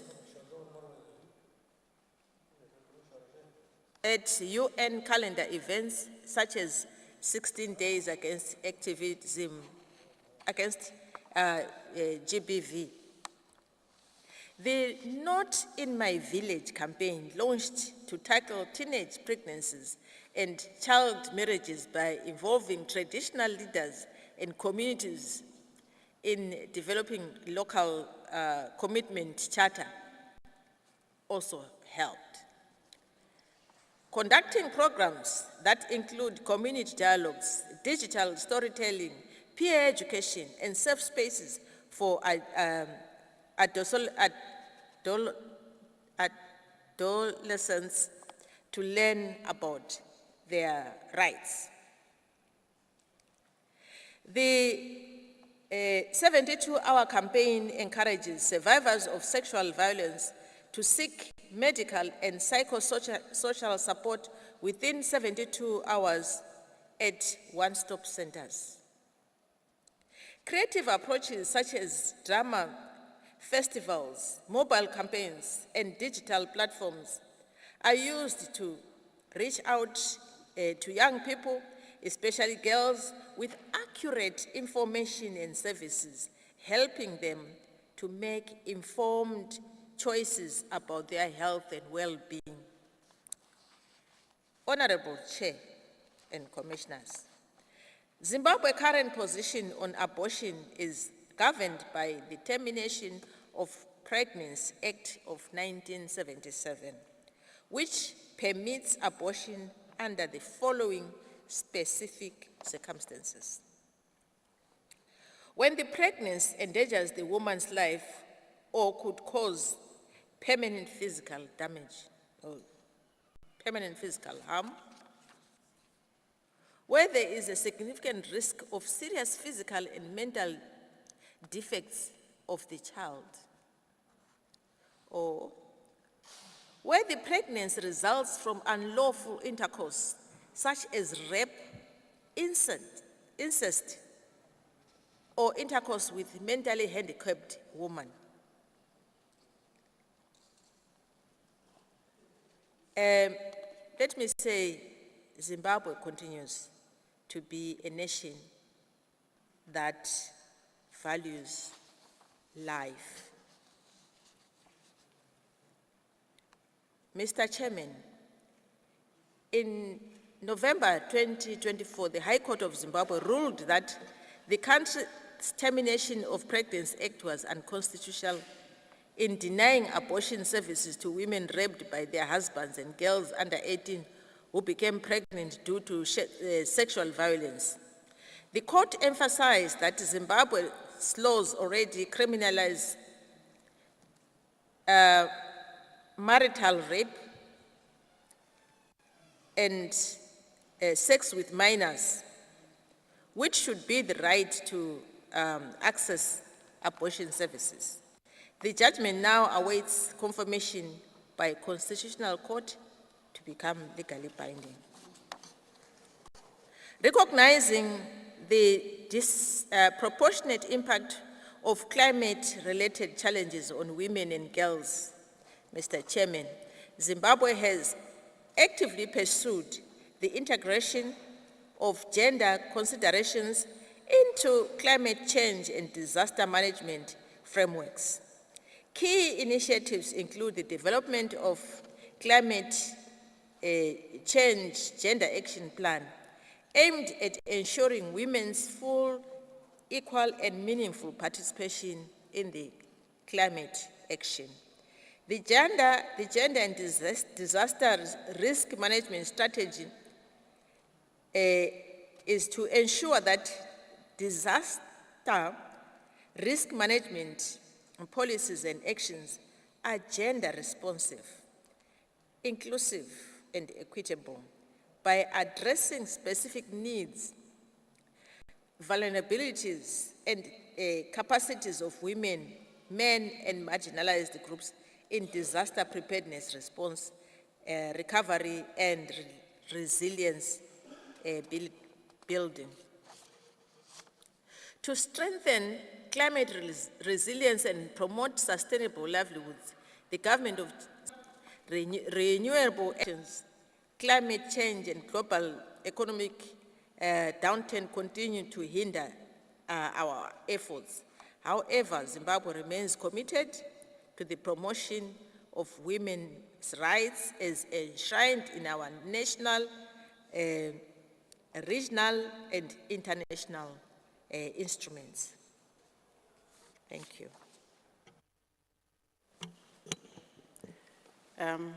Honorable Chairperson, esteemed commissioners of the African Commission on Human and People's Rights, allow me to make a conclusion to our response. On behalf of the government of Zimbabwe, I extend our sincere gratitude for the opportunity to engage in constructive dialogue during the 83rd Ordinary Session of the Commission. We appreciate the Commission's commitment to promoting and protecting human rights.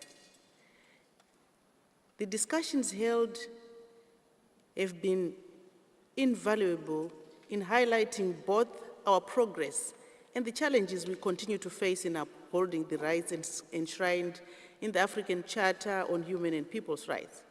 We acknowledge the areas identified for improvement and are committed to implementing the necessary measures to address these concerns. Zimbabwe remains steadfast in its dedication to advancing human rights and fundamental freedoms of all its citizens.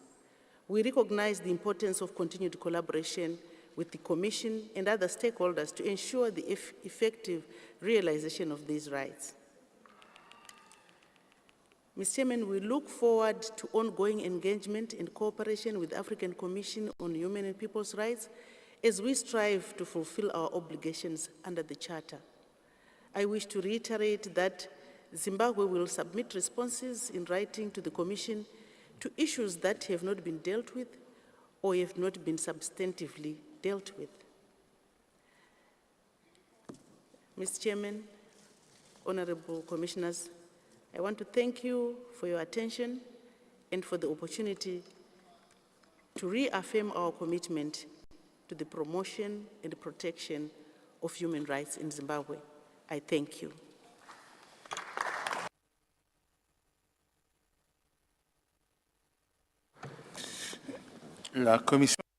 The African Commission on Human and People's Rights would like to thank His Excellency, Her Excellency Madam Nima, Secretary of State of Justice, Legal and Parliamentary Affairs, for the presentation of the responses that were completed by the members of our delegation to allow the Commission to wrap up this dossier, and in accordance with our internal rules of procedure, rules of procedure, I'd like to request Mrs.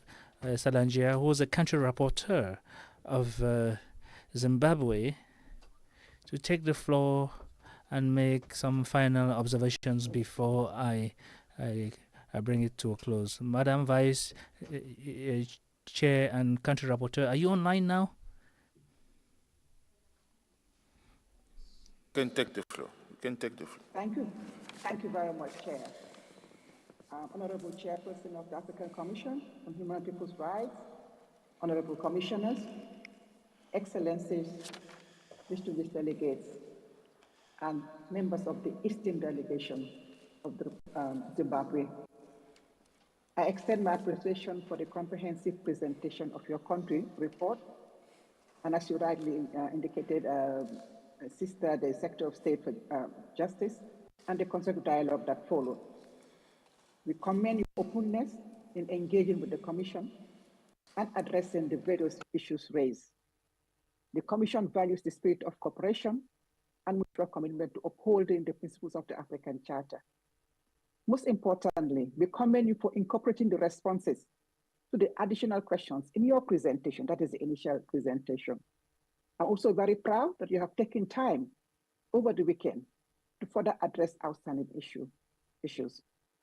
I also take note that you have also made an undertaking to send additional responses in due course when you return back home.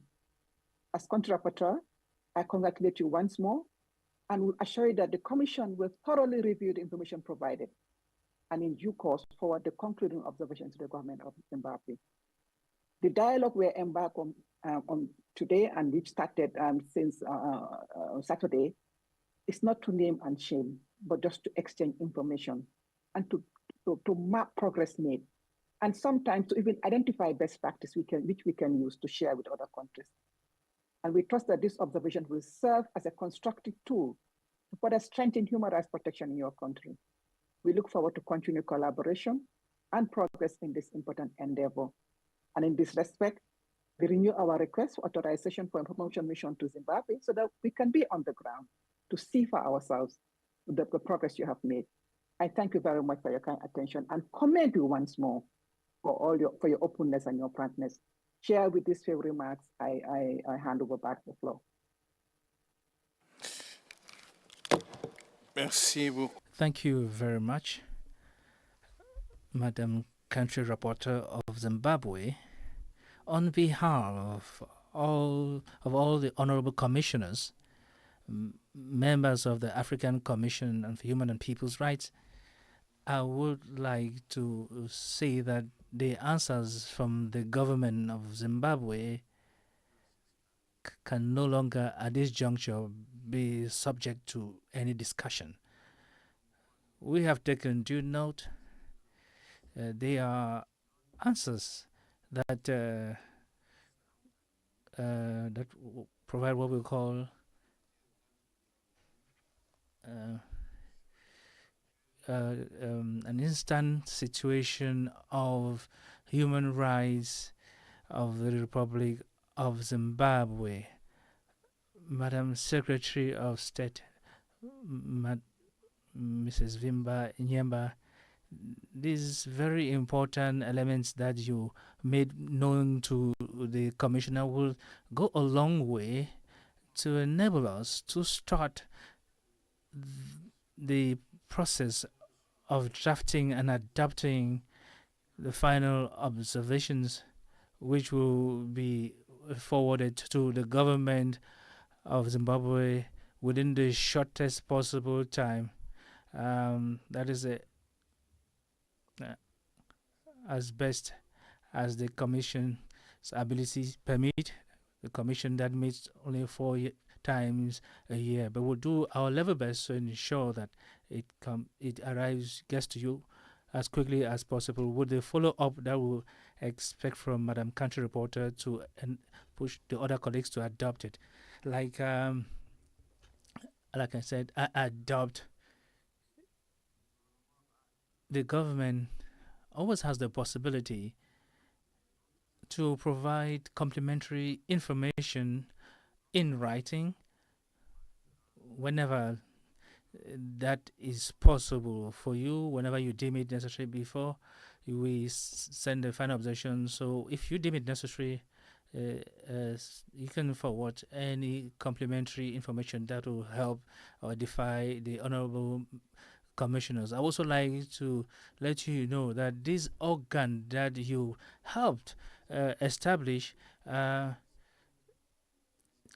takes seriously the issue of floods that affected your country. That's going to have also affected other countries.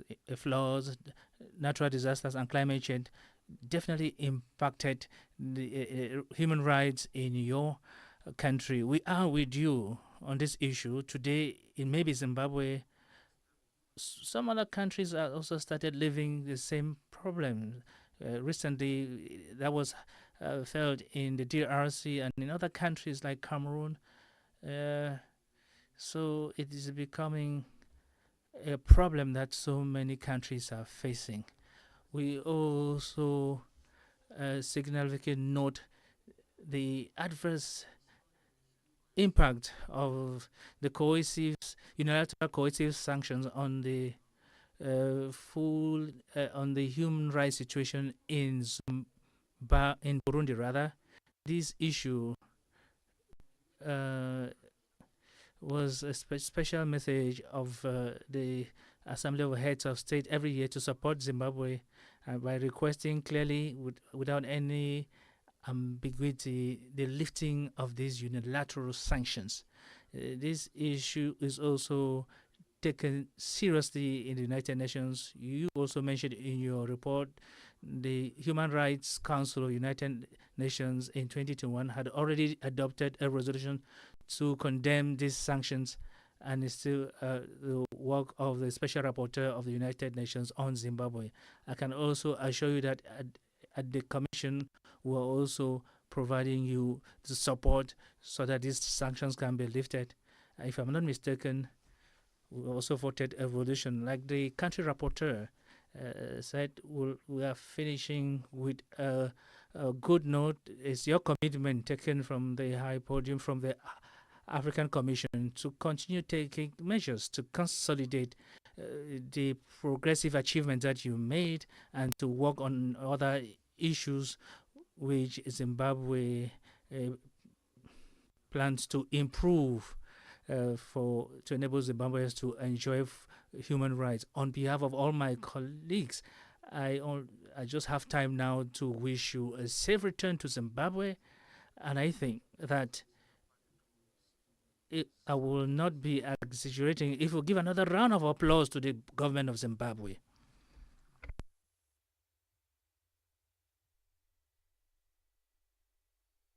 This brings to a close the exercise of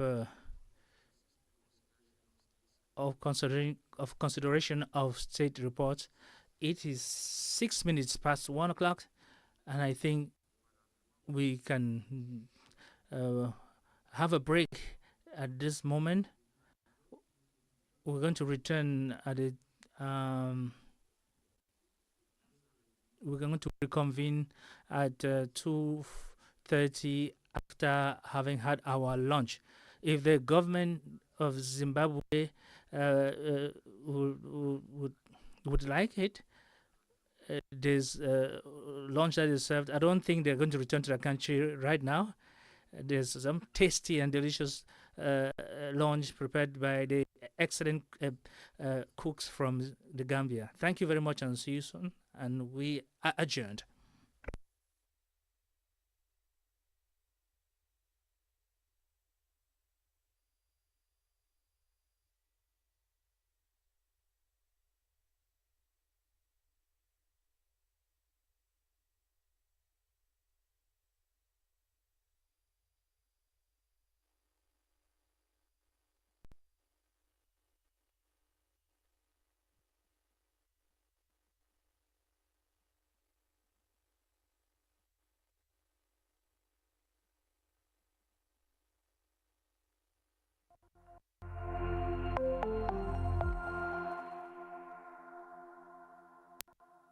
Merci beaucoup.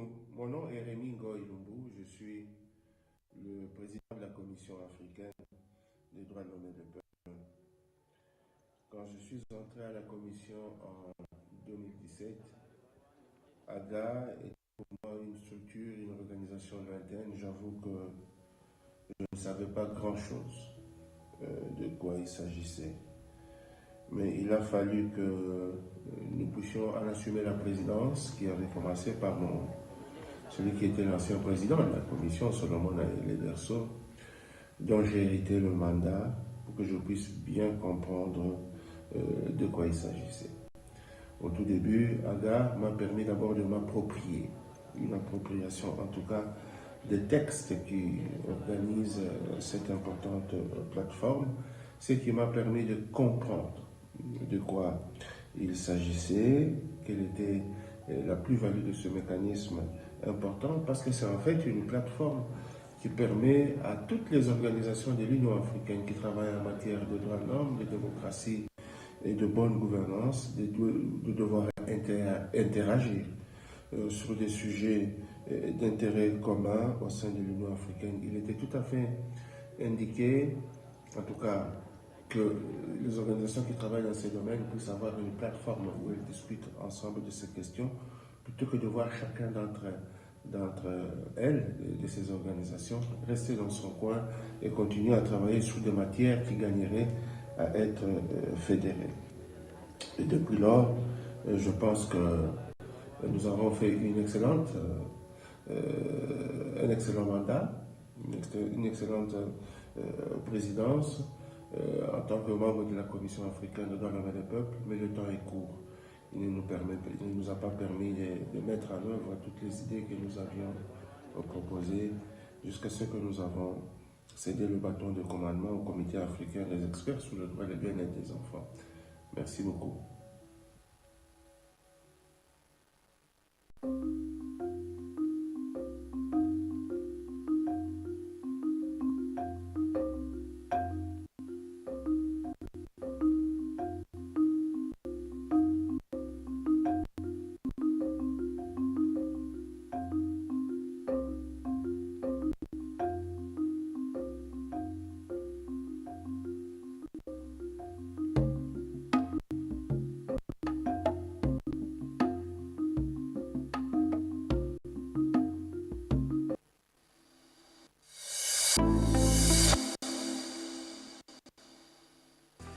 My name is Alan Gary. I'm the Africa Advocacy Director at Human Rights Watch. The 83rd Ordinary Session of the African Commission is an important session for us as an organization. Human Rights Watch has been documenting human rights abuses across the African continent for a number of years. And for this specific session, we were very privileged to have given some views on the Zimbabwe process. There's a review process on Zimbabwe going on, and we feel that it is important that the Commission has a perspective that comes from civil society on the situation in Zimbabwe. But we've raised other issues.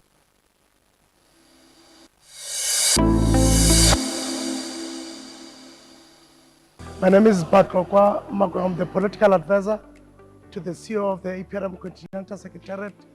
We are attending the African Commission on Human and People's Rights Special Mechanism.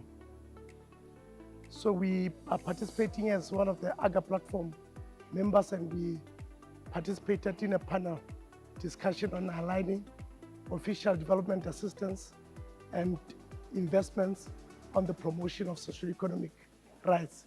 As you all know, the APRM promotes socioeconomic rights through reviews and assessments, most importantly through the thematic area of democratic and political governance and social economic development.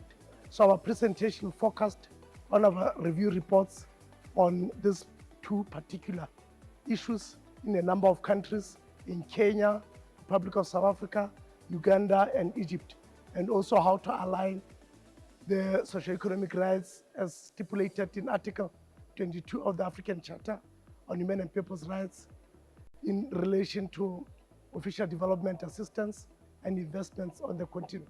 As you all know, African countries have serious challenges as far as implementation of this second generation rights. Thank you very much.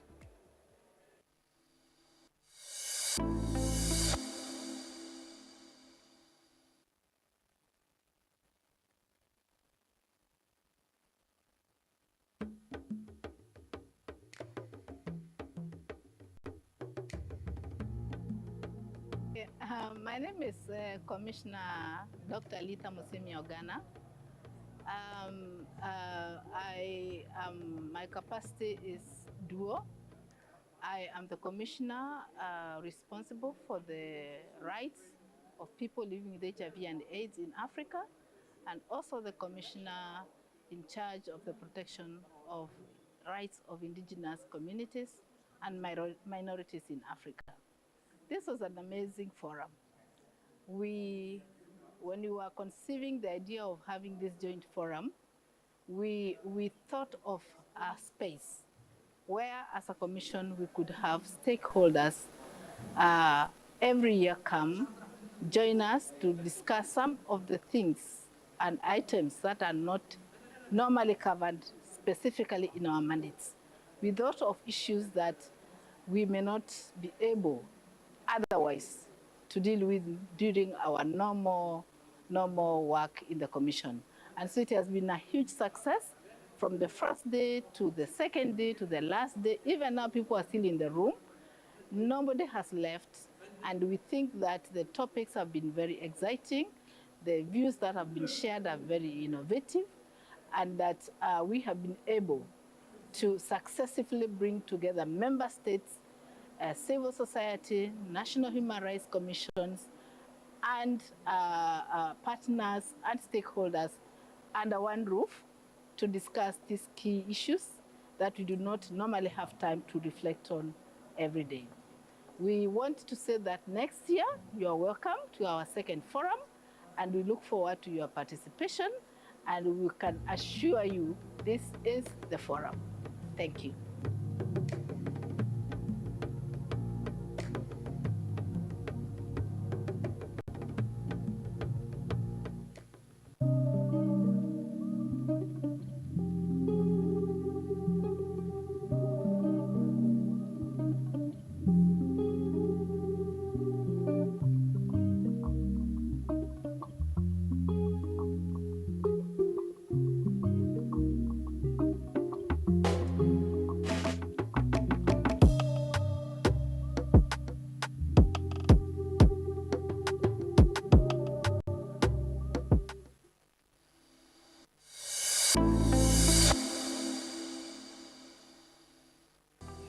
Muito boa tarde. Eu sou Emílio José Manuel, presidente da Plataforma Lusófona dos Direitos Humanos, participando aqui na 83ª Sessão Ordinária da Comissão Africana dos Direitos Humanos e dos Povos. Tem sido uma oportunidade, especialmente para nós falarmos sobre a reforma e a restauração, que é a agenda da Comissão Africana neste ano.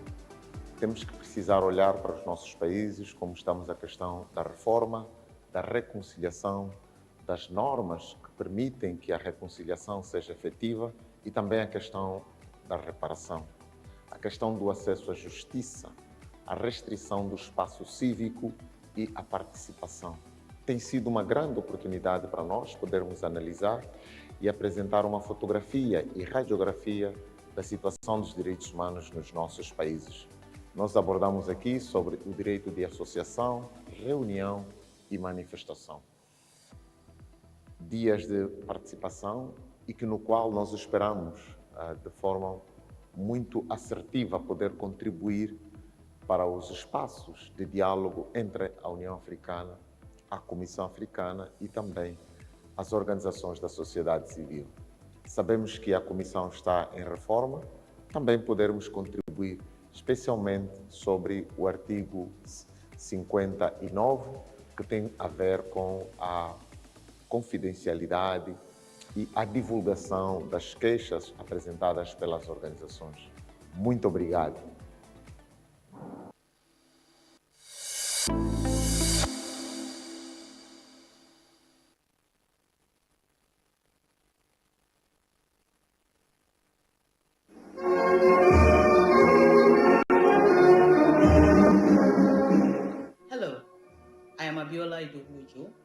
Executive Secretary to the African Commission on Human and People's Rights. The road to hashtag ACHPR 83OX is in full swing, and it is my pleasure to invite all stakeholders to join us for the 83rd Ordinary Session of the African Commission on Human and People's Rights, taking place in person here in Banjul, the Gambia, the seat of the African Commission on Human and People's Rights. This important session brings together key stakeholders on the continent and beyond. Of course, this will include member states, national human rights institutions, non-governmental organizations, and diverse actors that are committed to the promotion and protection of human and people's rights on the continent. On the agenda of the 83rd Ordinary Session, we would have the consideration of the situation of human rights on the African continent, the consideration of state reports that are submitted by states that are parties to the African Charter of Human and People's Rights, the discussions related to the relationship between the African Commission and national human rights institutions, as well as NGOs, and the grant of affiliate and observer status respectively to these bodies, the activity report of our commissioners on the activities that they have conducted between the last session, where we met in October, November, and this session which we will be having. And of course, I'd like to say that we will be having the second edition of our Joint Special Mechanisms Forum, which was inaugurated last year in Dakar, Senegal. We will be happy to have you contribute to the conversation that we'll be having as we explore the relationship between human rights and people-centered sustainable development on the African continent. This session offers a vital platform for all stakeholders to make their statements, member states, national human rights institutions, intergovernmental organizations, international organizations, NGOs, on the situation of human and people's rights on the continent and on the various thematic issues on which they work, so that you can meaningfully contribute to the human rights discourse on the continent. We highly encourage you to register for this session. Your voice matters, and your contribution is vital to contributing to the human rights discourse on the African continent. We look forward to welcoming you in Banjul, the Smiling Coast, of course, because human rights remain our collective responsibility. See you there.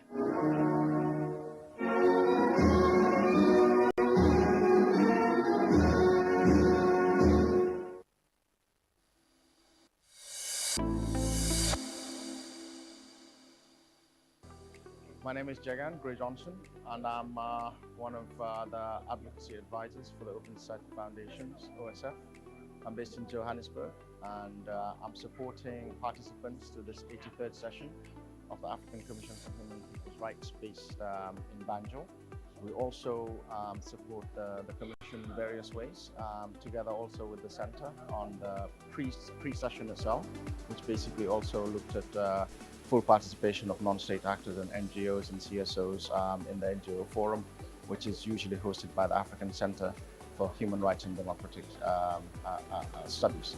As I said, this year was extremely important for us to participate in it, especially given the polycrises that we're facing on the African continent in terms of challenges of political stability, peace and security in general, issues around conflict on critical minerals, and also, more importantly, the threat that human rights defenders continue to face on the African continent. So I think our contribution in terms of supporting the participation of non-state actors in these very, very important continental platforms remains critical in upholding the general principles of human rights, rule of law, and also good and sound democratic practice on the African continent.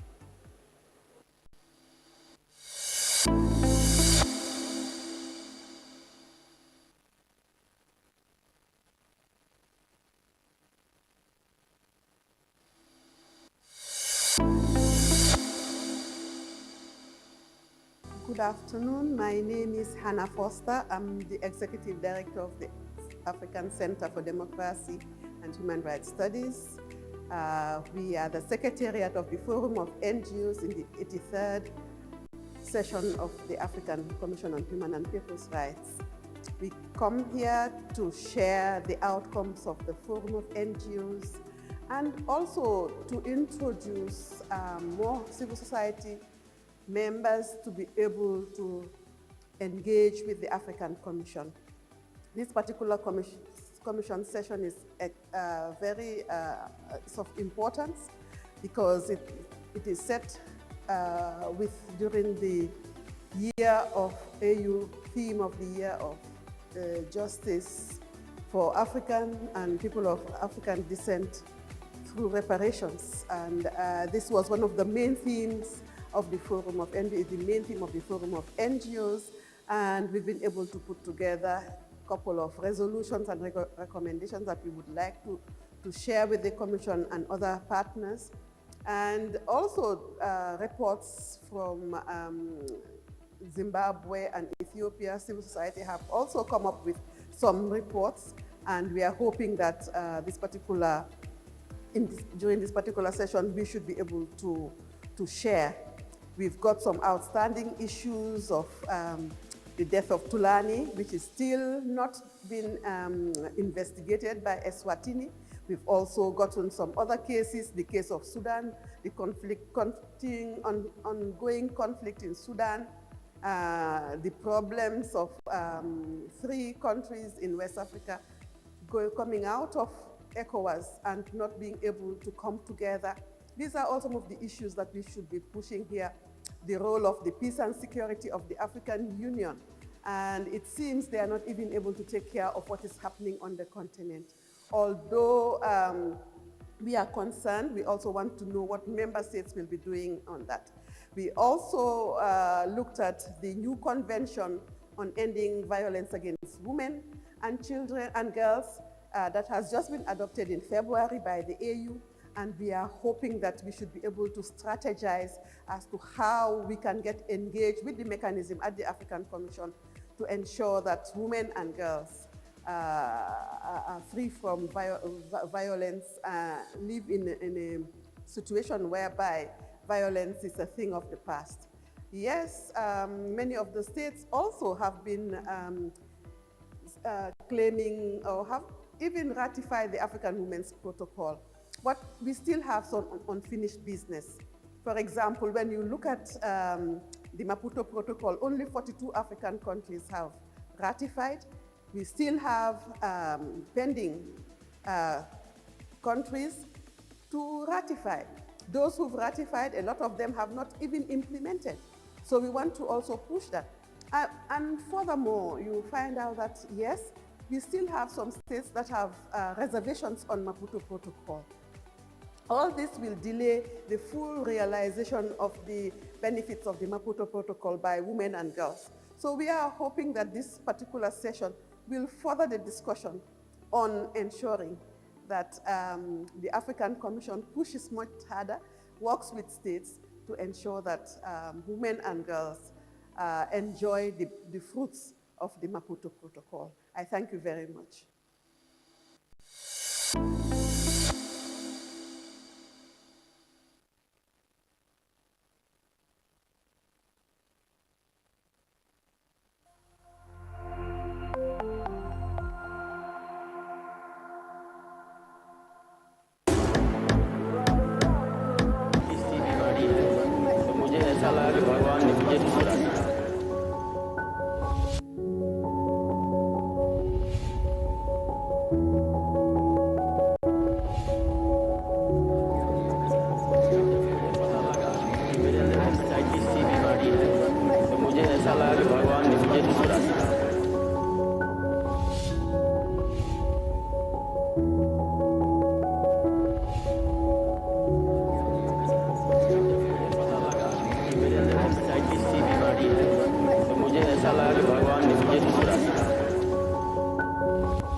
Je m'appelle Jean-Nicolas Marty, je suis le chef de la délégation régionale du CICR à Dakar.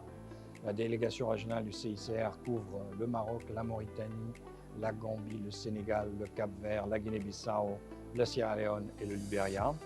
Et je suis aujourd'hui à la Commission des droits de l'homme et des peuples de l'Union africaine afin d'y délivrer un statement, comme on dit, une déclaration du CICR à propos de l'initiative globale sur le droit international humanitaire, le DIH, que le CICR a lancé en septembre 2024 et qui culminera à la fin de l'année 2026 par une réunion mondiale afin de renforcer le droit international humanitaire, à en faire une priorité politique afin de minimiser les effets dévastateurs des conflits sur les populations civiles. Le CICR appelle tous les États, et notamment tous les États africains, à se joindre à cette initiative.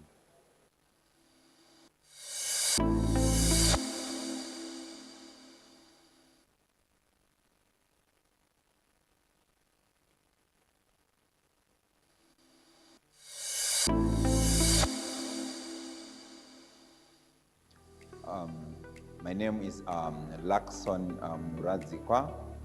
I'm from Zimbabwe, in the southern region of Africa, and I'm from the Office of the Attorney General in Zimbabwe. I'm attending the 83rd session of the African Commission on Human and People's Rights, where we are reviewing the decisions that were made, and we intend to implement some of the decisions. We hope that once we have done that, we go back home and implement the decisions that would have been done. Thank you very much.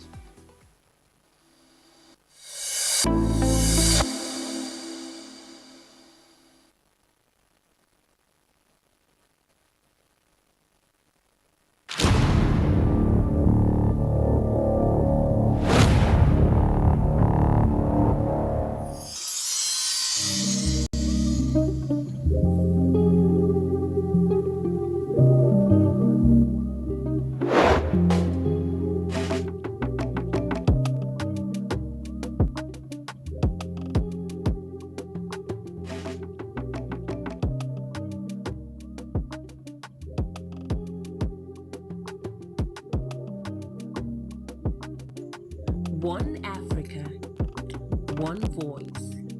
Your rights, human rights, our collective responsibility.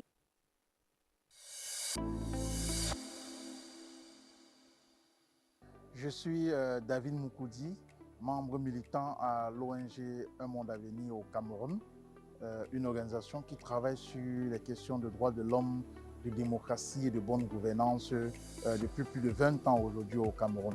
Nous avons le statut d'observateur au niveau de la Commission africaine et également le statut ECOSOC auprès du Conseil des droits de l'homme au niveau des Nations Unies. Ce n'est pas ma première fois d'assister aux sessions ordinaires de la Commission africaine des droits de l'homme et des peuples, mais pour cette année, il faut dire qu'elle a été assez particulière. Au niveau d'abord de l'organisation, je tiens à féliciter la Commission parce que l'organisation cette année, elle a été un peu plus méthodique, méticuleuse et professionnelle par rapport aux années passées. Nous avons senti qu'il y a eu vraiment un travail de fond derrière, des professionnels qui ont vraiment travaillé pour organiser cette année la 83e session. Je tiens à leur tirer un coup de chapeau, leur dire félicitations, mais surtout les encourager pour les prochaines sessions. Depuis les échanges, le premier jour qui se sont ouverts, le 2, je trouve que les interventions des autres pays et même les interventions du président commissaire et les autres commissaires sont assez enrichissantes. J'ai eu à prendre la parole au courant de cette session plusieurs fois.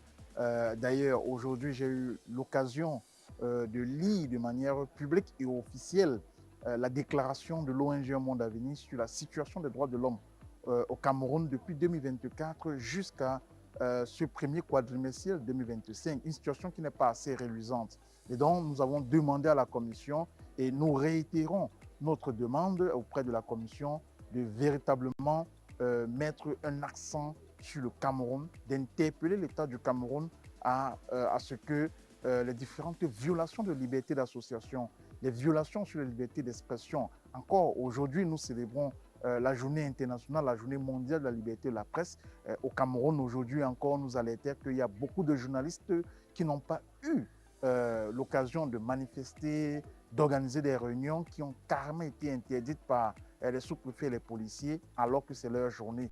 Vraiment que la commission se penche sur le cas du Cameroun, encore et surtout que nous entrons en une année charnière, une année électorale où le respect des droits de l'homme, le respect des libertés publiques et individuelles devient plus une question de vie ou de mort. En réalité, c'est une question de survie. J'en appelle à la vigilance de la Commission de nous donner ce coup de main, d'interpeller vivement l'État du Cameroun pour que celui-ci respecte ses engagements pris au niveau régional, au niveau national et même au niveau international en ce qui concerne le respect des libertés de manifestation, les libertés de réunion et les libertés d'association au Cameroun. Je vais conclure mon propos en invitant la Commission à véritablement s'appuyer sur ces deux résolutions fortes que nous avons adressées, à savoir celle de demander à l'État du Cameroun, sans délai, de réouvrir les organisations qui ont été illégalement fermées, à savoir le REDAC, le Reach Out et bien d'autres, et également d'interpeller le Cameroun sur la nécessité de donner, de délivrer à l'ONG Monde Avenir son agrément d'ONG qui est attendu depuis 4 ans aujourd'hui, et également de purement et simplement retirer la note qui a été adressée aux partenaires techniques et financiers sur l'accès au financement des associations au Cameroun.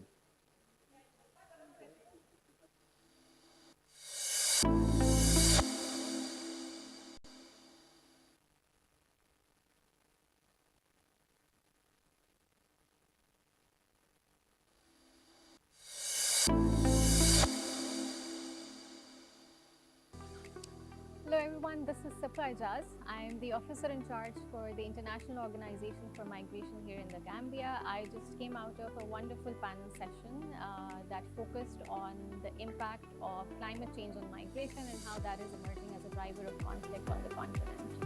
I was joined by fellow colleagues from ICRC, the representative from the government of Zimbabwe that also provided holistic perspective on how we can address this issue in an integrated manner.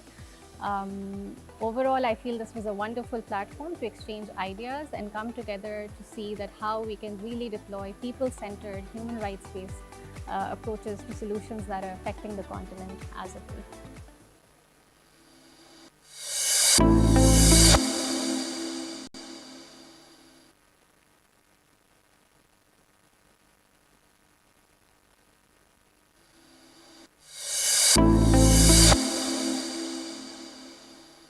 Yeah, thank you very much for this opportunity. My name is Nchiko Wanchiko, and I work as a climate justice advisor for Amnesty International in East and Southern Africa. I'm here at the 83rd Ordinary Session of the African Commission, together with my colleagues, looking into a number of thematics. And one that was really at the core of our interest is the growing issue of climate-induced internal and cross-border displacement on the continent. Over the last 1 year or so, we've been documenting the violations that people who have been displaced by climate change on the continent, both within their countries and across borders, have been undergoing. So we've done this for Somalia, we've done this for Angola into Namibia, but also people who have been internally displaced in Madagascar. And one key issue has always been this question of remedies, and many government authorities have been telling us that they didn't cause climate change. And this is what has really brought us to the importance of the Kampala Convention, of guaranteeing that it is ratified but also implemented, because the Kampala Convention provides for a conference of the parties where African states are to be coming together to find solutions to issues of internal displacement, but including when it is climate change induced. But this has not been done so far, and this is a duty, a responsibility that the Kampala Convention has given the African Union. So it was really important for us to raise that during the session today with the Commissioner in charge of refugees, asylum seekers, migrant and internally displaced persons on the continent.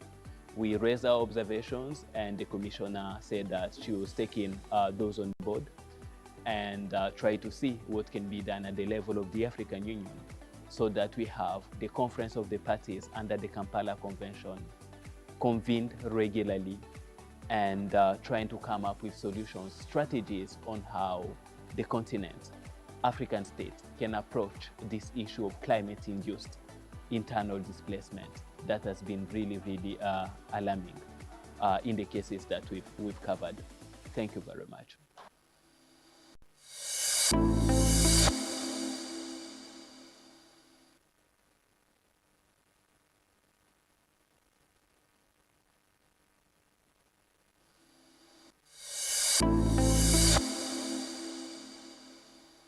My name is Nyashampani. I'm with Afrobarometer. We are so much excited to be part of this second joint special mechanism forum here in Banjul. So today we presented our data on sustainable development goals, where we shared the data that we have in terms of how African countries are faring when it comes to the different sustainable development goals. The data that we presented today shows a sobering picture in terms of the performance of African countries. African countries are still struggling when it comes to addressing issues to do with poverty, issues to do with access to quality education, issues to do with access to quality healthcare. We did present this data to the different participants who are part of this forum as a way of trying to make sure that we root the conversations in what empirical evidence or empirical data we're saying. We strongly believe that as we are trying to address these issues, which are also quite key issues that are affecting people on the continent, they are going to make use of the data that we shared and then be able to come up with strategies that are also going to guide how different countries and how different development partners can also assist to make sure that sustainable development goals are achieved by our different countries on the continent.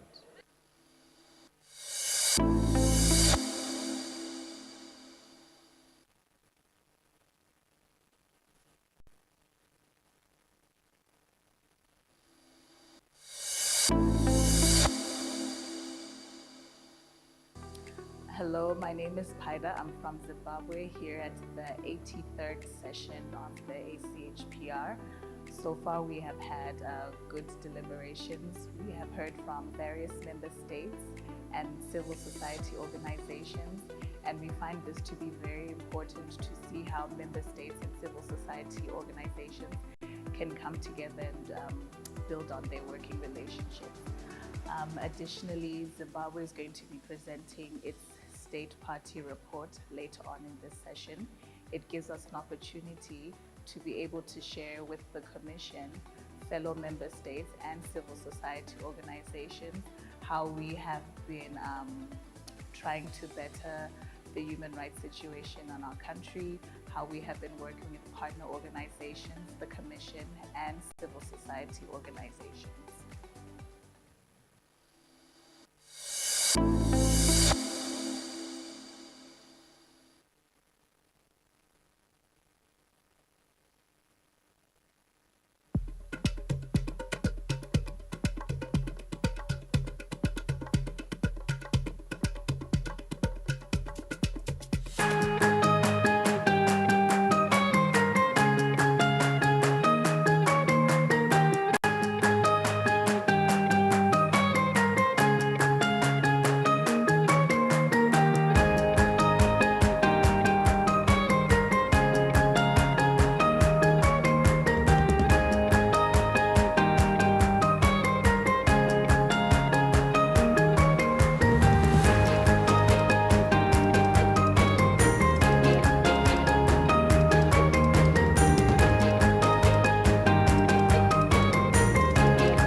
rise together to defend our liberty and unity.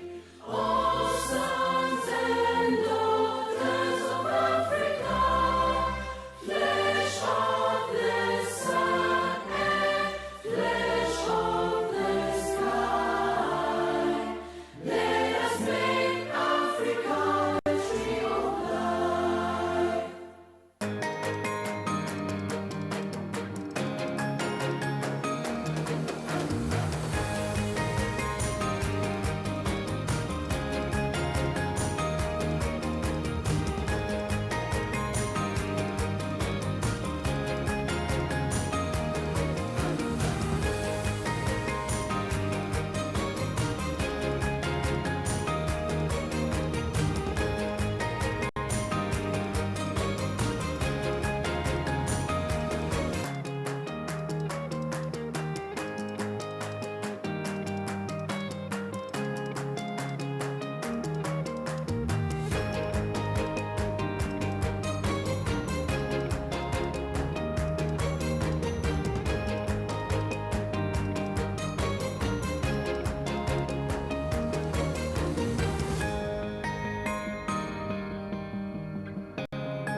I'm Professor Pierre Mukoko-Mbonjo, former Minister of Foreign Affairs of Cameroon and head of the African Union Implementation Unit at the Cabinet of the Chairperson of the African Union Commission in Addis Ababa. I was invited by the chair of the African Union African Commission of Human and People's Rights to attend the 83rd session and also to take advantage of my presence and brief the participants on the ongoing reform process in the African Union. As you know, the Union is embarked upon a robust reform process since 2017 under the leadership of His Excellency Paul Kagame, then on His Excellency William Ruto. We've gone a long way. Many organs have been restructured, reformed, among which are the African Union Commission at headquarters level in Addis Ababa, Africa CDC, ARDA NEPAD, and EFCFTA Secretariat. Now we are finalizing the reform of some remaining key organs, among which the African Commission of Human and People's Rights, the African Court of Human and People's Rights in Arusha, the Committee of Experts for the Welfare and the Rights of the Child in Lesotho, also the boards, African Union Board against the fights against corruption. So there's a variety, a wide range of organs, entities that are in the process of being restructured. There's another key issue which refers to the division of labor between the African Union, regional economic communities, and member states. The issue is simple. What needs to be achieved at the continental level, what needs to be rather implemented at the regional level, and also at national level. There are three key principles: the principle of subsidiarity, the principle of complementarity, and the principle of comparative advantage. Donc voilà un peu ma raison d'être ici. Je voudrais remercier très sincèrement le président Rémi Ngoilumbu qui a bien voulu m'inviter à prendre part à cette 83e session. Et bien entendu de remercier mon chef, son Excellence Mahmoud Ali Youssouf, président de la Commission de l'Union africaine, qui m'a autorisé à assister à cette session. J'écoute, je suis, j'échange, et c'est une expérience fort enrichissante. Je vous remercie.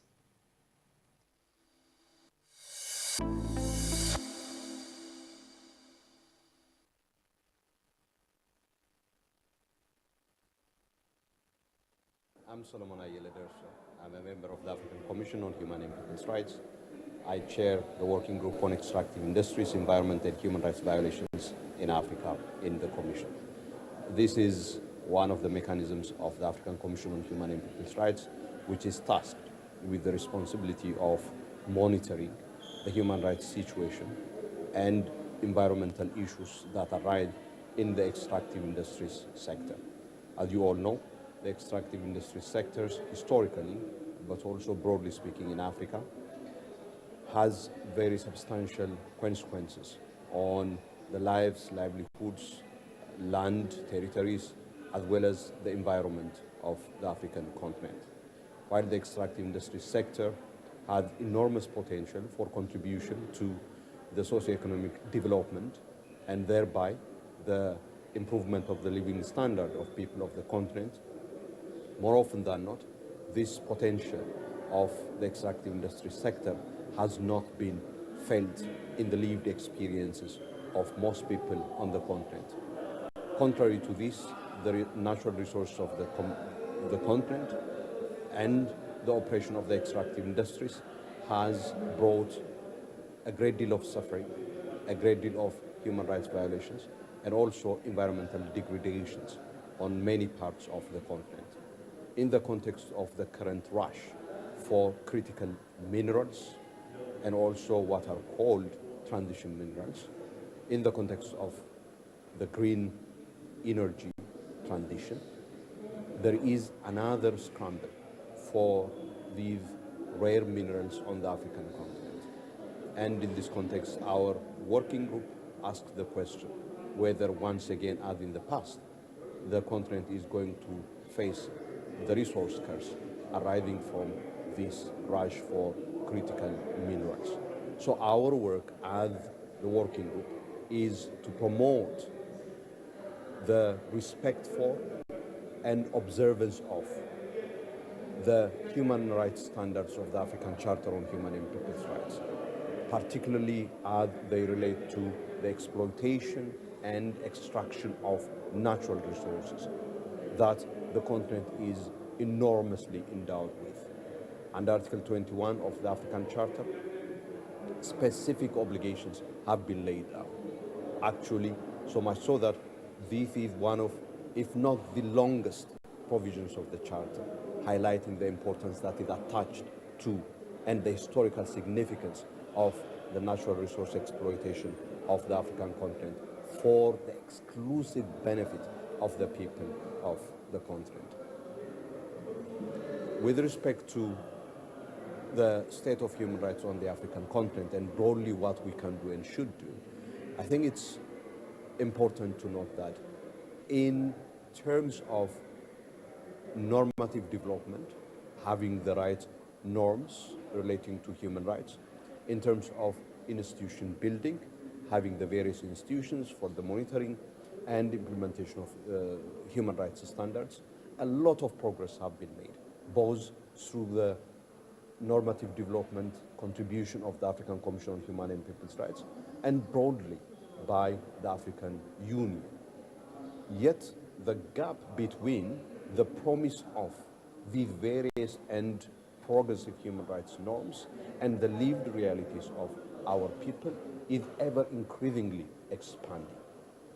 We have to feel the urgency and we have to feel the gravity of what the vast majority of people on our continent is feeling. The higher the gulf between the promise of human rights and the lived realities of our people, the higher the challenge for appreciating the relevance of our work and the role of the Commission.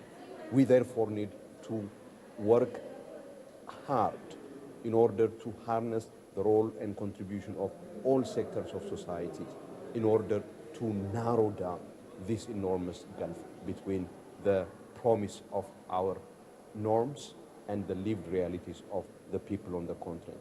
That is why it's extremely important for the Commission to work with other sectors of society beyond and above human rights institutions, human rights NGOs and civil society organizations. The role of the media needs to be harnessed, and to be harnessed enormously. The role of policymakers, particularly in the economic sphere, needs to be harnessed.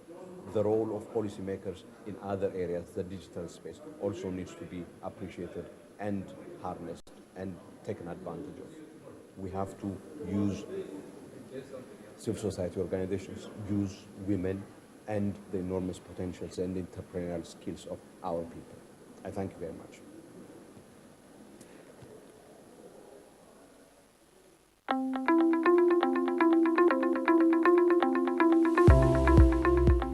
Bom dia, boa tarde ou boa noite.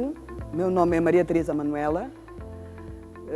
Estou na comissão desde 2017 e sou responsável pelo mecanismo das prisões, das condições de detenção e da ação policial em África. Integro também o grupo de trabalho sobre a pena de morte, integro o Comitê de Prevenção de Tortura em África e integro também o grupo de trabalho das comunicações.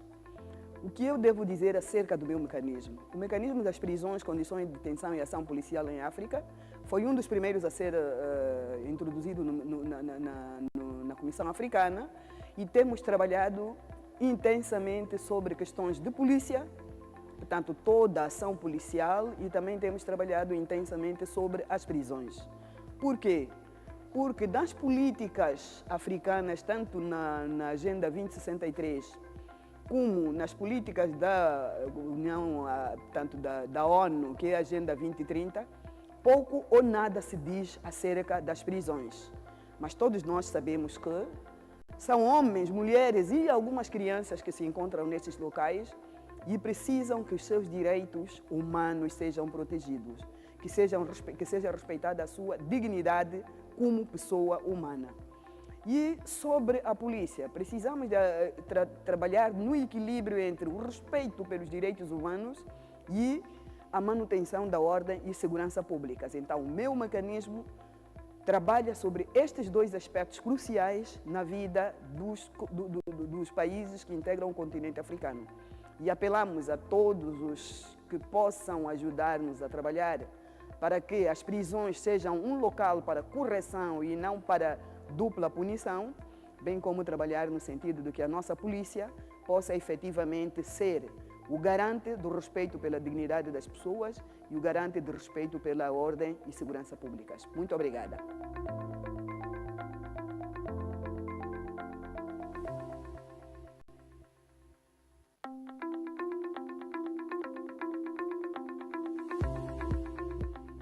Je suis Marie-Louise Aboumou. Je suis juge à la Cour suprême du Cameroun, je suis camerounaise et je suis commissaire à la Commission africaine des droits de l'homme et des peuples depuis 2020. Au sein de cette commission, je suis la présidente du groupe de travail sur les droits des personnes âgées et des personnes handicapées et la présidente du groupe de travail sur les communications. S'agissant du groupe de travail sur les droits des personnes âgées et des personnes handicapées, J'ai le plaisir de vous annoncer que cette 81e session ordinaire est spéciale.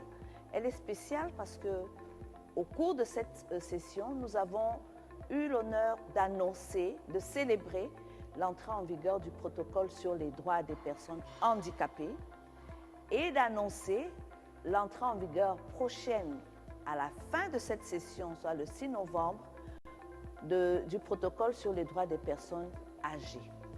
Ce qui fait que je suis un commissaire comblé.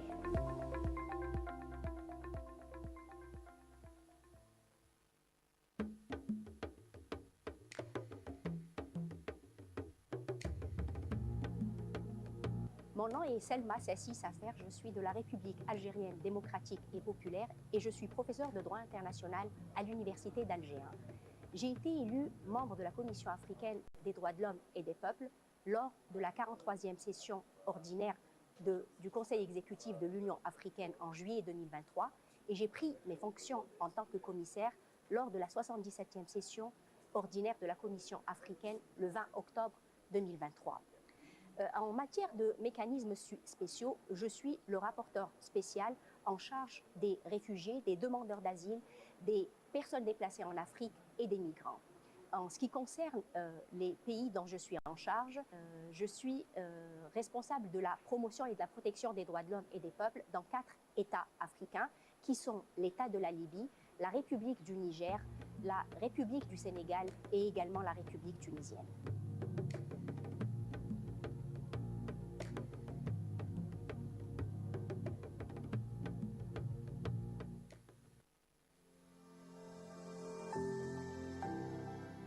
Hello, my name is Lloyd Kuvea, Assistant Director at the Center for Human Rights at the University of Pretoria.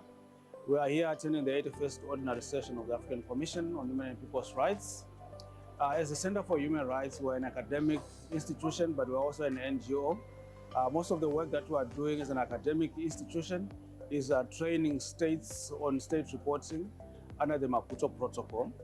And we want to continue to do that and also partner with the African Commission and particularly some of the special mechanisms, including the Special Rapporteur on Women's Rights, but also with some of the working groups like the Working Group on Economic, Social, and Cultural Rights. We are partnering in terms of contributing to some of the conferences and submitting research papers on economic, social, and cultural rights. This particular session on the right to education in Africa. And we are really excited about that. But we also, as the Center for Human Rights, did a few side events focusing on the shrinking civic space on the continent, the situation of Sudan, but also as the Center for Human Rights, as an academic institution, part of what we have been doing is a campaign on the ratification of key human rights instruments on the continent. That includes the Older Persons Protocol, the African Disability Protocol, the Social Protection Protocol, and the African Court Protocol. And for us, we really want states to ratify those instruments to protect rights of vulnerable. Thank you.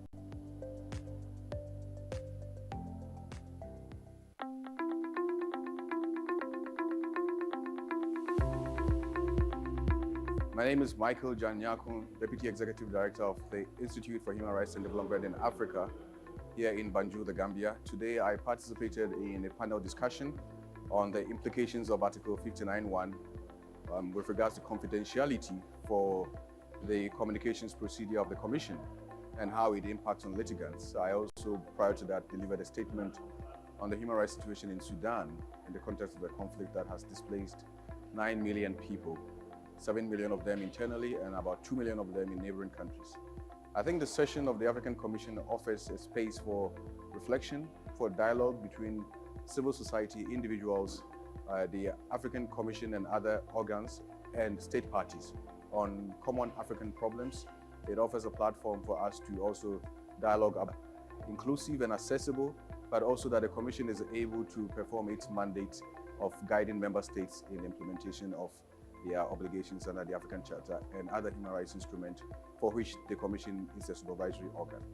And I encourage every civil society organization that has the capacity to participate in the sessions of the Commission and for individuals and other stakeholders to take active part in these deliberations for the Africa we want. Thank you.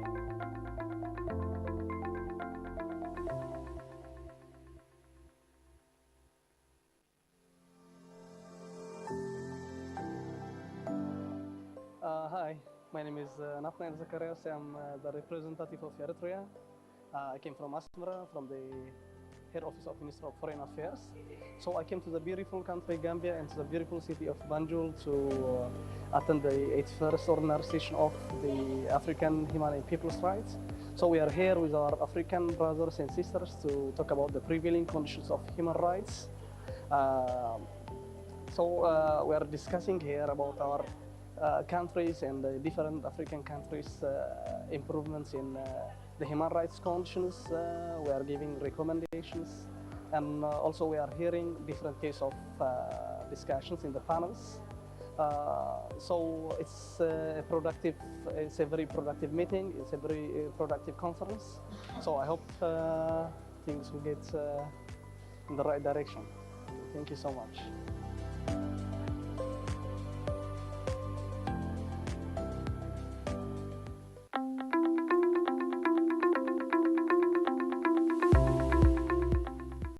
My name is Honorable Commissioner Janet Ramatulai Salanjai. I'm the Vice Chairperson of the African Commission on Human and People's Rights, and I also handle the mandate of the Special Rapporteur on the Rights of Women in Africa. In addition to the mandate of the Special Rapporteur on the Rights of Women in Africa, I'm also the Country Rapporteur for Zimbabwe, Namibia, Somalia, Ghana, and Mauritania.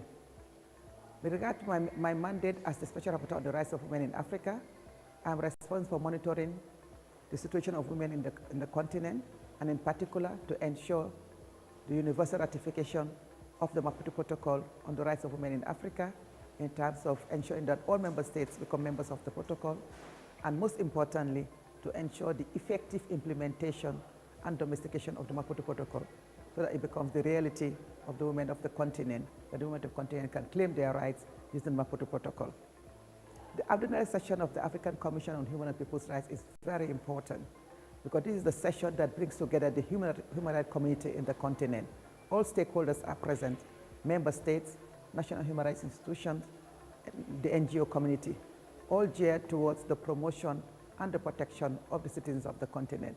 So this particular ordinary session is actually pivotal, because it is the 84th ordinary session, and it also mirrors the fact that the charter that actually established the commission was adopted in 1981. So this is very significant. And as we reflect on the work we're doing today, we actually have to remember the aspirations that the framers of the charter had in 1981.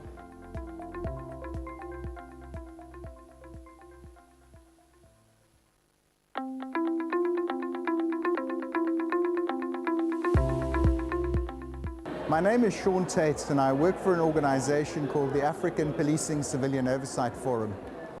We've been working with the African Commission for the 10 years that the Luanda guidelines have been in existence, and assisted them in technical capacity to have them developed and adopted. The award today is in recognition of the efforts that not only we have been making, but others, in ensuring that we adopt a rights-based approach to arrest, police custody and pretrial detention in Africa. With this award, we hope to inspire continued efforts in this environment. Thank you.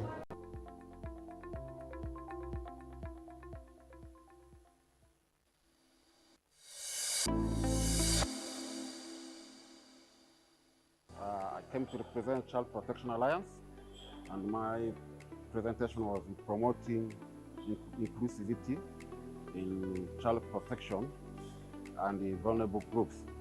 So as CPA, it was exactly a timely thing for us, because we have just reviewed our strategic plan as Child Protection Alliance, and the strategic plan was about inclusion of children living with disabilities, of children living with HIV/AIDS, of children in juvenile jail, prisons, and of children who are out of school. So with that strategic plan, the purpose of reviewing the strategic plan is actual to include those vulnerable groups, because we had missed them in our strategic planning.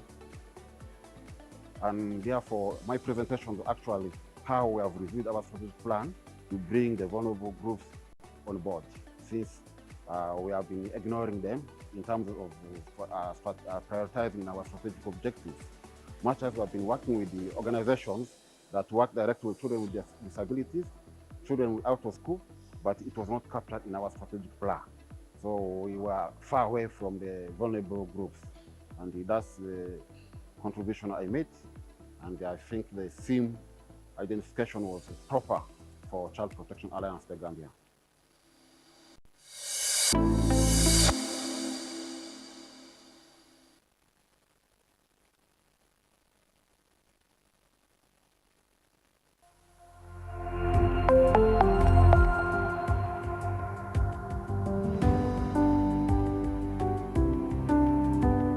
Today, as we draw the 81st Ordinary Session of the African Commission on Human and People's Rights to a close, we reflect on a remarkable journey that began on October 17 and culminates today, November 6, 2024. Over the past 21 days, we welcomed state delegates, representatives of NHRIs and NGOs, as well as esteemed participants. We witnessed vibrant discussions, shared profound insights, and forged connections that transcend borders. From the opening statements that set the tone for our deliberations to the passionate debates on pressing human rights issues in Africa, each moment has underscored our collective commitment to the promotion and protection of human rights across our continent. We also celebrated Africa Human Rights Day on 21st of October with a joint colloquium on realizing economic, social, and cultural rights in Africa. We held various panels that addressed critical topics essential to the promotion and protection of human rights. The rich diversity of voices represented strengthened our resolve and enriched our understanding of the challenges we face. As we celebrate our achievements, let us also remember the work that lies ahead, guiding us as we strive to create a future where the rights of every individual are respected and upheld. We extend our heartfelt gratitude to all participants, advocates of human rights, and organizations who contributed their time, expertise, and passion to the 81st Ordinary Session. Your dedication is the heartbeat of our mission. As we draw to a close, let us carry forward the spirit of collaboration and solidarity that has defined these discussions. Together, we can build a brighter future for all Africans, ensuring that the principles of human dignity, equality, and justice remain at the forefront of our efforts. Thank you for your invaluable contributions and for your unwavering commitment to human rights. Safe travels, and we look forward to reconvening in the spirit of progress and unity. And as we part, may we always remember that human rights is our collective responsibility.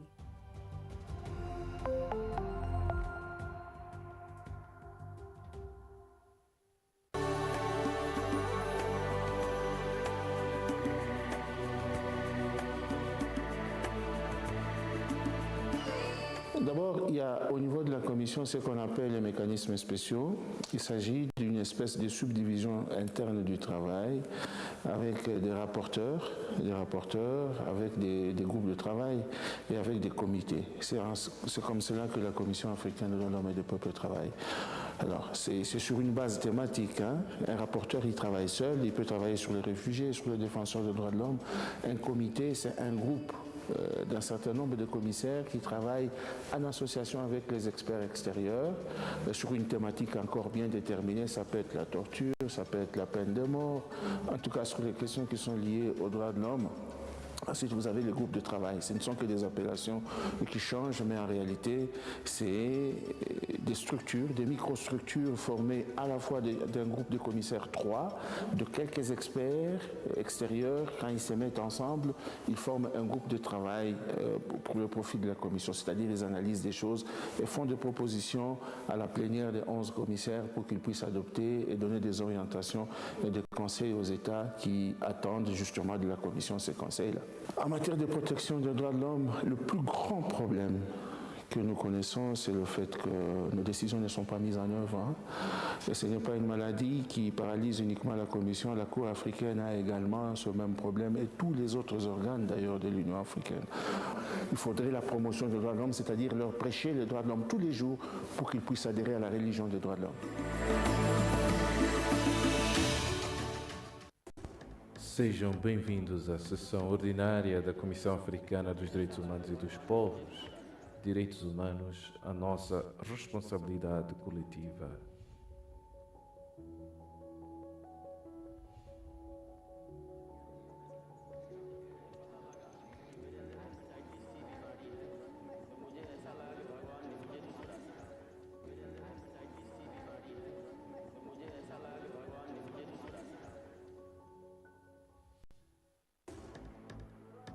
You are welcome to the ordinary session of the African Commission on Human and People's Rights.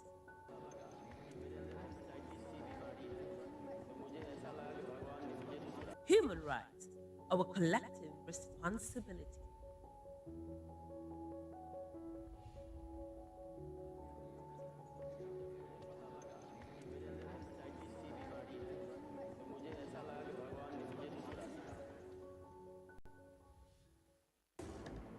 Bienvenue à la session ordinaire de la Commission africaine des droits de l'homme et des peuples. Les droits de l'homme, notre responsabilité collective.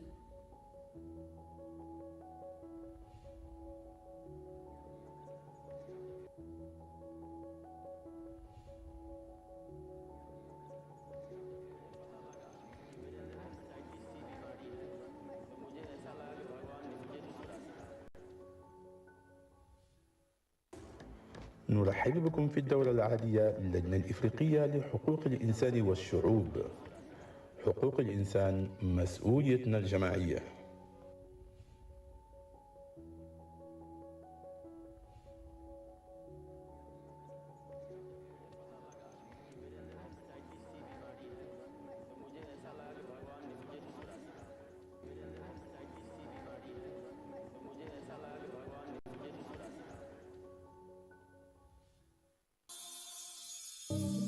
Welcome to the Gambia, home of the African Commission on Human and People's Rights. Bem-vindos à Gâmbia, sede da Comissão Africana dos Direitos Humanos e dos Povos. Bienvenue en Gambie, siège de la Commission africaine des droits de l'homme et des peuples. مرحبا بكم في غامبيا، البلد المضيف للجنة الإفريقية لحقوق الإنسان والشعوب. dal leen ci jàmm fii ci Gambia dëkkuwaay kuréel bu yore cëru doomu adama ci Afrika. One Africa, one voice, your rights, human rights, our collective responsibility.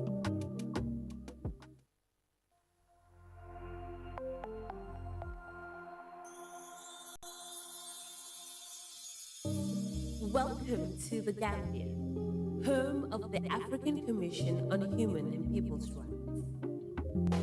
Bem-vindos à Gâmbia, sede da Comissão Africana dos Direitos Humanos e dos Povos. Bienvenue en Gambie, siège de la Commission africaine des droits de l'homme et des peuples. مرحبا بكم في غامبيا، البلد المضيف للجنة الإفريقية لحقوق الإنسان والشعوب. dal leen ci jàmm fii ci Gambia dëkkuwaay kuréel bu yore cëru doomu adama ci Afrika. One Africa, one voice, your rights, human rights, our collective responsibility.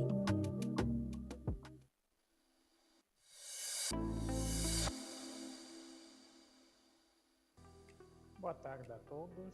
Chamo Wilson de Almeida Adão, sou o presidente do Comitê de Peritos sobre os Direitos e Bem-Estar da Criança da União Africana e também o presidente da Arquitetura de Governação de Paz e Segurança da União Africana. Estamos aqui presentes na 83ª sessão ordinária da Comissão Africana dos Direitos Humanos e dos Povos, do qual vamos ter uma agenda muito preenchida sobre os temas mais importantes relacionados com a situação dos direitos humanos em África e também com particular destaque para as crianças. Na cerimônia da abertura, nós fizemos uma intervenção onde se focamos no trabalho conjunto que foi desenvolvido pelo Comitê dos Direitos da Criança e pela Comissão dos Direitos Humanos e dos Povos, do qual já fizemos vários comentários conjuntos, já tivemos intervenções com grande impacto na sociedade africana, como, por exemplo, a luta contra a erradicação da mutilação genital feminina, o casamento infantil, as práticas tradicionais prejudiciais, entre outros, e também fortalecemos o nosso apelo no sentido de os Estados africanos trabalharem para assegurar um aumento substancial do orçamento que alocam nos seus estados para as crianças. No âmbito do 35º aniversário da implementação da Carta dos Direitos da Criança, o Comitê adotou como tema Child Friendly Budget, um orçamento amigo da criança, onde nós temos estado a fazer um apelo aos Estados africanos com o propósito de que eles aloquem o máximo possível um orçamento adequado para as crianças. Assim sendo, nós constatamos que há estados que ainda gastam menos de 1% do seu orçamento geral para as crianças e há necessidade de aumentarmos esse esforço financeiro com o propósito de assegurar que as crianças tenham seus direitos respeitados. É muito difícil falarmos em respeito do direito das crianças sem que haja a alocação de adequados recursos para o efeito.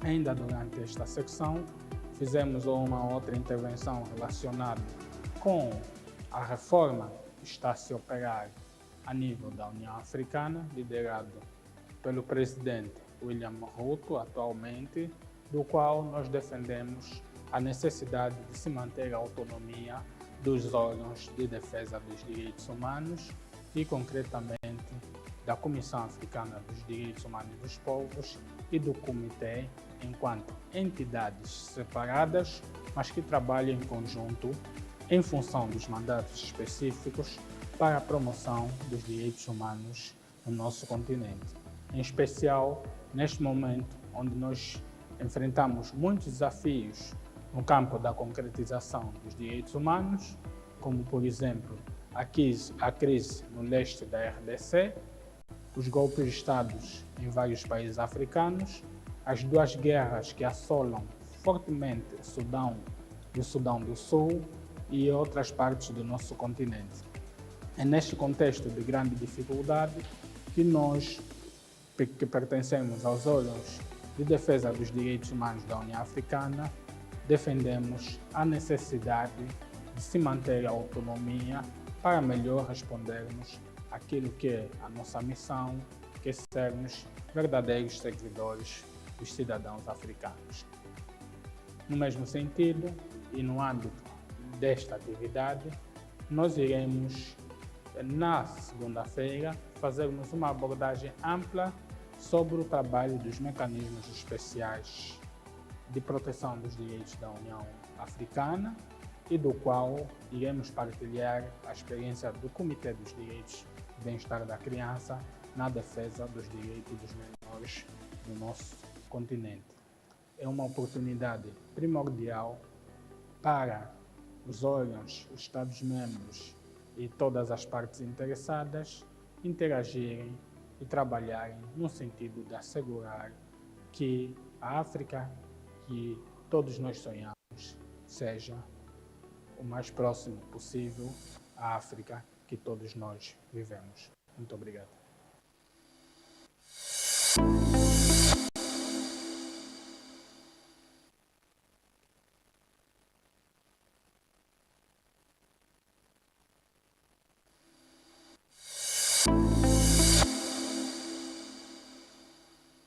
Naitwa Zul Leonidas Gama, ni wakili wa serikali, natokea Wizara ya Katiba na Sheria, Jamhuri ya Muungano wa Tanzania.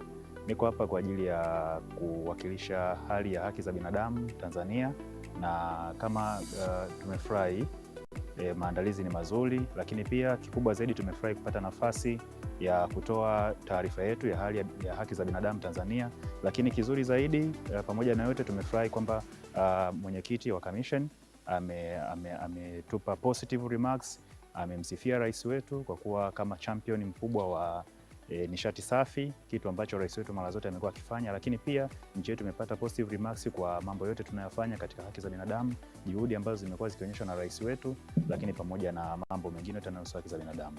Na bado tutakuwepo, tuko hapa, tutaendelea kufanya interventions mbalimbali katika maeneo ambayo wenzetu wamekuwa wakihitaji kupata ufafanuzi zaidi juu ya nchi yetu. Lakini maandalizi ni mazuri, Gambia is nice, na kila kitu kinaenda vema, na kama nilivyosema awali, naitwa Zulu Leria, ni wakili wa serikali na tumetuma, nipo na mwenzangu, na tunaamini mambo yote yataenda kama ilivyoandaliwa. Chukua nafasi hii kuipongeza commission kwa maandalizi mazuri. Tupongeze pia commission kwa usimamizi mzuri wa shughuli nzima pamoja na protokali zote kama ambavyo zinaendelea. Asante sana.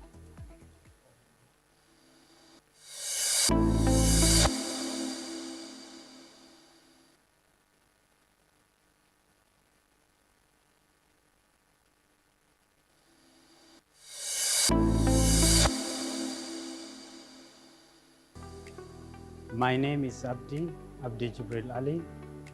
I am a member of the Ethiopian Human Rights Commission, a national human rights institution with AA status.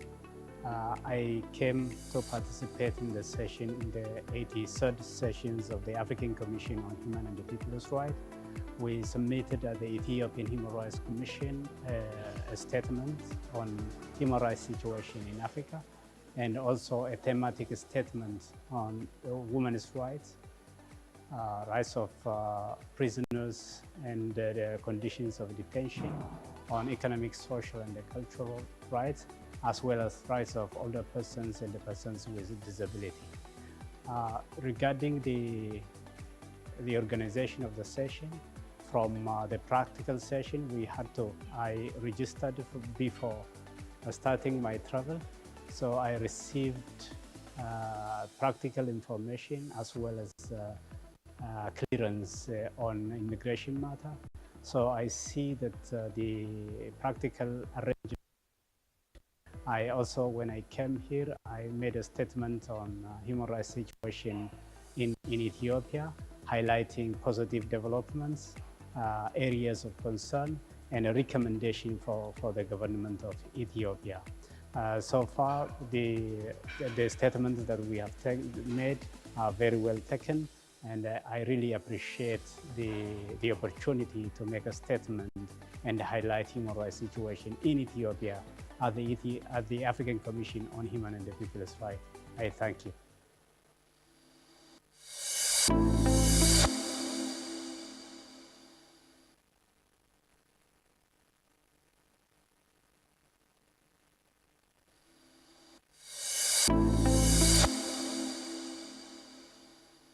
Hello, I am Abdul Malik Bello. I work with the Institute for Human Rights and Development in Africa as a legal officer. I participated in a panel today where we discussed the issue of fair and timely justice as an important ingredient of sustainable development. It was really an enlightening discussion that saw so many judges from different courts who are retired and some who are still serving with the African court. We recognized quite a number of challenges, and one of the main challenges that I would want the Commission to prioritize is the issue of implementation, because quite a number of times you get judgments, recommendations from the African regional human rights mechanisms without necessarily getting implementation. It's really a concerning matter that really touches on the what of the judgments and recommendations of the African Court and African Commission and other regional human rights mechanisms. And we urge states to honor their obligation and respect the decisions from the African Court and other regional human rights mechanisms by ensuring that they are timeously implemented. Thank you.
Nous allons reprendre avec les travaux de cet après-midi. Si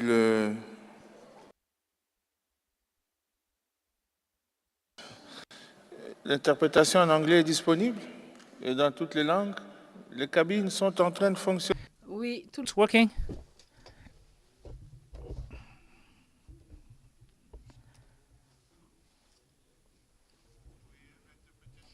Yes, there is interpretation. Thank you, the interpreters, for your punctuality. We're going to resume, and we'll start with the human rights situation in Africa before we bring the public session to a close. Thank you very much. We'll start with a statement by national human rights institutions. We're not going to come back to the list. Those who are not here will take due note while requesting our colleagues in the hall to whisper instead of speaking aloud. NHRI Burundi, status number 23, he had to come in online. Will he be online?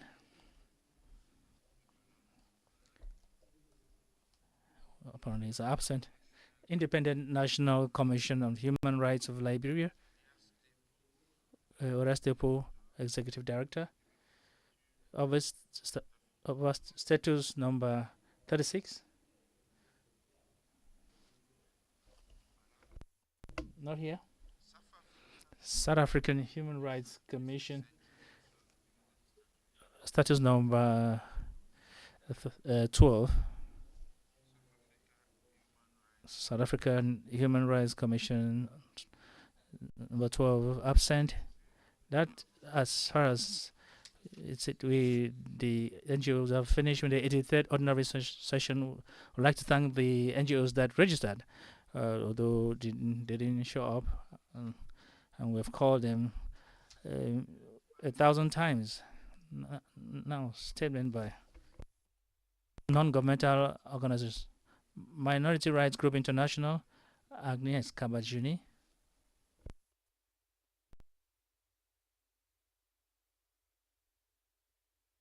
(264). Status number 264. Absent. Wellbeing Africa, Mojisola Deborah Kupulati, Ramatulai Jalo, status 561. Wellbeing Africa, the floor is yours.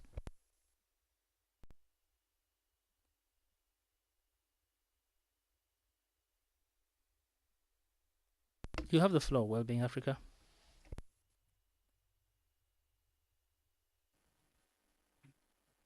Bien sûr, madame, nous vous entendons. Can I go on? Si nous vous entendons, oui, poursuivez. Hello. Honorable Chairperson, the Executive Secretary of the African Commission on Human and People's Rights, the commissioners and delegates, Wellbeing Africa in partnership with the Center for the Study of Violence and Reconciliation, CSVR, now calls your attention during this 83rd section of the African Commission on Human and People's Rights to the pervasive prevalence of gender-based violence in Southern Africa.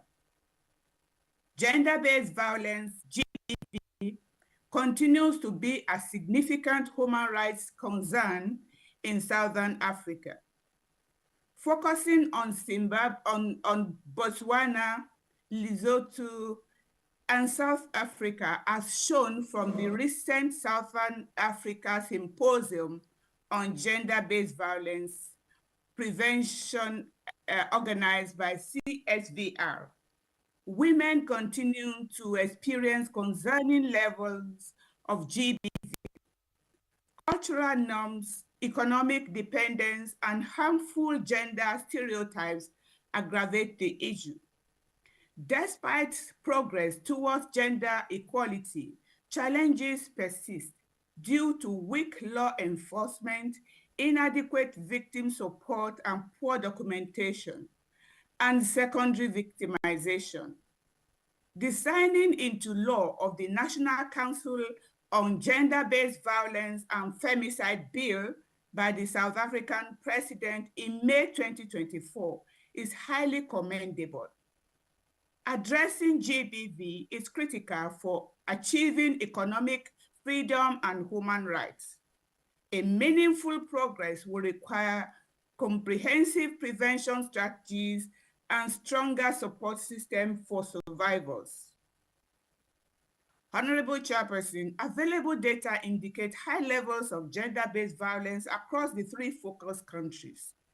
In Botswana, a national relationship study revealed that 37% of women have experienced GBV in their lifetime. A gender-based violence indicator study shows that GBV affects 86% of women and 40% of men in Lesotho. Many victims do not even report incidents or seek medical or legal help, with 1/3 of women experiencing sexual or physical violence in their lifetime. In the second quarter crime statistics for 2023-24, the South African Police Minister reported that South Africa recorded over 10,000 rapes and over 14,000 assaults against female victims in July, August, and September alone. Connecting to broader issues in South Africa, evidence indicates a strong correlation between GBV and teenage pregnancy. A considerable proportion of teenage pregnancies result from forced sexual encounters. A report shows that around 1/3 of South African girls experience sexual violence before the age of 18. The recent Prevention of Teenage Pregnancy Symposium by Wellbeing Africa highlighted the intersection of GBV and teenage pregnancy in South Africa, and this requires urgent collaborative action. A brief highlight of the impact on vulnerable groups. GBV excessively affects vulnerable groups, such as older individuals and migrants. Older women, particularly those in dependent situations, are frequently unaware of their rights. Effectively addressing cases of sexual abuse against them remains a sensitive and complex challenge. Migrants, particularly those without documentation, often experience greater vulnerability as limited access to essential services and economic inclusion persist. Recommendations. Honorable Chairperson, based on these challenging circumstances in Southern Africa, we urge the African Commission on Human and People's Rights to call on the Southern African states to, 1, institute coordinated and multi-stakeholder efforts to address GBV situation in the region. 2, to strengthen the regional mechanism for prevention and response. 3, to implement comprehensive prevention programs targeting the root causes of GBV and to ensure increased funding for the initiatives. And 4, establish specific protection measures against exploitation and abuse for migrant women. I thank you, Chairperson. Merci beaucoup. Thank you very much. Moji Sola, African Child Policy Forum, ACPF. Saba Lishan, Coordinator, African Partnership and Violence Against Children, to end violence against children.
Thank you very much.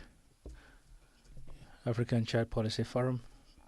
World Organization Against Torture. Mohammed Bakar. Mohammed Bakar, are you there? Absent. Now on to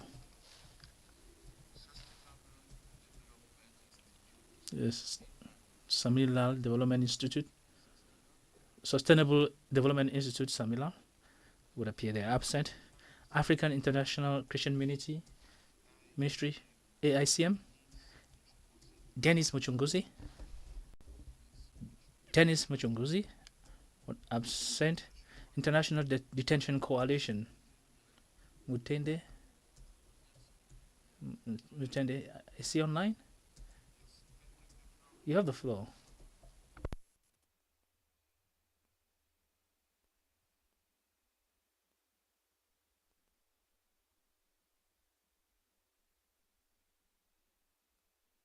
Third ordinary session of AUC.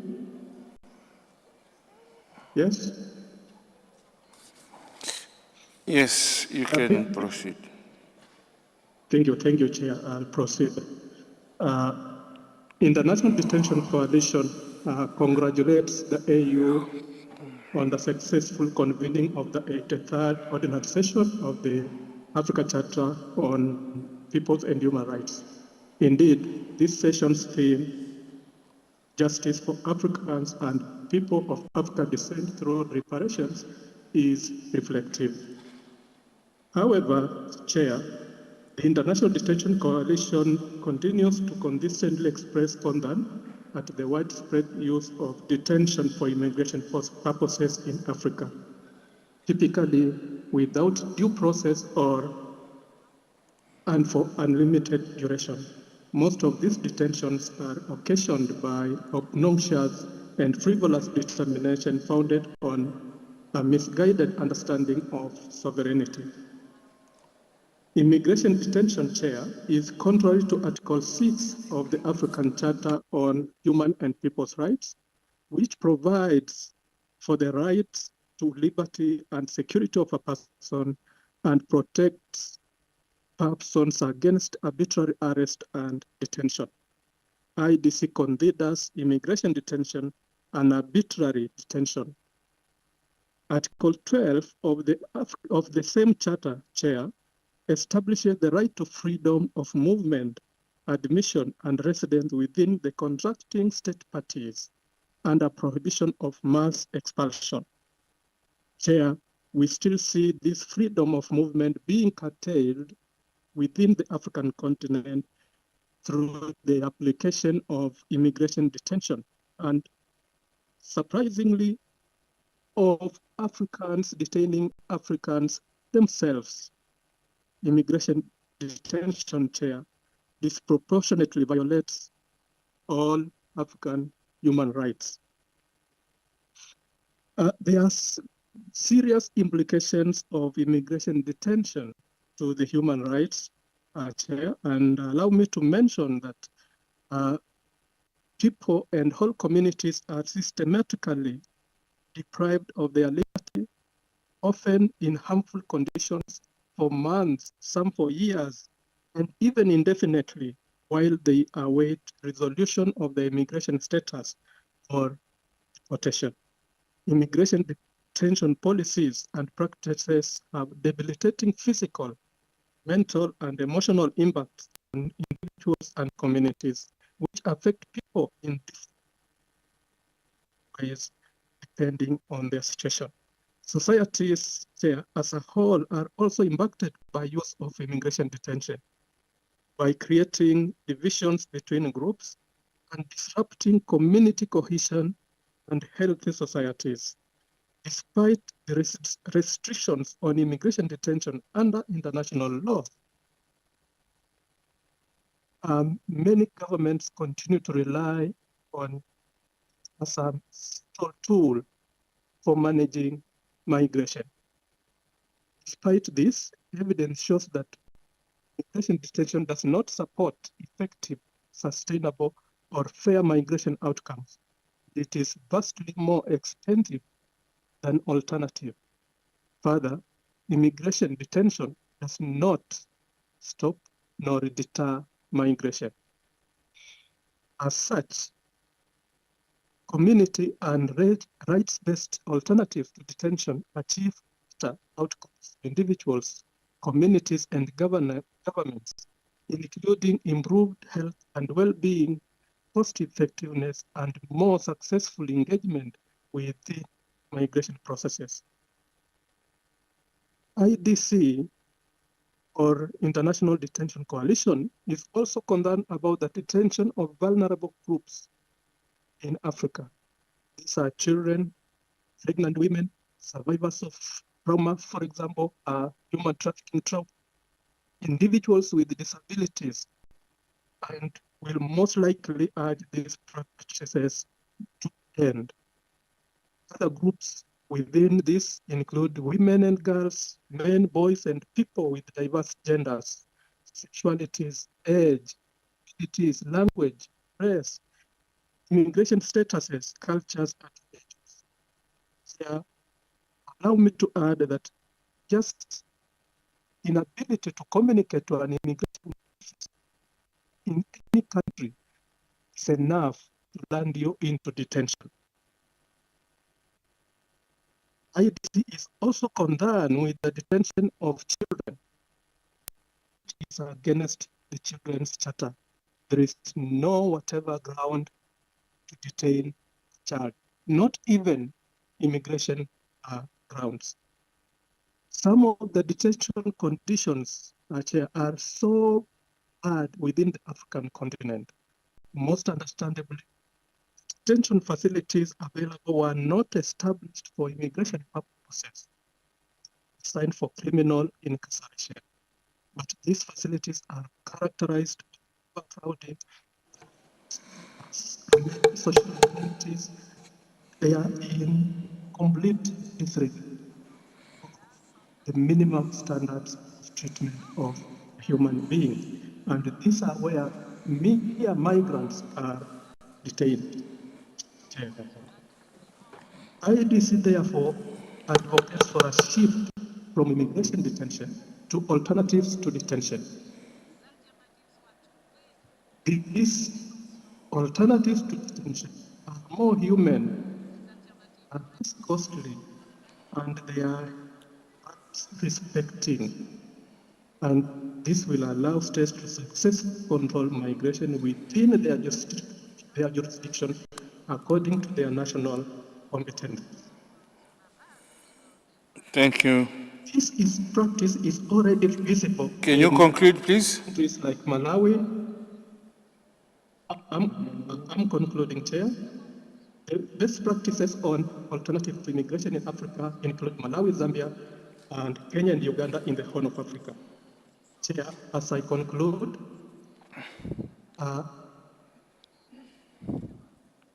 we call on AU member states to reduce their reliance on immigration detention, promote human rights-based approaches to immigration management, and enact and ensure the enforcement of various human and operational alternatives to detention in alignment with the Charter on Human Rights. Thank you, Chair. Merci beaucoup.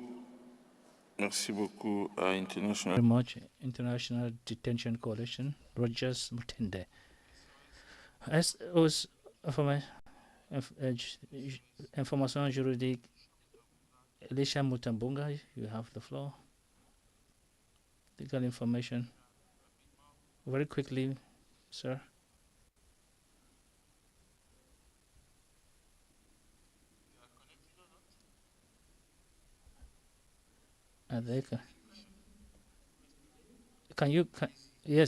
Yes, proceed. I hear you. Thank you very much, Honorable Chair. Honorable Chair, Honorable Commissioners. This is a statement from SO information concerning the human rights situation in the Democratic Republic of Congo.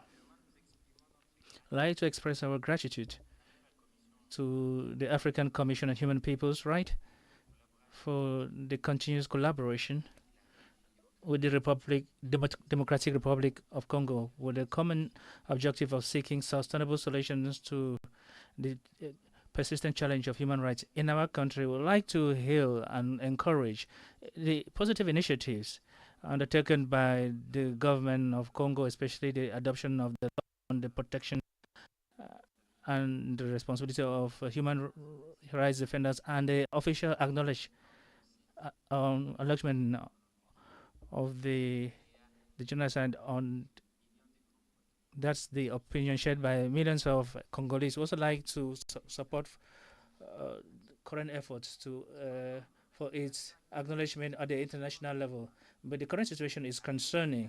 In the east of the DRC, in the North Kivu and South Kivu province, it's ravaged by occupation war by the M23 group, and support from neighboring countries like Rwanda, as confirmed by several reports from the United Nations, which has already led to more than 7,000 deaths since the resurgence of this group, and this has led to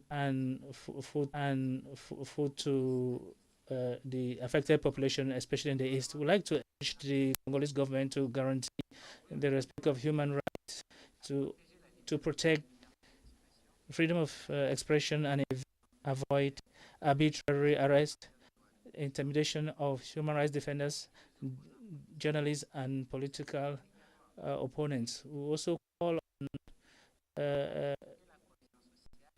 them to respect social cohesion and to preserve equitable justice that is not discriminatory. We would like to support the establishment of a national transitional justice policy and reaffirm the need to the establishment of international criminal court for the DRC, because without this, there can't be any lasting peace or future for our country. To end, Honorable Chair, Honorable Commissioners, I would like to recall that we are the mouthpiece of people who are suffering and who help us to appeal for solidarity to put an end to this tragedy.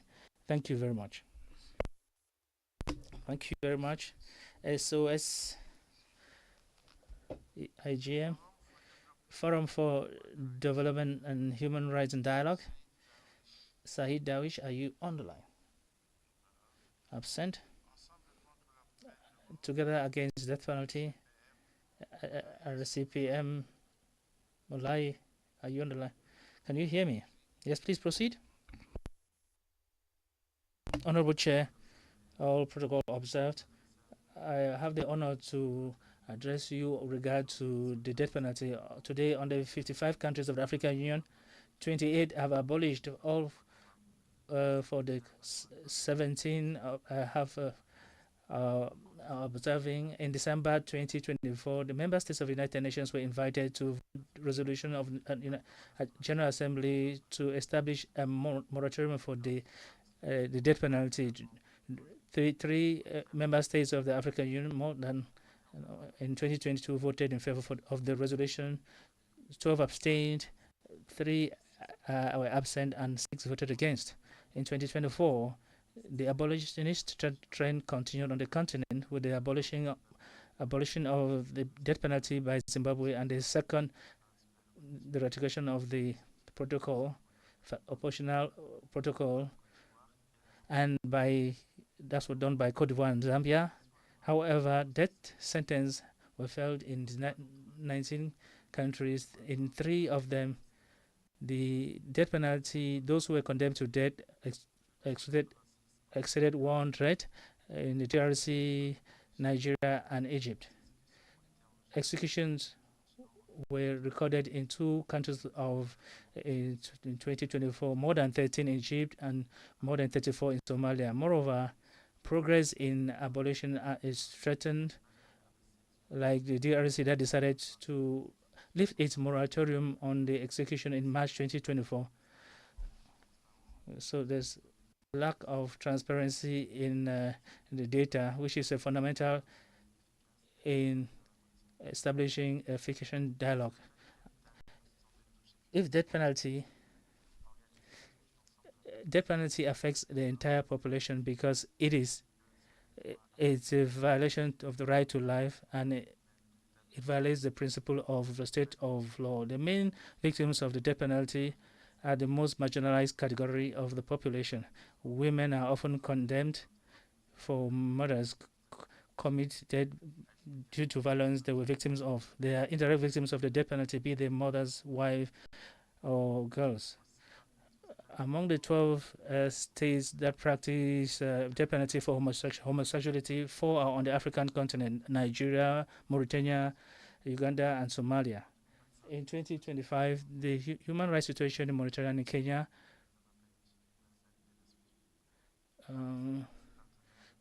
our institution call on the African police to seize this opportunity to formulate recommendations to support states to make progress in abolishing the death penalty. The 9th Congress Against the Death Penalty, organized by the SOS, will take place in 2026 in Paris, and the SOS invites member states of the African Union to take part in the major event and to seize this opportunity to announce or identify major progress. Thank you very much for your attention.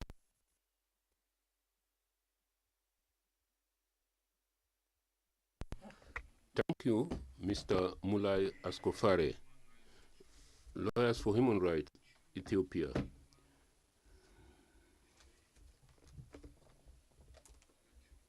Belachu.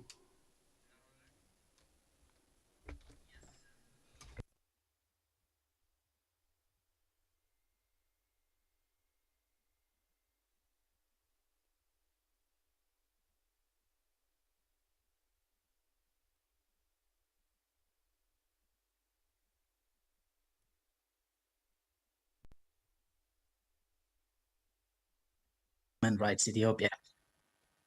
We bring to the attention of the African Commission during this ordinary session the ongoing violations of the rights recognized under the African Charter by the government of Ethiopia. The government of Ethiopia has adopted new laws and policies and amended existing ones aiming to improve human rights protection in the country, but that the implementation of these laws and policies remains a challenge. Some of these reforms are recently being changed and replaced by new laws, regressive civic space. The rights of women as recognized under Article 35 of the Constitution of Ethiopia includes a bundle of rights which requires the government to enact laws and policies and implement those laws and policies for the betterment of the rights. However, I would like to draw the attention of the Commission to the recent conflicts in northern Ethiopia, where conflict-related gender-based violence was prevalent. There are also reports which reveal that conflict-related gender-based violence was used as a weapon of war by the belligerent parties to the conflict. Even if the gun was silenced by the COHA cessation of hostilities agreement, the findings of the research conducted indicated that there are gaps in the laws to protect women from violence, including in conflicts context, and gaps in institutional and operational mechanisms to ensure the rights of women. This recommendation was actually forwarded by this very commission during its 56th ordinary session while assessing the 5th and 6th periodic report of the country. Another violation we would like to bring to the attention of the Commission is the situation of marginalized groups such as the Menja community, the Southwest Ethiopia region. While these communities speak the language of their vicinity, such as Kafino, Bench, or Dauro, they have their own culture and way of life, which in the eyes of the majority considered as taboo, subjecting them to discrimination and degenerating their dignity. The discrimination has caused the community to be economically disadvantaged, low enrollment to school, segregated way of life, and etc. Even if the Constitution under Article 25 recognized the right to equality of all, the government of Ethiopia didn't enact a law which guarantee the right and provide for operational and institutional setup. In addition to enacting laws supporting the community to be economically viable, creating opportunities for interaction with other communities and awareness creation should have been done. There are similarly outcasted communities in the country. The government shall take similar measures to ensure equality. A third crucial rights issue I would like to raise to the Commission is the recent crackdown on human rights CSOs in Ethiopia. When the new CSOs proclamation was promulgated in 2019, many had hoped for improved civic space, which will serve as a watchdog of human rights, rule of law, and democracy in the country. Following this, numerous CSOs were registered and commenced operation. However, in November 2024, 3 CSOs were suspended by the Authority for Civil Societies Organization, alleging that they have violated political neutrality, acted outside their objectives, and engaged in activities that endanger the state, and failing to sign project agreement with relevant government bodies. These measures, we believe, are against the rights of the freedom of association of Ethiopians, and also it has the chilling effects on other CSOs.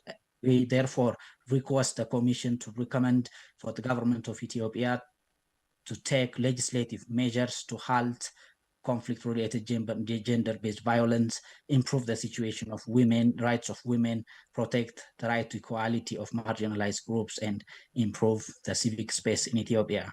I thank you. Yes. Most of the things that you have said has already been submitted by the government of Ethiopia this morning on the civil society, but then we have taken due note, and the country rapporteur would be able to respond appropriately. We responded directly because Ethiopia was here.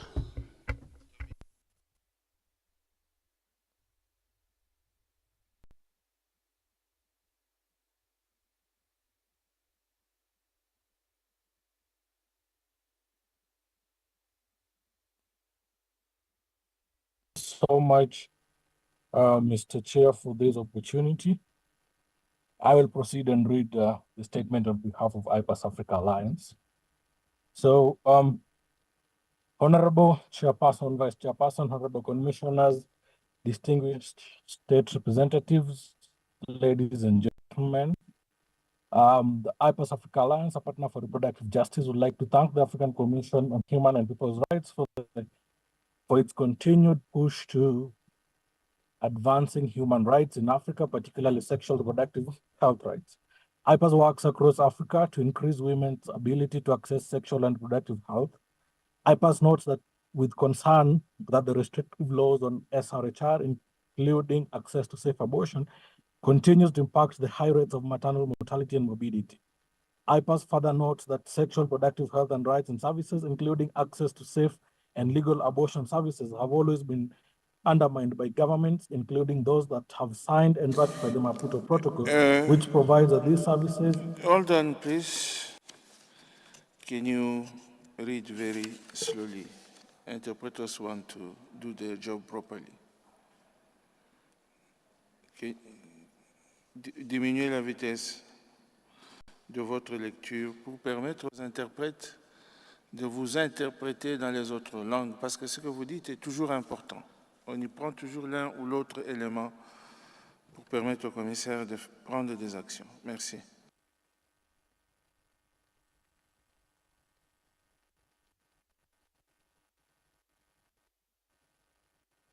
Can you continue? Thank you, Mr. Chair. This is majorly because of the archaic colonial laws that are still in existence.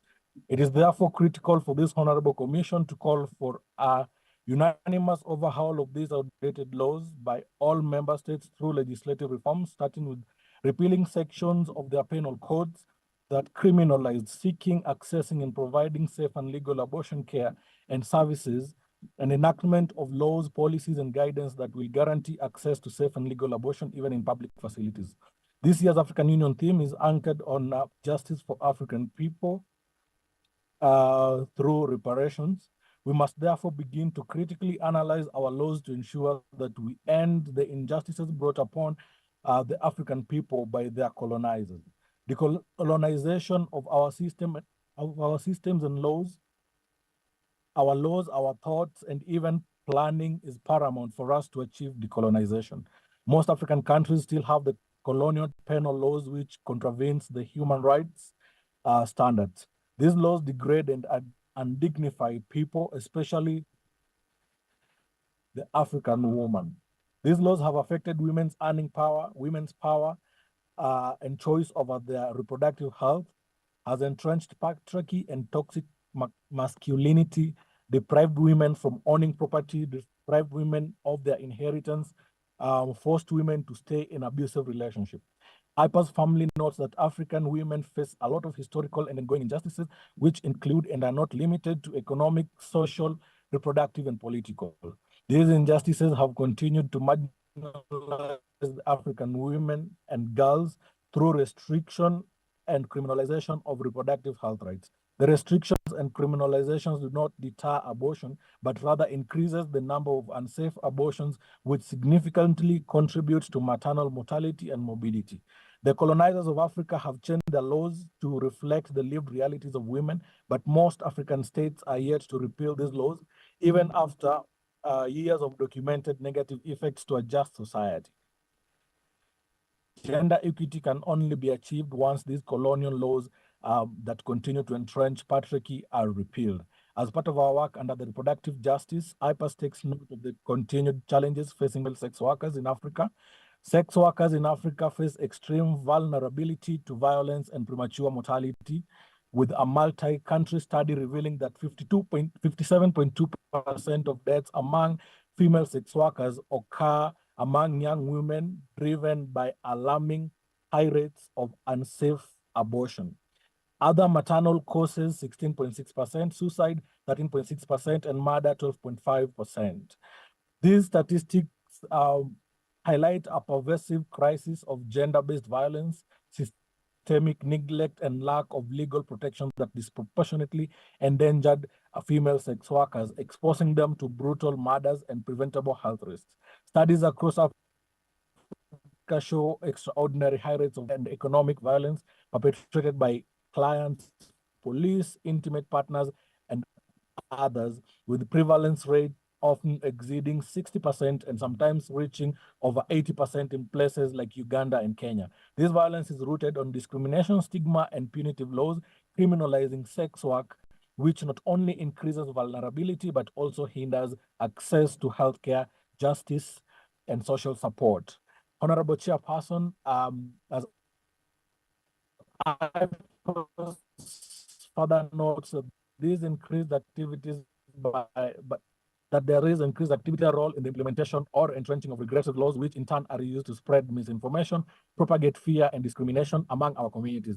This has contributed to the low uptake of reproductive health information services and commodities. In conclusion, Honorable Chair, ladies and gentlemen, given the foregoing, we call upon the Commission to, one, call upon all AU states to decriminalize abortion in line with the campaign launched by the Commission in 2016 to decriminalize abortion in Africa. Call upon all AU member states that have not yet ratified and domesticated and implement the protocol to the African Charter on Human and People's Rights. Call upon all AU member states to abolish all colonial laws that continue to oppress women and girls and replace them with progressive and realistic ones that do away with them completely. Call upon all AU member states to intensify their efforts to ensure the full realization of the rights of women in Africa. Honorable Chairperson, Africa Alliance reiterates its commitment to support the Commission to achieve its mandate. I thank you, Chair. Merci beaucoup for your statement. The Ivorian Coalition of Defenders, Human Rights Defenders, Master Coulibaly, National Coordinator. Can you hear me? Yes, you may proceed. Honorable Chairperson, Honorable Commissioners, the Ivorian government has modified the ministerial decree putting in place the Committee for the Protection of Human Rights Defenders by incorporating representation of Organization for Human Rights Defenders. These institutions, FIDH, LIDO, and MADH, would like to commend this change with respect to the integration of human rights defenders in the committee after several advocacy drives. However, we are still concerned by the recent arrests and also the violations to the fundamental rights of the defenders. Indeed, the Jisme Ase trade unionist was kidnapped on the 2nd or 3rd April in his residence by individuals, masked individuals who said they were police without an arrest warrant. Acknowledged guilty to impediment of the state services, the First Instance Tribunal of Abidjan, Plateau, sentenced her to 2 years, him to 2 years. He was freed on under conditions as a teacher for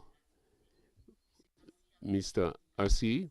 Also participated in the strike of teachers to claim for a bonus like the ones that other Ivorians have benefited. The arbitrary arrest of Mr. Avi is intimidation aimed at undermining the trade union voices.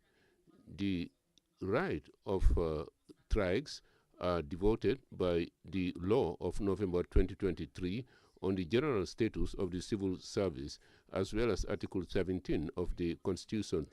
It is also the work of trade unionists that has been undermined.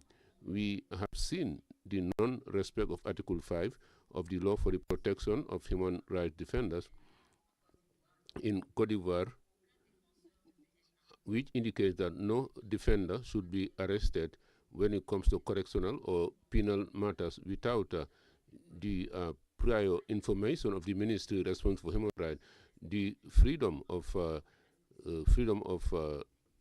association is a challenge, and through prohibitions and arrests that took place. Furthermore, we note the adoption at the National Assembly in March 2025 and by the Senate of Ordinance of 12 June 2024 relating to the organization of civil society, in so doing repealing the law of 1960 on association.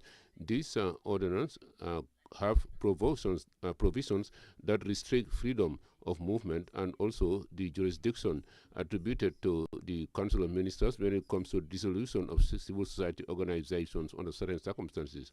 The provisions which are in contradiction with international texts ratified by Cote d'Ivoire, especially Article 7 and 10 of the African Charter on Human and People's Rights and Principles 16 and 22 of the Guidelines on the Freedom of Association and Meetings in Africa.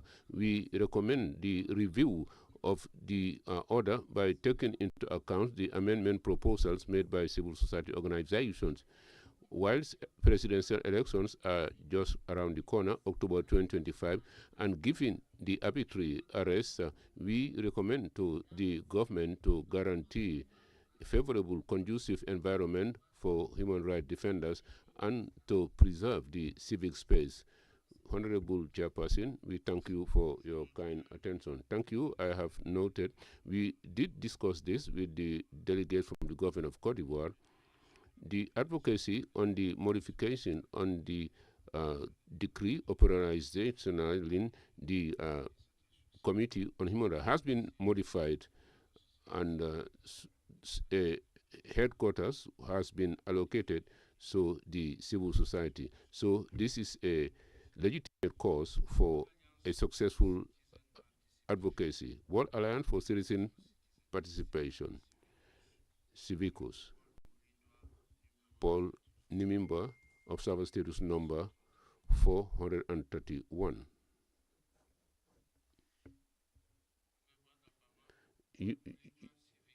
you may take the floor. Paul Mulindwa of Civicus.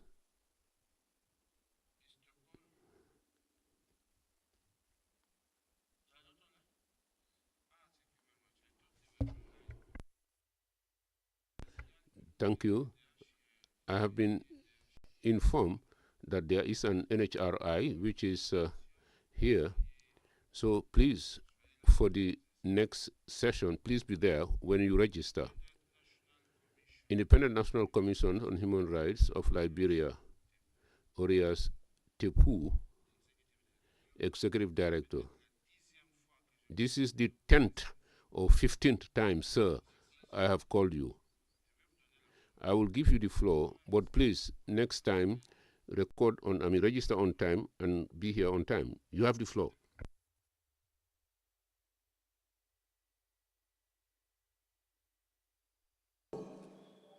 Your Excellency, the Chairperson and Honorable Commissioner, this statement is submitted by the Independent National Commission on Human Rights to bring to the attention of the African Commission on Human People's Rights the escalating concerns of enforced disappearance, excessive use of force by state security actors in Liberia. The cases outlined below highlight serious violation of the human rights of right to life, liberty, due process, and human dignity as guaranteed under the African Charter on Human People's Rights and other international instruments to which Liberia is a party. Your Excellency, I shall note that on the 1st of September 2024, a Guinean national was arrested by the Liberian National Police on allegation of armed trafficking and plotting subversive activities against the government of Guinea. Although charged and committed to Morocco Central Prison, Mr. Ibrahim Sharif, 25 years, right to fair trial was repeatedly violated. Multiple court rulings order his release, including an habeas corpus petition filed by the Human Rights Commission, yet the defendant was secretly removed from the custody and transferred to Guinea in flagrant violation of the principle of non-refoulement. There was substantial ground to know that Sharif would be at risk upon return to Guinea. Similarly, Your Excellency, INCHR recalled that in August 2023, the Liberian government illegally expelled the Sierra Leonean former Chief Superintendent of Police, Mohamed Touré, to face prosecution in connection with an alleged field coup in his own country. Mr. Chairperson, the case of Ibrahim Sharif underscores significant failure in Liberia adhering to both domestic and international legal standards. The failure to produce evidence, enforce judicial order, and ensure due process reflect poorly on the state's commitment to human rights. On the use of excessive force by state security, Mr. Chairperson, the INCHR is alarmed about the grave situation of human rights brutality, police brutality against civilians leading to loss of life. More than 8 reported cases of death as a result of police incidences.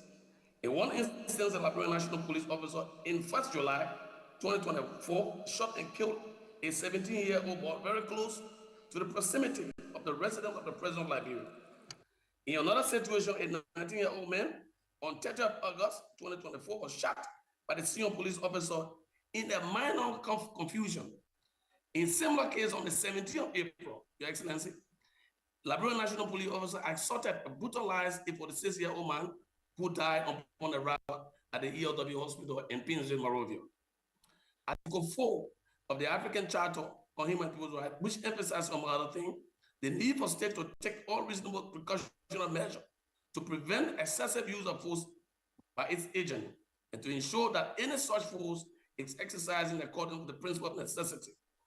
The INCHR take note of the domestic law, specifically Section 5.1 and 5.6 of the Penal Code of 1978, which provides criminal penalties for excessive use of force by law enforcement officers and address permissible use of force during arrest or in preventing escape of a prisoner from custody. These incidences, in most cases, are not properly investigated, and sometimes law enforcement officers are either discharged from active duty or transferred to different duty stations without accountability. Your Excellency, Mr. Chairperson, while the government of Liberia has endeavored to fulfill its responsibility, it has largely failed to demonstrate a serious commitment toward its treaty obligation on the African Charter on Human People's Rights. Of importance, Your Excellency, The OAU Convention governs specific as for refugee problem in Africa, which states that person will be subjected by a member state to measures such as rejection, at frontier return, or expulsion, which could compel him to return or to remain in a territory where life, physical integrity, or liberty will be threatened for reasons set out in Article 1, Paragraph 2 and 2. ACHPR is also concerned that a revision of the LMP, which is the Liberian National Police Standard Operating Procedure regarding the use of force, be given priority. This is part of our recommendation, as well as issue of accountability, for which his awful conduct of law enforcement officials are held liable for killing. ACHPR recommend a revision of the refugee laws of Liberia to ensure adequate protection for those seeking political asylum.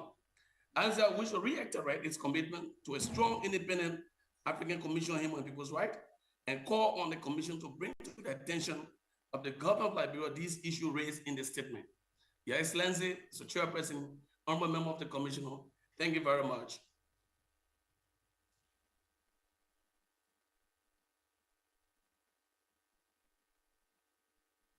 Merci beaucoup for your statement. We have now concluded on the item human rights situation in Africa. All those who were listed on the list have been given the floor. So at the next session, kindly be here on time. Now we will move on to the closing ceremony of this public session.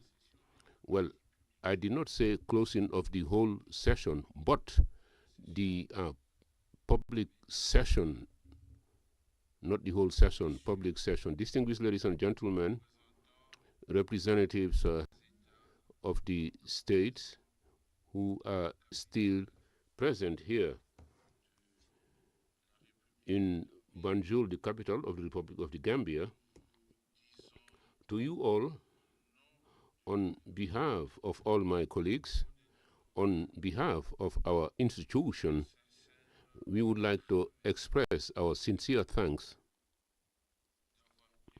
for having participated in the public session, which was initially planned to be a session which will be totally in person, but then which in due course was transformed into a hybrid session for several reasons. I would not forget to talk about the NHRIs. I would also like to name civil society organizations, including the NGOs. Your participation during this session was efficient, and the Commission would like to thank you for that commitment for the common interest of Africa, the Africa that we want, Africa of human rights, as wished by the founding fathers who have given to us an important instrument, namely the African Charter, its various protocols, as well as the relevant instruments that we mobilize at the level of the African Commission. This session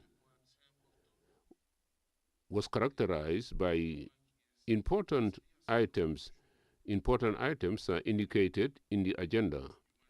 Inter alia, the human rights situation in Africa, and all the participants were given the opportunity to take the floor and to update the honorable commissioners on the state of human rights in all the countries of our continent. In particular, this session was quite special because the joint forum of special mechanisms. The second forum, the second edition of the joint forum of special mechanisms was incorporated in the session itself, and in so doing, it represents a value addition coupled with panels which are important panels, but panels that give you hope because they have come out with important recommendations that will enable these mechanisms to improve their work for the benefit of Africans and the communities that we are supposed to protect here. Some states have presented to this commission their reports, and this is an honor.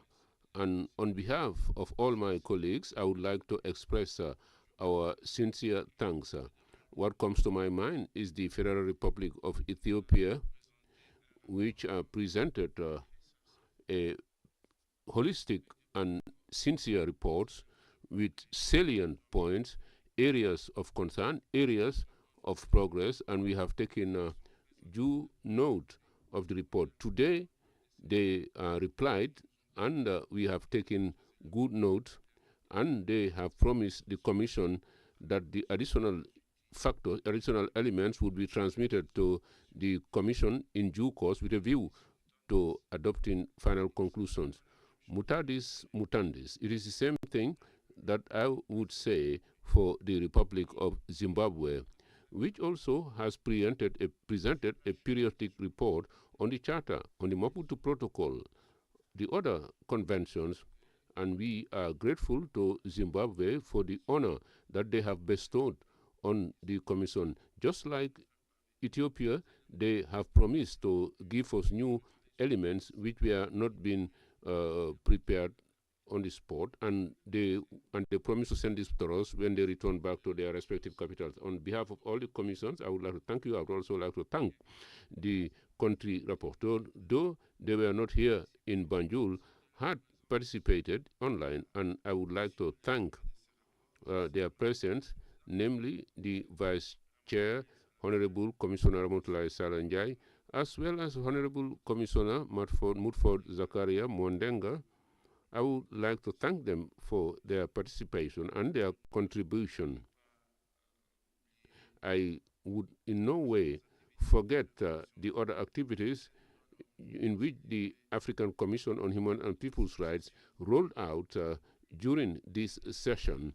And these activities have also given us more impetus, and this will enable us to understand that Article 47, the most important article in the African Charter, is being implemented with the means available. This special year, in this special year, the Commission is still suffering from the funding gaps. Like we always say, you cannot have human rights without funding. We have been, for 40 years now, it is a government, the government of Gambia, who has been bearing this cost for 40 years. I would like to thank His Excellency President Adama Barrow, who, with the wherewithal available to them, used this that could have been used for the well-being of Gambians, have been availed to Africans. And an African adage says that the best donation is not the extra that you have. The person who gives good is the one who shares the meager resources. It is not that who has abundant and who wants to get rid of the surpluses gives them away. So this is an opportunity to call upon these other states not to hesitate to invite the African Commission on Human and People's Rights for its next session, especially those of October and November. I am convinced that the states have the budget to cover this. I cannot believe that there is no African country which can claim that this is beyond the budget, and if we apply the rotation system, the states can prepare in advance so that they can host a session irrespective of the cost. I do not think that giving your meager resources to Africa, on the contrary, this would be paying tribute to the elders who have preceded us in this work that we are doing. I would also like to raise the alarm. Africa of human rights, once again, would face difficulties in the years to come. The funding which was allocated to civil society organizations for them to participate in these meetings, this funding is being diminished, to the minimum. The funding is disappearing just like snow under the sun because the donors have decided to stop. We do know that what was there have been embezzlement, and this has affected the civil society organizations. Now that those funds would be diminished, we would not know what the human rights would be. But I have a special message for civil society organizations. We have noted more and more that the states are complaining. I have listened to many states here, and the discourse is the same. Namely, we would like the civil society organizations to respect national legislations on funding to preempt money laundering, and that we would like the civil society organizations are not involved in activities that would impede, violate the sovereignty of states, including the fight against terrorism. We would like to call you to look inward so that you would not be affected by this law. Let us be transparent. Let us be transparent vis-a-vis civil society, vis-a-vis the states, but also vis-a-vis the states. And human rights are the responsibility, collective responsibility. Everybody have to play their part. And at this juncture, on D-Day, 12 May 2025, I believe that the commissioners who are here and those who are online have individually played their role. So it is on that note that I would officially suspend the public session, and from tomorrow onwards, we will be here. We will be here on private session to deliberate on other items that have been included in our agenda. For those of you who would be present here in the Gambia, 22 May would be the closure. On behalf of all the commissioners, I officially declare close the public session, the public part of the session, suspended for the time being. I wish you an excellent day.